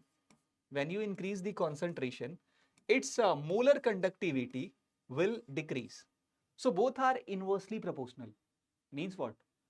For electrolyte solution, if I increase the concentration, if I add more and more electrolyte into it, so then its molar conductivity will decrease. But please do not get confused in one thing. No doubt, by increase in concentration, molar conductivity will decrease. But when you increase concentration, the conductivity value, it will always increase. Because they are influenced by different approach, different factor. Like molar conductivity, more often it depends on mobility of ions. Mobility, I hope you know, movement. So if your ions are easy to move, if your ions can freely move, right? They have more mobility, more fluidity. So more mobility means it will have more molar conductivity. But this conductivity value, students, it depends on number of ions in the solution, right? Because ions are the charge carrier here. So in your solution, when you increase concentration, right, number of ions will increase. And if you have more number of ions, that means you have more conductivity. So these two terms are reverse in relation with concentration. With increase in concentration, molar conductivity will decrease. But with increase in concentration, the conductivity value, it will increase. Right? Now, let's go in depth of this part. Effect of concentration on molar conductivity. As you saw that with increase in concentration, molar conductivity decrease. So we have a graphical approach here. Can you see this one, all of you? Can you see this graph? If you plot a graph between molar conductivity, right, and the square root of C, right, then you will see that a negative slope, a graph, of course, it is a straight line with negative slope, like in decreasing order. So from this graph also you can say that when I increase the concentration, so with gradual increase in concentration, like following the straight line, the molar conductivity will decrease. And this graph, students, we draw with help of Debye-Huckel-on-Sager equation. Right? Debye-Huckel equation is there. Let me write that equation for you. It is something like this. Molar conductivity at any concentration C, like you have electrolyte solution, and for that solution the concentration is C, right? So molar conductivity at any concentration C is equals to molar conductivity at zero concentration minus constant A into under root C. So this is your Debye-Huckel equation. And this relation basically tells you about how this molar conductivity is affected by the concentration. If you increase the concentration, this whole term is getting minus from this lambda m naught. So if it is getting minus, so by increasing C, the whole term will decrease. That means the molar conductivity value will also decrease. One more thing. I am saying that by increasing concentration, molar conductivity will decrease. So definitely molar conductivity will be highest when the concentration is too low, near to zero. So this term, which I am saying that molar conductivity at zero concentration, or sometimes it is called at infinite dilution. This term is basically the maximum possible value of your molar conductivity for any electrolyte. You take a electrolyte like NaCl. So for NaCl solution, there will be a particular value, of highest molar conductivity. So highest molar conductivity, we write it like lambda m naught, because here the concentration approaches zero. Now, it has been given different names, like you call it molar conductivity at zero concentration. Just to confuse you, we have given different names here. The same term is also called as molar conductivity at infinite dilution. And the same term is also called as limiting molar conductivity. Limiting molar conductivity. All are same, lambda m naught. Maximum value of molar conductivity. Right? And this equation is Debye-Huckel equation. And from this equation only, we were getting that straight line curve.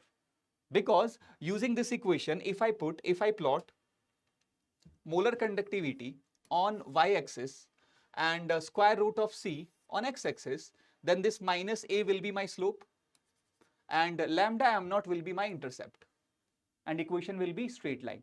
But one thing, let me warn you here, because you need to always remember that this equation Debye-Huckel on Sager, right, it is only for your strong electrolyte.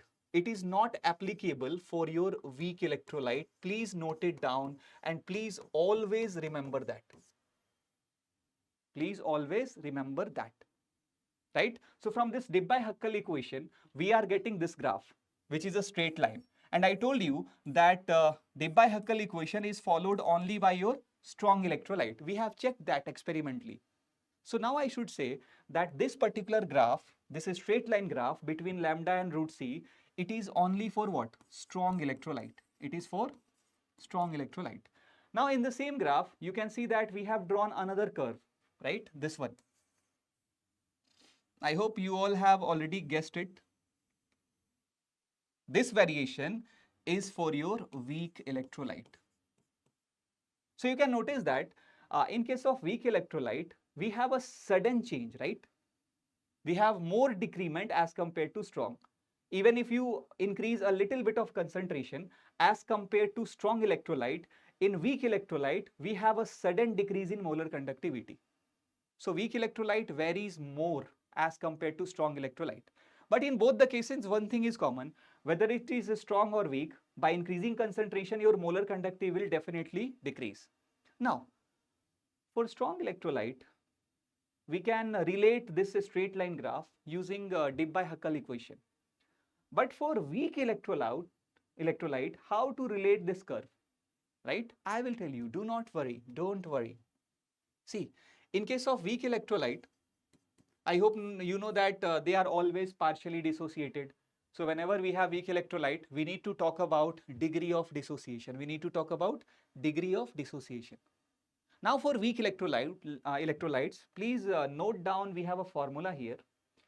Its degree of dissociation, students, it is equals to molar conductivity at any concentration C divided by molar conductivity at infinite dilution, or which you call limiting molar conductivity.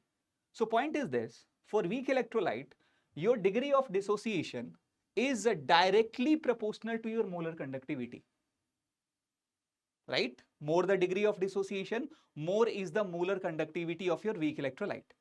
Now, in your class 11th, I hope, especially in the ionic equilibrium chapter, you must have seen a formula, something like this, alpha equals to under root of K by C. It is called Ostwald dilution law. It is called Ostwald dilution law. Now, this Ostwald dilution law, it relates alpha, degree of dissociation, with your concentration. And from here, you can notice that degree of dissociation is inversely proportional to square root of C. Now, combine these two. Degree of dissociation is proportional to molar conductivity. Degree of dissociation is inversely proportional to root C. So by combining these two, I can say that even the molar conductivity of weak electrolyte is proportional to 1 upon root C. And if you frame an equation from this, it will be something like molar conductivity into root C equals to constant, right? And then you plot this on y-axis, this on x-axis. So I hope you should know that y into x equals constant. This is an equation of rectangular hyperbola, right? And the curve of rectangular hyperbola is nothing but this. Right? So now I hope you have understood that for strong electrolyte, we get that graph from Debye-Huckel equation, and for weak electrolyte, we get that rectangular hyperbola type of curve because alpha is directly proportional to molar conductivity. Now, of course, this is apart from ionic equilibrium, but from this formula, alpha equals to molar conductivity upon limiting molar conductivity, you will be getting question in this chapter. Not only that, sometimes here you even get questions of calculation of dissociation constant. I hope, I think I need to give you a short revision here. See, if you take a weak electrolyte having N factor 1, like acetic acid or HCN, right, or NH4OH. So for those type of weak electrolytes, your dissociation constant is C alpha square upon 1 minus alpha, right? But please remember that this formula is applicable only when your electrolyte is of AB type. AB means after dissociation it can give one cation, one anion. right? So for AB type of electrolyte, its dissociation constant is C alpha square upon 1 minus alpha. So sometimes even in electrochemistry, you get questions of calculation of K. Why? Because this dissociation constant can be calculated from alpha, and this alpha can be calculated from molar conductivity here. So note down this formula, even this formula. Dissociation constant of AB type of electrolyte will be C alpha square upon 1 minus alpha. And now students, after talking about all these variations of molar conductivity with concentration, let's see a very easy law, Kohlrausch's law.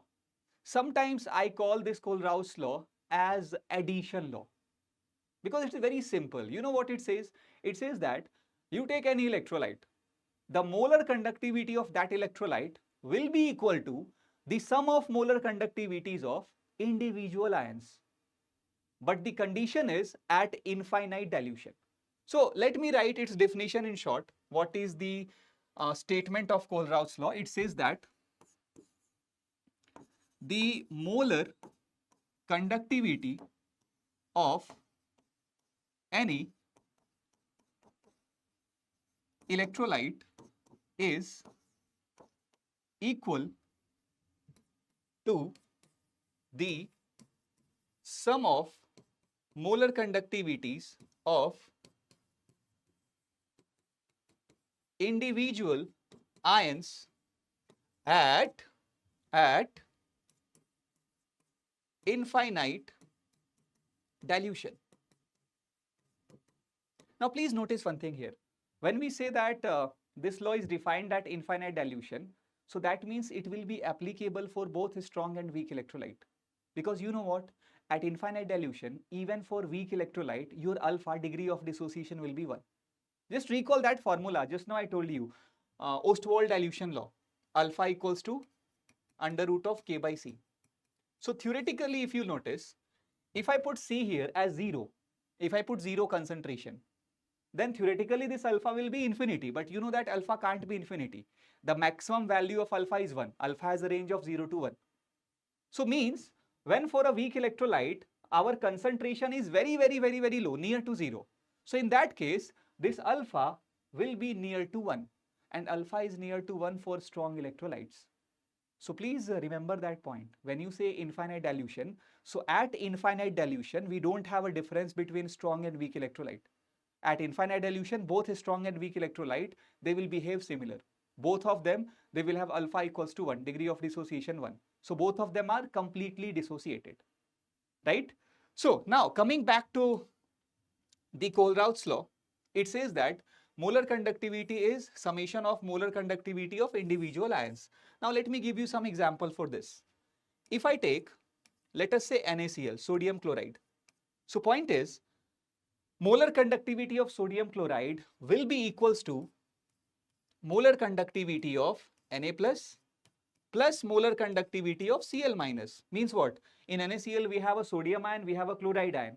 So summation of molar conductivities of sodium ion, chloride ion will be equals to molar conductivity of NaCl. Like this you can write it down for any electrolyte at infinite dilution. If I write it down for let us say calcium chloride. In calcium chloride you notice we have 1 calcium ion, 2 chloride ion, right? So for calcium chloride it will be equals to molar conductivity of 1 calcium ion plus 2 into molar conductivity of chloride ion. Why 2 into? Because in this we have 2 chloride ion. So 2 into molar conductivity of chloride ion. And not only for strong electrolytes, it can be applied for weak electrolyte also.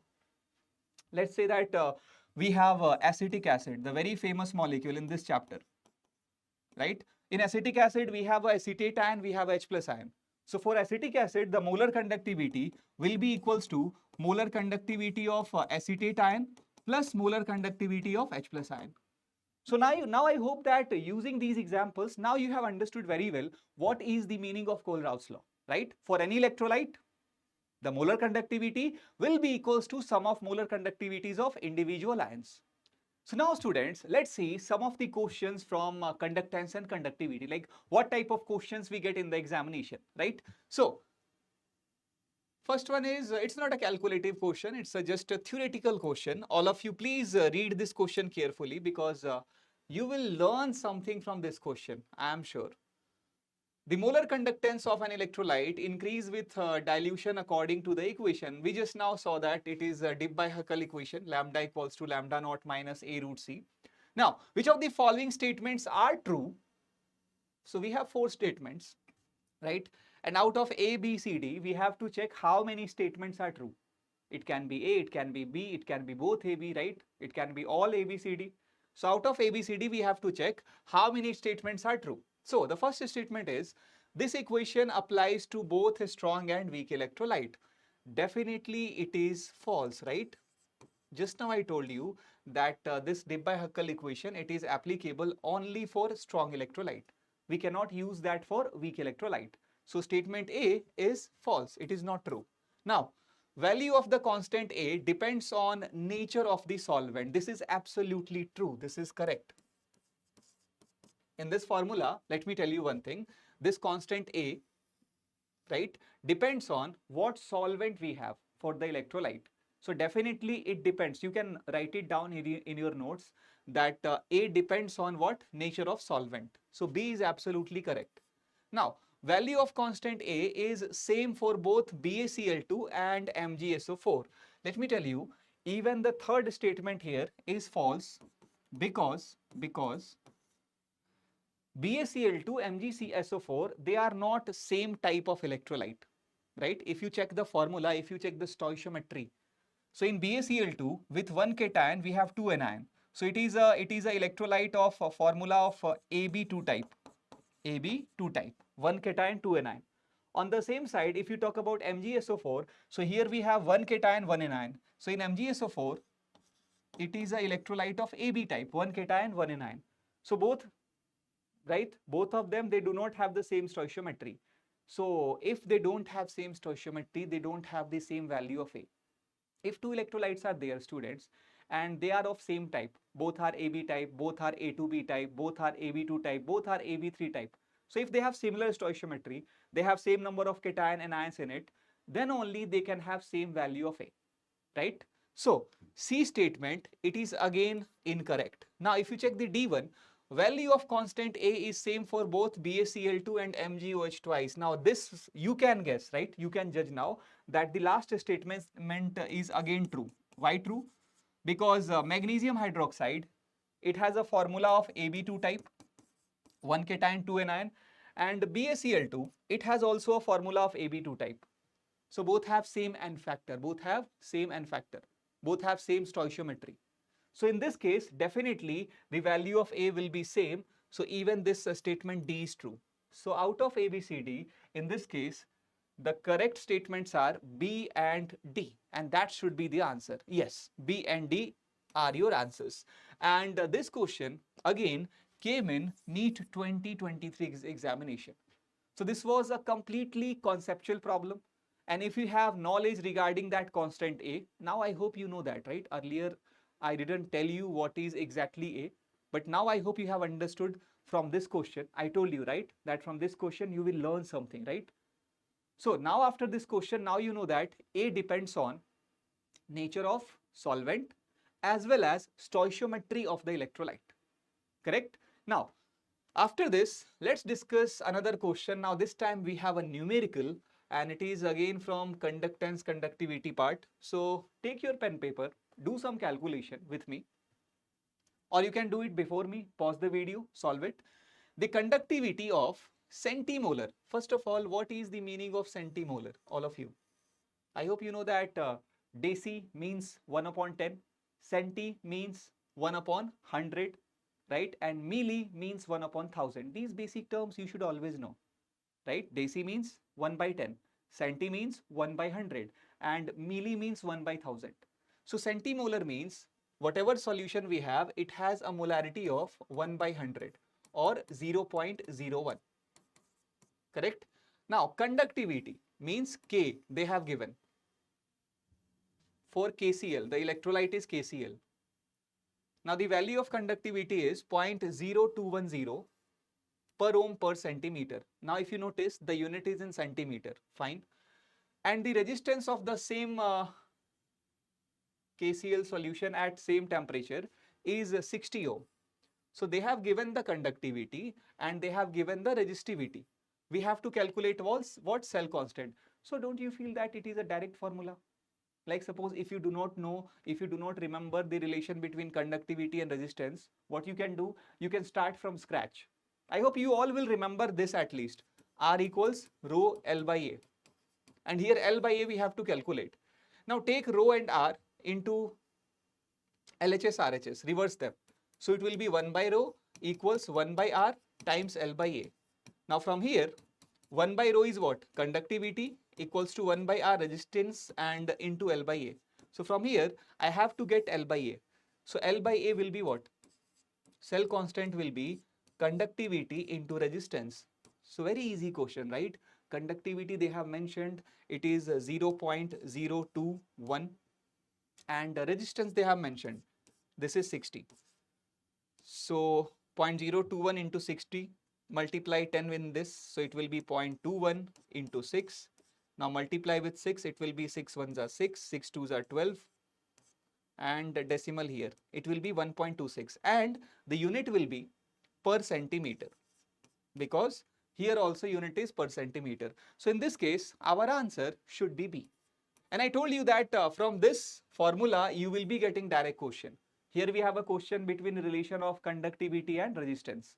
So in this case, our answer will be B, and believe me students, this question came in again NEET 2023 examination. So now you can observe what type of questions you can get from the conductance conductivity part, right? Let's do some more questions. Let's do some more. Can you do this?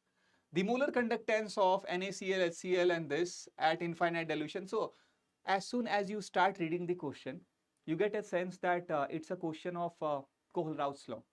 You know what? From Kohlrausch law, what type of question you get? They will give you 3-4 electrolytes. For 3-4 electrolytes, the molar conductivity will be given. And for any electrolyte, they will tell you to calculate. So whenever you see a question like this, that for certain electrolytes molar conductivity is given, and for certain electrolyte, for one electrolyte we have to calculate the molar conductivity. So you need to understand that it is a question of Kohlrausch law, right? So in this case, they have given molar conductivity of NaCl.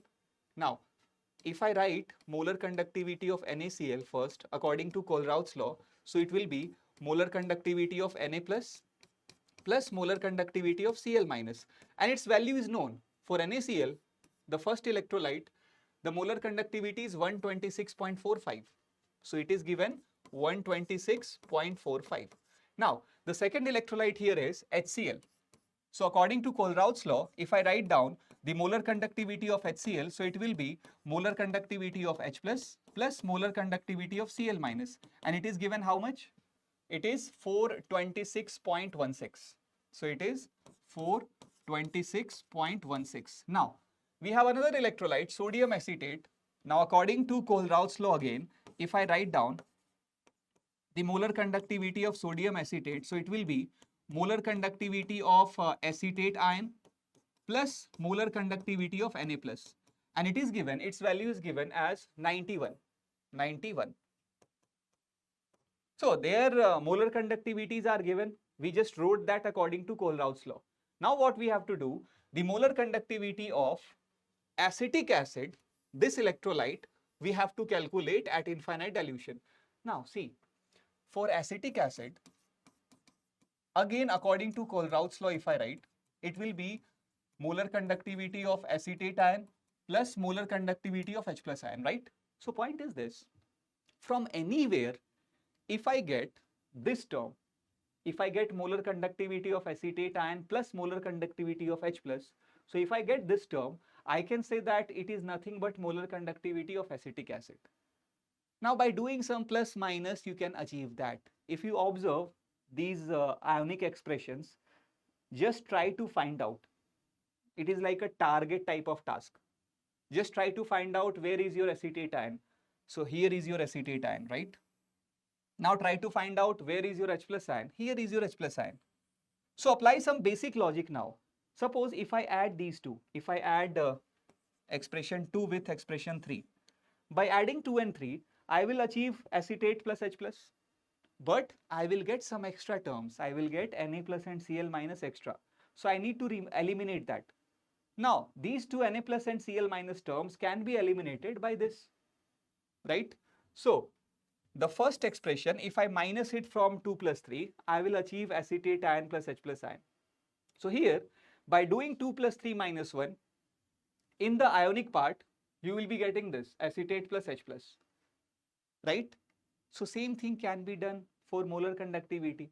So the molar conductivity of this acetic acid will be molar conductivity of second plus third minus first. So 91 plus 426.16 minus 126.45. I hope that you can easily do some plus minus, right?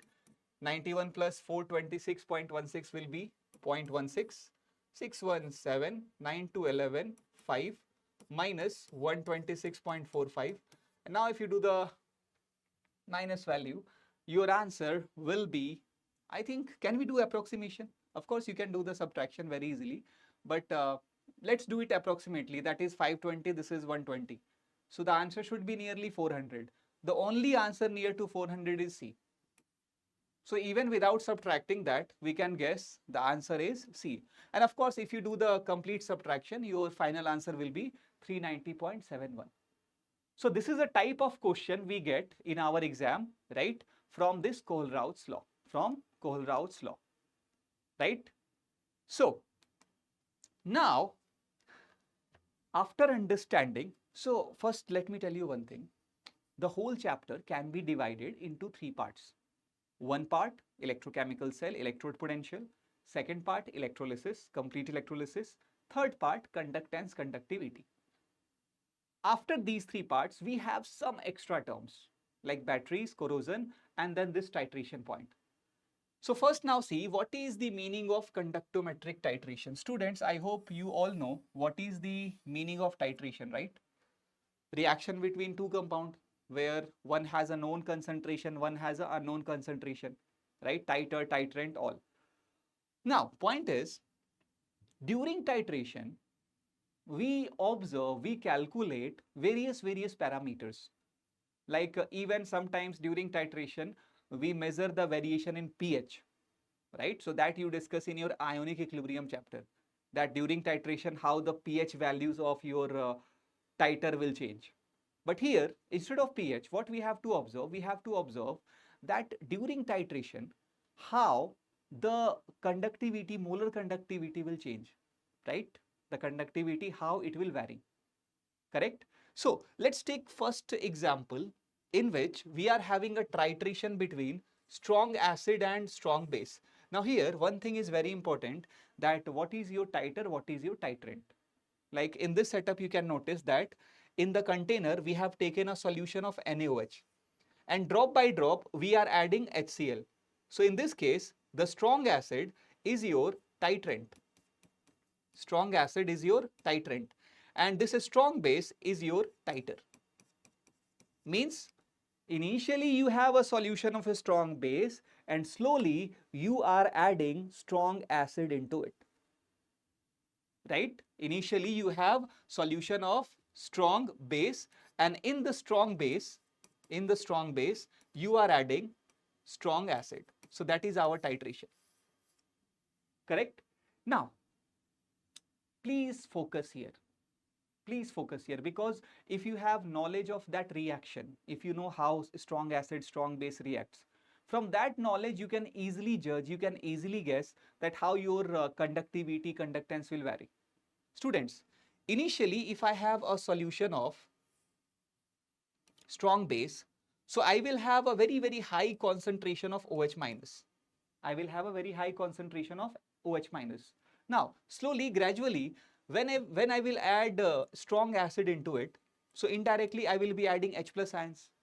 Now that H plus will neutralize the OH minus, right? So from the initial stage, as your titration will proceed, right, due to neutralization, the concentration of OH minus will decrease. The concentration of OH minus will decrease. And OH minus ion, it has a very high conductivity value. See, if you check it ion wise, so at least two ions you will have to always remember. One is H plus, second one is OH minus. The conductivity of H plus ion is very high. Then on second number we have OH minus. After this only any other ion will come. Na plus, Cl minus, Br minus, Ca2 plus, whatever ions you have, their conductivity is always low than H plus and OH minus. So please remember that H plus ion has very high conductivity. On the second number we have OH minus. After these two only, any other ion will be considered in the sequence. So because here initially we had OH minus and H plus is neutralizing OH minus, so concentration of OH minus will decrease. And if OH minus concentration will decrease, that means your conductivity will also decrease. So in the graphical part, you can notice that as I am adding HCl here, as I am adding HCl here, more and more volume of HCl here, the conductivity from the initial point, from the start of titration, it is decreasing. And it will decrease up to the equivalence point. Right? The time up to which your titration is going on, the time up to which the OH minus is reacting with H plus, during that whole interval, the OH minus concentration will decrease, right? So during that whole interval, throughout the titration, the conductivity will decrease. Now, once the titration is done, right, all the OH minus will be consumed. Now, once all the OH minus is consumed, after that, if you add further HCl, so now that HCl will be unreacted, right? And that unreacted HCl, now it will start increasing the H plus concentration, right? So after consumption of whole OH minus, if you further add HCl, so now you will be adding more and more H plus in the solution. So after equivalence point, if you further add HCl, the concentration of H plus will increase. And you know that even H plus has a very high conductivity, right? So after completion of titration, after adding HCl, you will notice that your conductivity value will be very sharply increased, right? So that's how the conductivity varies for strong acid, strong base titration. Initially decline, then incline. Just like this. Now same logic can be applied for the rest of the titration. Any titration now you can do on the logic of H plus and OH minus ion. Whether your H plus is increasing, decreasing, OH minus increasing or decreasing. Now suppose in second case, we are having a titration between weak acid and strong base. Now here if you notice, we are adding NaOH gradually. So if you are adding NaOH gradually, that means here NaOH or strong base is your titrant.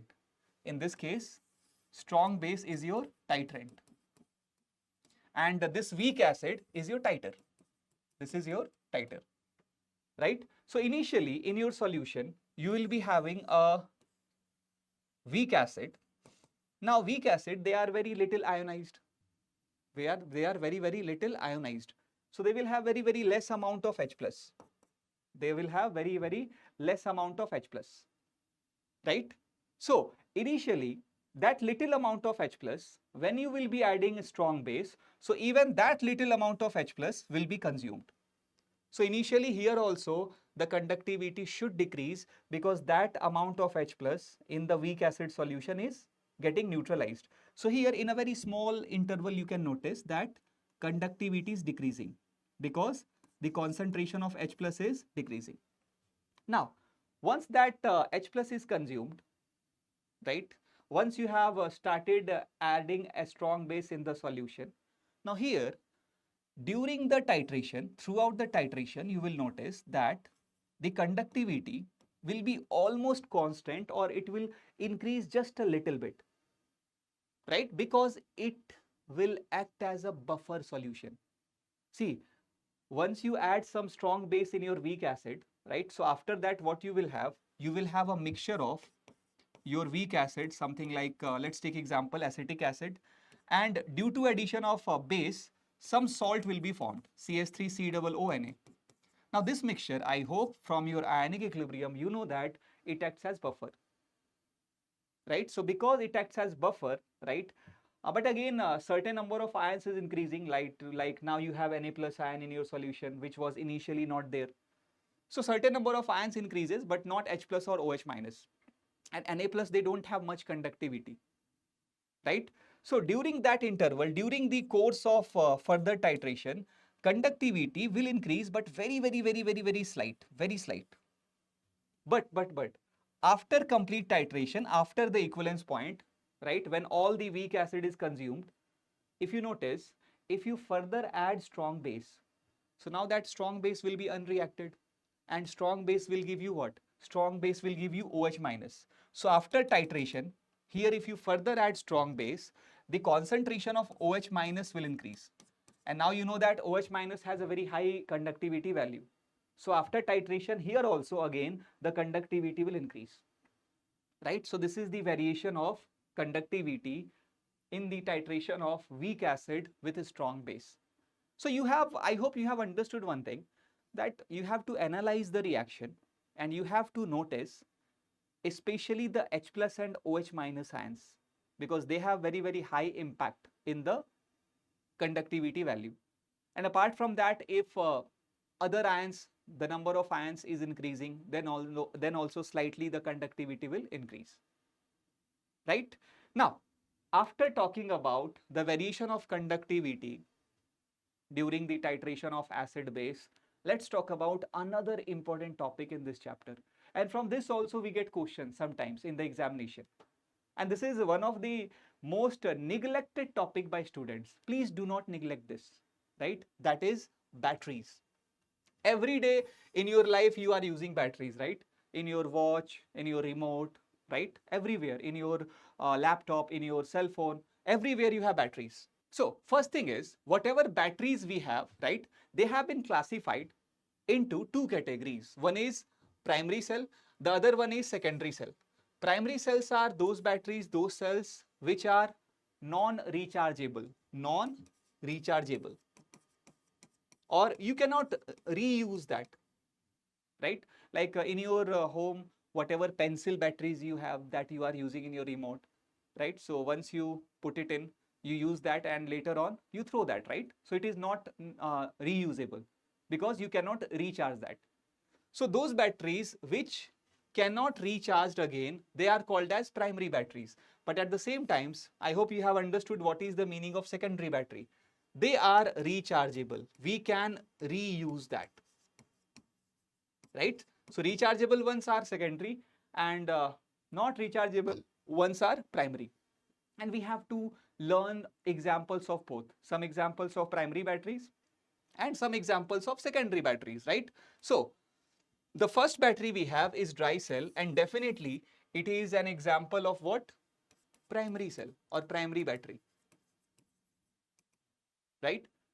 Now, let me tell you one thing.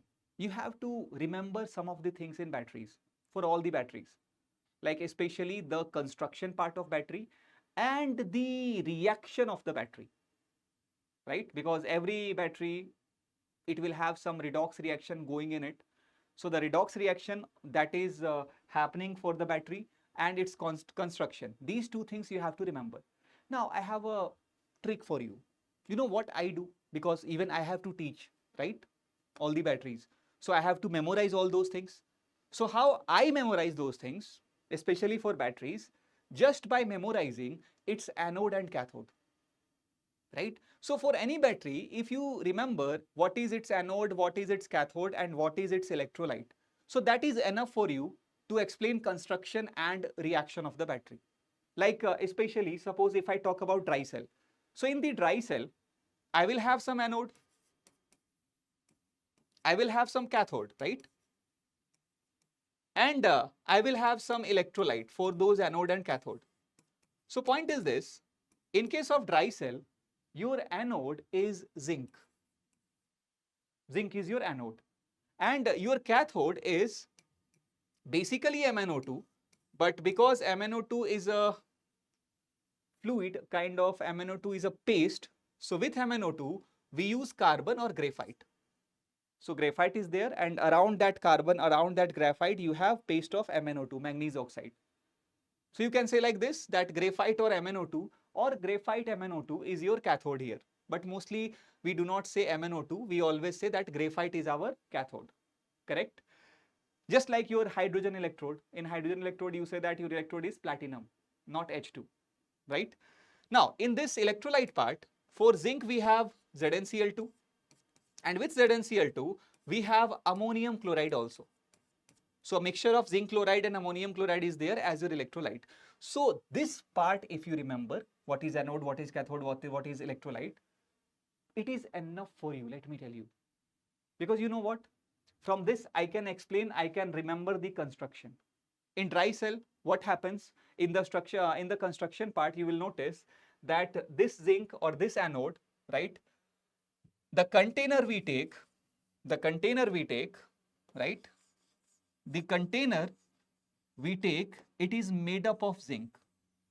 So that zinc container itself here, it acts as anode, right? And at the center, you notice here that we have a graphite rod, carbon rod, right? So that carbon rod will act as cathode here, right? But always remember that we call carbon as cathode, but I told you that apart from carbon, especially in the reaction part, if you notice, right? So in the reaction part, carbon will not take participation. In the reaction part, MnO2 will react, right? So we have a carbon rod here, we have a zinc container here, and between these two, between this rod and container, we have paste of everything. Between these two, we have MnO2 here, right? Zinc chloride and ammonium chloride. So if I remember this, I can remember the construction. Not only that, not only the construction part. From this, even I can write down the equation because I have the knowledge of electrochemical cells. I know that at anode we have oxidation, at cathode we have reduction, right? So from that we can write down equation. Like in case of dry cell, the anode is zinc.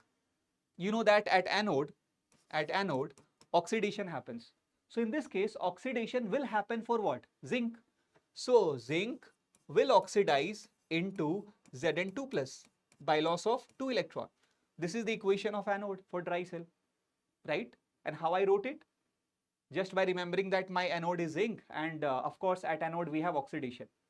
At cathode we have reduction, and my cathode is what? MnO2, right? So MnO2 will have reduction, so it will gain an electron and it will convert into MnOOH. So basically, if you notice, MnO2 accepts a proton. In MnO2 we have two oxygen, so one of the oxygen will attach H plus, it will convert into OH, and one oxygen will be as it is, doubly bonded with your Mn, right? Now, because I remembered MnO2 zinc anode cathode, I wrote the oxidation reduction half, and if I want the net equation of the cell, I can balance the electron, here 1, here 2, so multiply this with 2 and add them, you will get the equation of your dry cell. So now I hope you have understood very well that for batteries, of course you have to remember, right?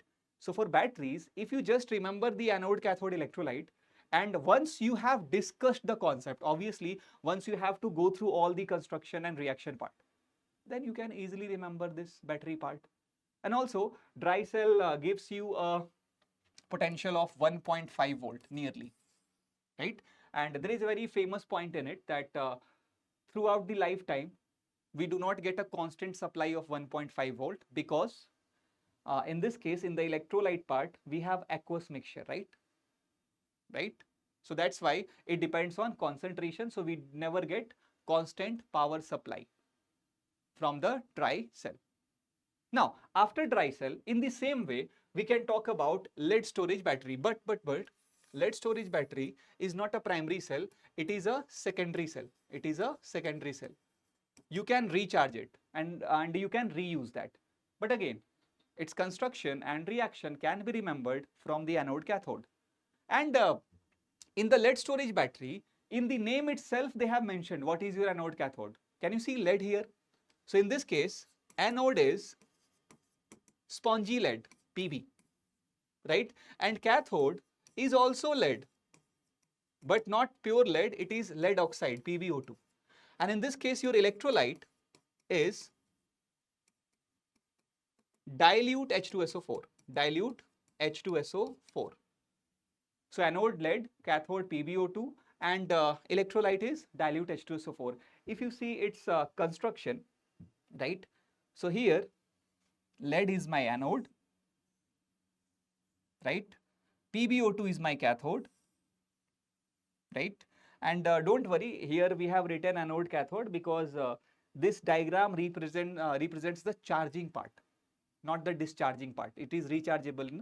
So when you are using that cell, when you are using that battery, so that term is called discharging. So during discharging, your Pb will be anode and PbO2 will be cathode. But during charging part, the electrodes will reverse. Pb will become cathode and PbO2 will become what? Anode. So here you can see the construction, the industrial construction of that lead storage battery. Can you see this? Two terminals here, right? This terminal is your nothing but lead and this terminal is nothing but your lead oxide. And inside this container, between these rods, we have what? H2SO4 solution, dilute H2SO4 solution. Correct? Now, point is, if I want to write down the equation, again from anode cathode, I can write it down. Anode is lead. So at anode, during the discharging time or when you are using that, you will have oxidation of Pb. It will convert into Pb2 plus by loss of 2 electron. And at cathode, during the discharging time again, right, the PbO2 will have reduction. So it will gain 2 electron and even this will also convert into Pb2 plus. So Pb will convert into Pb2 plus and PbO2 will also convert into Pb2 plus. And in both the time, we have loss and gain of 2 electrons. So here, if you add these two, you will get net equation. In ionic form, the net equation will look like Pb plus PbO2 gives twice of Pb2 plus. In your books, sometimes you will have H2SO4 in the reactant and PbSO4 in the product. Do not get confused there. That is done to complete the balancing part, right? You can write like this also, or you can write here PbSO4. In the reactant, you can add H2SO4 to balance the sulfate ion. But point is, this equation, when Pb is anode and PbO2 is cathode, or when this reaction is happening, so during this redox reaction, it will produce electric current. That means you are using the battery, right? And because it is rechargeable, so this equation here, it is called equation of discharging. Equation of discharging. Now point is, when you recharge this cell, right? So during the recharging process, the same reaction will happen, but in reverse order. During the charging time, Pb2 plus will convert into Pb and PbO2. And at that time, these electrodes, they will reverse. Their Pb will become cathode and PbO2 will become anode. Right? So now I think you have understood very well that what is lead storage battery and what is its charging and discharging means, and the equations of charging discharging, they will be reverse. Now, apart from those primary and secondary cells, we have also fuel cell, but please do not call it battery. There is a very big misconception. Fuel cell is not a battery. Let me tell you a difference between battery and fuel cell. See, batteries, they converts chemical energy into electrical energy. But fuel cell, it converts combustion energy into electrical energy. Sometimes people can ask this point. So you need to remember that. For fuel cell, you can't say that it will convert chemical energy to electrical energy. For fuel cell, you will always say that here combustion energy is converted into electrical energy. But even for the fuel cell, you have to just remember anode, cathode, electrolyte. You know what? In case of fuel cell, the anode is H2. Of course, H2 is a gas. So for support, you will have some inert electrodes like platinum or graphite. The cathode is O2. Again, O2 is a gas. So here also you need some platinum or graphite rod. On that, O2 and H2 will be adsorbed. And electrolyte here is nothing but water, right? Sometimes acidic or basic water. Acidic or basic water.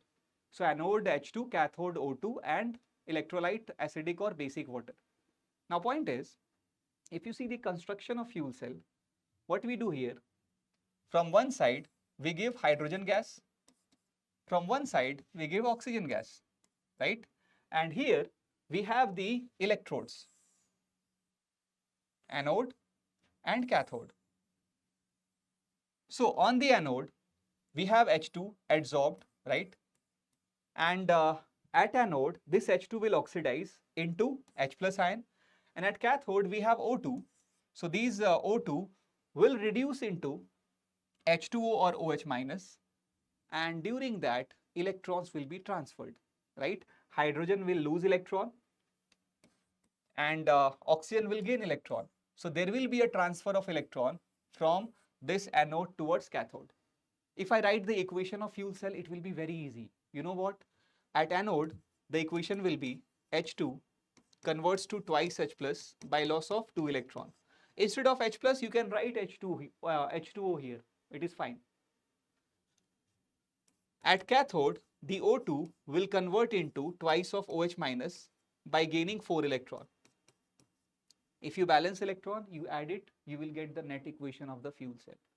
And fuel cell is best. You know why? Because it will never cause any kind of pollution. That's why we say that fuel cell is very best. Its byproduct is water, which you can reuse easily. But for fuel cell, the only problem is its size. You know that we have to use hydrogen and oxygen gas as anode cathode. So we need a big storage for them. So size is the only problem we have in the fuel cell. That's why we use fuel cell very often in the rockets, right? In rockets, we use fuel cell. Now, the last point is we have to just touch this topic, right? Corrosion. I hope corrosion you know from your childhood, right? From your 6th, 7th class, you know about corrosion, right? Corrosion is a process in which a metal will be oxidized in the presence of moisture, to form what? Metal oxide. To form what? Metal oxide. So because corrosion is a oxidation process of metal, and definitely if metal is getting oxidized, then some particles will definitely get reduced, right? So here reduction happens for the oxygen that is present in your atmosphere, right? So because the oxidation reduction both are happening here, it is a redox reaction, right? And the whole chapter is about redox reaction. That's why we have included this corrosion topic in our syllabus. So what is the point? Point is during corrosion, the metal will be oxidized, right? Oxygen will be reduced and moisture or acid, they always support the corrosion, right? You must have seen iron sometimes in your life, right? Have you looked iron nut bolts and all? Sometimes they have brownish color like this. So why they have brown color? Because they have rust on it. Rust is nothing but oxides of iron. Rust is nothing but oxides of iron. Correct? So in general, we call it corrosion, but for iron, we call it what? Rusting. For iron, we call it rusting, right? Now, if you see in detail what type of reactions will be happening during the rusting process, which is example of corrosion. So during rusting, the iron Fe, it will oxidize into Fe2 plus. It will lose electron, 2 electron per atom here. And in the atmosphere, the oxygen you have, right, it will gain electron. It will gain electron, and oxygen, by gaining electron and attaching some H plus, it will convert into what? H2O. So here you can notice that in the reduction part of this oxygen, right, you have some H plus here in the reactant side. That's why if anyone asks that whether an acid will increase the rate of corrosion or decrease, you will answer increase. Because presence of H plus ion will always accelerate this reaction, the reduction of oxygen. So that will also accelerate the rusting or corrosion. So now I think you all have understood that what is rusting, what is corrosion, oxidation of metal in environmental oxygen in the presence of moisture, right? And of course, you talk about how to prevent rusting or corrosion, especially for iron. You may have sacrificial protections like galvanization. We saw some question of galvanization, right? Where zinc was coated on the surface of iron. And instead of that, you can also use paint and all to stop corrosion and stop rusting, right?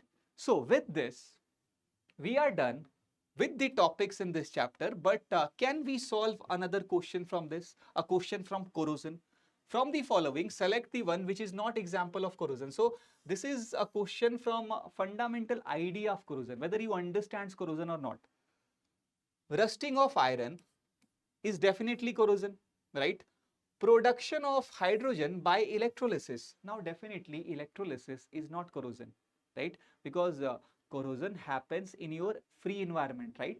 You do not supply current to it, right? But during electrolysis you supply electric current, and it is a mostly you do non-spontaneous redox reaction by current there.